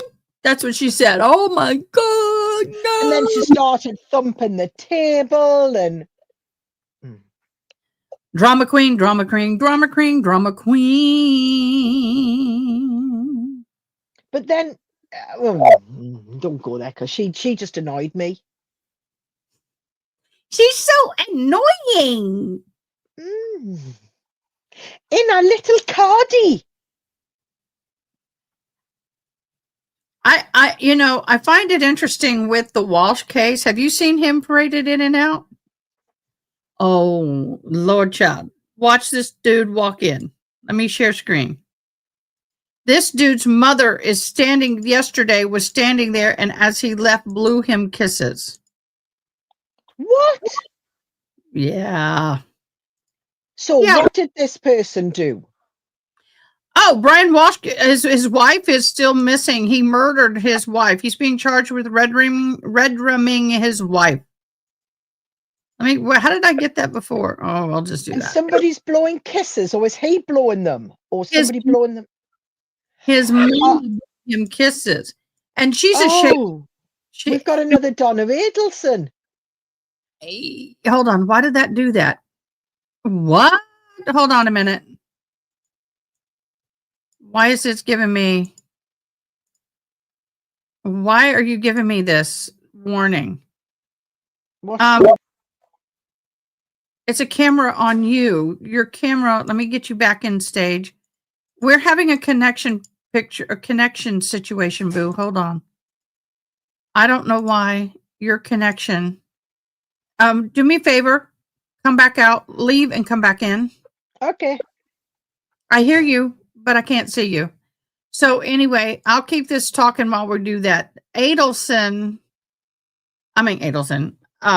Walsh's mother lived in an apartment complex, and in that apartment complex is where they found some of the stuff for save, update, layout. Thank you very much. Why can't I bring you in? I'm there. Y'all, everybody else stay there. I'll be right back. I'm here. Woo. Could she not see me there? It was me. I was a problem. Okay, let me share screen. One of us was a problem. It was weird. So anyway, some of the saws, the hacksaw, the handsaw, all the saws, and other clothing and items from the Anna Walsh, who is believed to be deceased and dismembered and disposed of in the trash. They have picked a lot of that stuff in a dumpster next to his mother's apartment. Oh. Isn't that interesting? Oh, you were close. Oh, is this why they were talking about the GPS and the ankle monitor?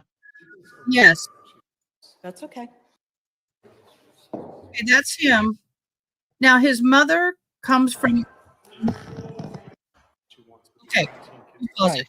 Okay, let me explain. The mother's husband was a neurologist, a neurosurgeon. Yeah. He had money, but he died. Then the son fought his mother over the estate to get all the money.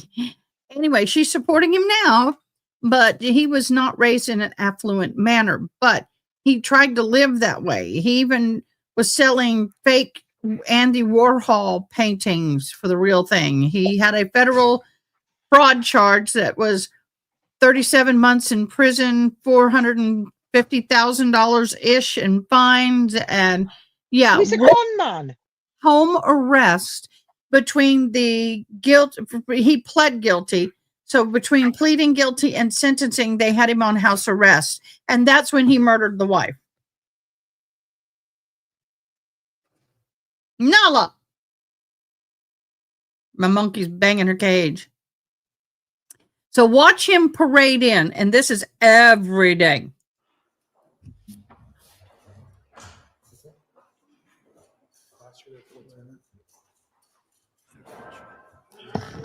Just sitting there.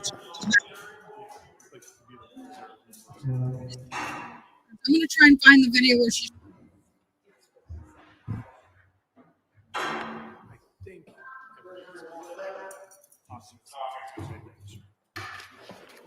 think Malice is she's there. She's right.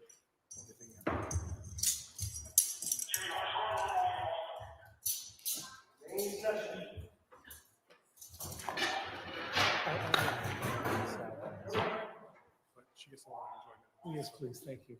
I'm going to find the day that she does this.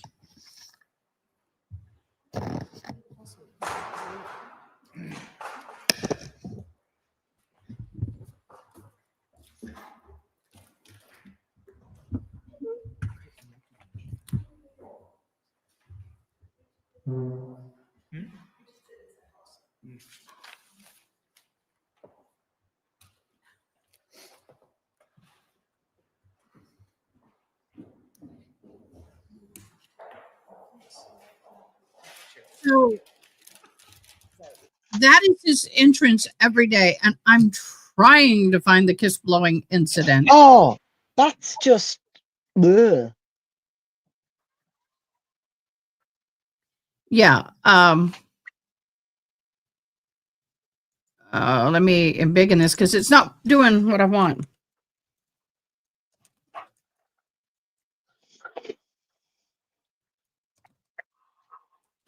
So, trying to find it. My monkey's banging the cage because she wants something.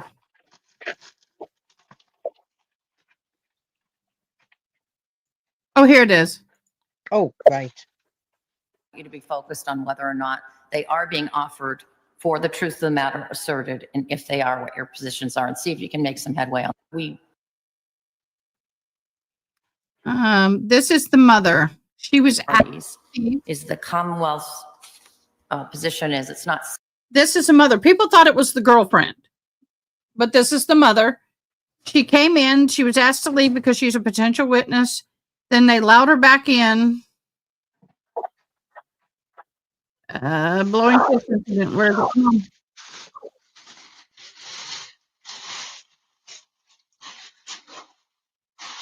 Let's see if they cut it out.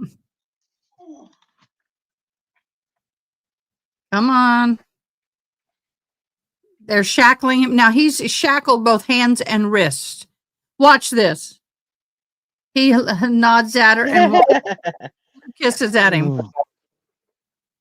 And then the other day he said, "It's okay. I'm all right. I'm fine." You know. Oh, I'm so glad he's all right. I can sleep at night. Oh. Give me a sec. I'm switching this. I apologize. There we go. Get that thing down. But I mean, that sort of thing, I can get behind that. Stuff that I can get angry at. Because I can vent at the trial while it's going on. I can do a bit of venting and it's good. But it's the ones that just are testimony after testimony after evidence after that. And you just get bogged down. I struggle with the Cellbrite stuff, even though I understand it and I know the importance of all of that, but sometimes it's just like oh, mind you, the person that explained the Cellbrite stuff in the Donna Adelson. Oh, fabulous. We said, where were they in the Murdoch trial with Alex Murdoch? Aaron Reed trial. It would have all made so much more sense. Because that person just broke it down so that the jury understood it. It's like, it's as though I imagine that expert is also a tutor. He's a lecturer. Oh, and yeah. He's used to being able to lecture and deliver teaching sessions to people who are learning about it. So he has to be able to do it on all different levels. And I just thought he can deliver us a piece around. This is so easy. Yeah, it could be the most boring bit of information, and he's like brilliant. Oh,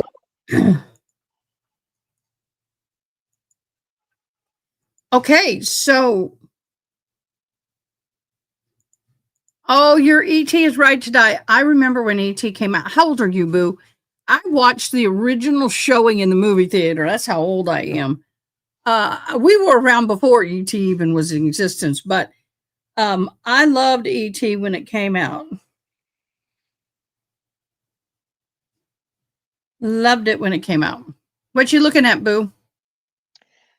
I am looking here at what I'm prohibited from sending you in a parcel. Damn. I can't send you fresh fruit, vegetables, meat, dairy products, and anything with a shelf life of less than 6 months. I could send a bit of bread, but we're taking a chance with it.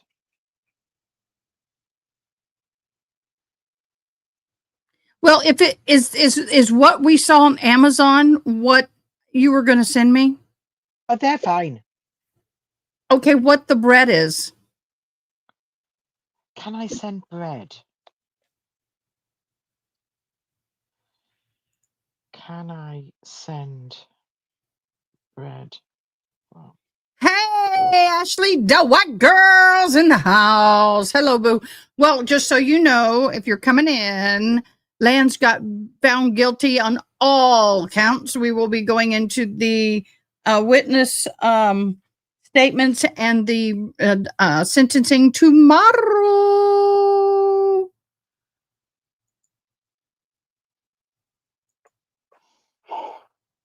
Welcome back, June. I saw it as soon as you popped in. June, do you have anything else we can watch in the meantime? I may end the live in a few minutes. You know, you and I'll chat a little bit more, but I have a house that's still full of boxes that I've been dwindling away at, but I don't have enough time in a day. I can just do 1 or 2 boxes a day. I can make some big dent in it if I get my butt in there and work today. Mm-hmm. No, it hadn't rained yet, although the rain is going to be hitting me in... Oh, Kerrville's going to get some rain for a couple hours, about 4 or 5 o'clock. But y'all, we have waves and waves of rain that's going to be hitting some parts of the weather and pattern changes. Oh, Hello, I'm seeing if we've got snow due. Oh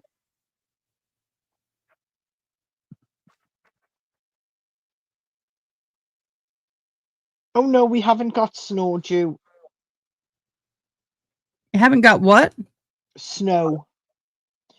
I'm changing it to Fahrenheit for you specifically so I can tell you it in numbers you'll understand.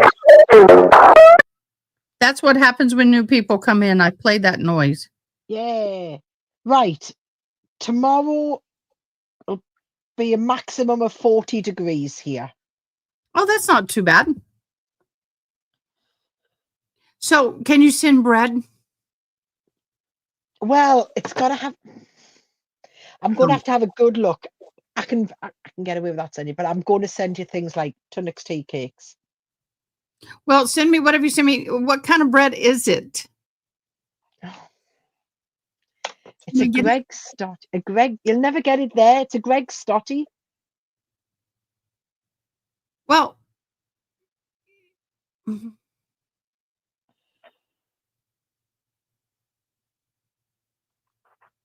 I'd rather if you put it in there, it may hold up everything else. Yeah. We'll just wait for when you get a huge inheritance and you come over. No,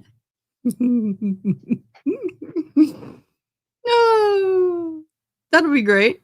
I do want to come over. I want to come over for a month, and I want to go all over for the month. Mm-hmm. I do want to go to Scotland. I want to go to Ireland. I want to go all over your neck of the woods. Just kind of go. We'll just jot all over the place. We'll just. You're going to go to Wales as well. Wales, yep. I do want to go and do more of the natural culture things. I don't mind going to the touristy traps for a day, but I want to go to the real cottage sites and see, the real deal. I don't, Yeah. Yes, Eri, you've just reminded me I've now got to go and turn my phone back because I'm so used to the weather being in Celsius. Yeah. So every time I play with my earring, Joe Schmo shows up. Oh. So I've been playing with my earring and you haven't popped in. I guess it don't work no more. You're not my genie.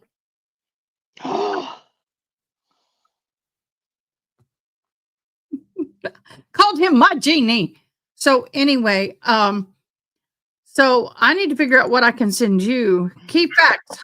Holly Boo disappeared on April 13th of 11 from her family home in Dayton, Tennessee. Wikipedia Justin Adams, along with his brother Dylan Adams and third man Jason Autry, were charged with her kidnapping, EPAR, and murder. Adams went to trial in 2017. His brother and Autry entered a plea deal. Adams was the only one who went through full jury. That trial in the United States theory, Bob. Okay. Okay, cool. Yep. Mm-hmm.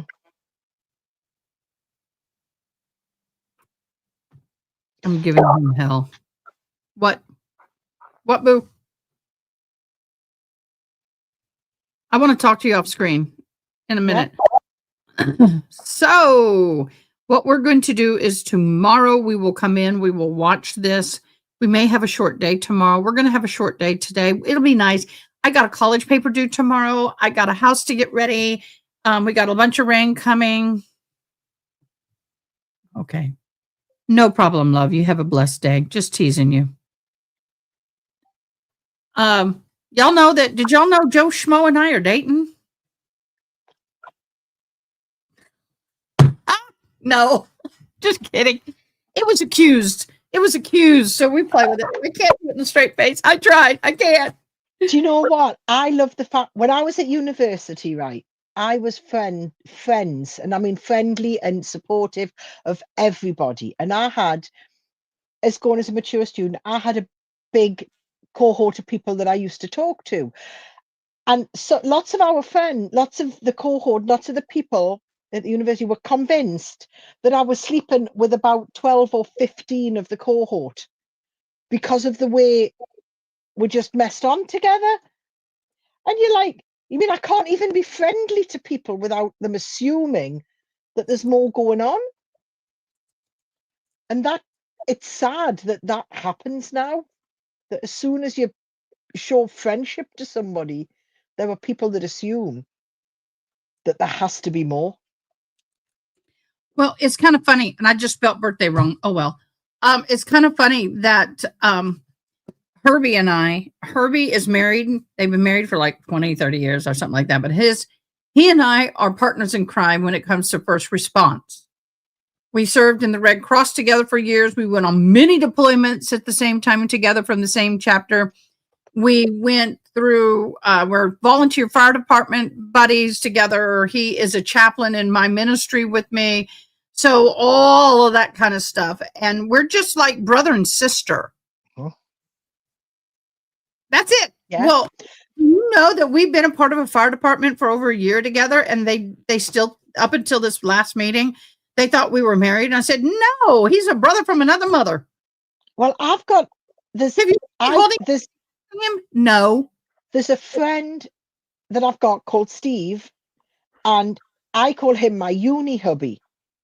Because when we were at university together, we were there for each other, we supported each other, we listened to each other's issues about courses and lecturers. And we were as thick as thieves at university. And I introduce him to people as my uni hubby. And they go, but you're married to Stuart? I goes, yeah, I don't want to marry him. I don't want any of the entrapments that marriage brings with him. he's my friend. He's the most platonic friend that I've ever had in my life. Cool as a girl turns happier. Oh, Go to our Discord and put your birthday in because we sing happy birthday. That's something I got to do this weekend is put all the birthdays on the calendar. You need to go into Discord and put your birthday in, boo. Yes, I'm pointing to you. You. Go put your Me? birthday. Yeah. You sung happy birthday to me. I remember it. I know, but so for next year. I'm about to become a great grandma for the second time. Within 2 or 3 weeks. Boy or girl, do you know? Girl. Do you know what? I've already got a boy. Nobody just surprises.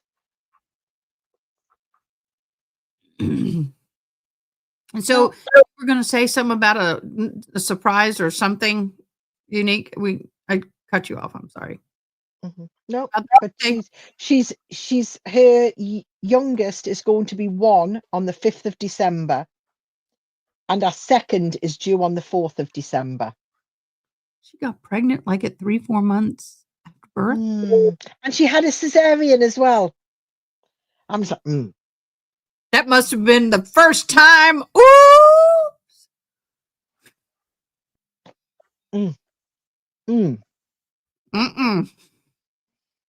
My husband was a doctor, so I couldn't fib things. But if I was married to a non-doctor and I had a C-section, I'd be going, 2 months. 2 months before you can even look at me. Yeah, exactly. Then I may let you in the bed after about 6 months. 5. Oh, the last 3 were 11. Whoa. Oh. Angela, I was really quickly from both of my C-sections. In fact, my first one, my son was 7 days. Well, no, let's see. I was 11 days after my C-section. I was singing on a regional Sweet Adeline competition with my quartet. We were singing and competing 11 days after his birth, full of stitches. Wasn't the best thing to do. It wasn't our best performance, but we invested and we did it anyway. But y'all, that's a whole lot different than loving a husband. Yeah. Y'all, no thank you. Men, we love you, but not that much. Sorry. Birthday announcements. Thank you, Angela. Angela, are you listening? Are you lurking? Because you just called lurking and working. She is working. Hers is November 23rd. We'll have to give you a shout out. I love giving shout outs. Okay. I'm going to go ahead and end the live for today. Boo, can I call you in a minute through Discord? Or I'll go for comfort break first. What do you do? Discord or WhatsApp, whatever. I'll call you through WhatsApp because I'm going to be moving around. I'm going to run to the store. I haven't been to the grocery store in ages because I'm here. Oh, thank you for making me feel old again, Angela. Oh, how funny. You're not old. Old as my dad. He's 91. That's old. He'll be 91 on December 28th. So my daughter, when I had my birthday, said to my daughter how old I was. She said, "So how old are you today, ma'am?" So I told her. She burst out laughing. She says, "When did you get old?" I says, "I don't think I'm old." How old are you? 58. What? Then I'm old too. How old's your daughter? 39 coming up. Okay. My dad turned 40 and I was a little kid. I was like a little kid. And I said, "So Daddy, did you wear wooden shoes and write on stone tablets when you were a kid?" Oh, my mom loved it and rolled laughing, and she never let him down on that one. I now as an adult went, because when I hit 40, I went, "Oh my God, I can't believe I said that to my daddy." Well, my dad was 40 when I was born, and and my mum was about 38. And I thought I was so embarrassed growing up by that age. because everybody had young parents and I didn't. Do you know what the difference is? They were more wise and they had more. They usually by that age, you have a little more patience. Truly. So you benefited from that. Oh, I've done the kids very young. I've had kids in one at 17, one at 19, one at 25. I'm saying 25. I was around about that. And then one at 35. 5 kids? 4. 17, 19, 25, 35. Or 26, 36. How was it? Was that last one in Oops? Because that was 10-year difference, boo. I remarried. There you go. That'll do it. That'll do it. That's okay. Yeah. That's how I've got children ranging from 41 down to 22.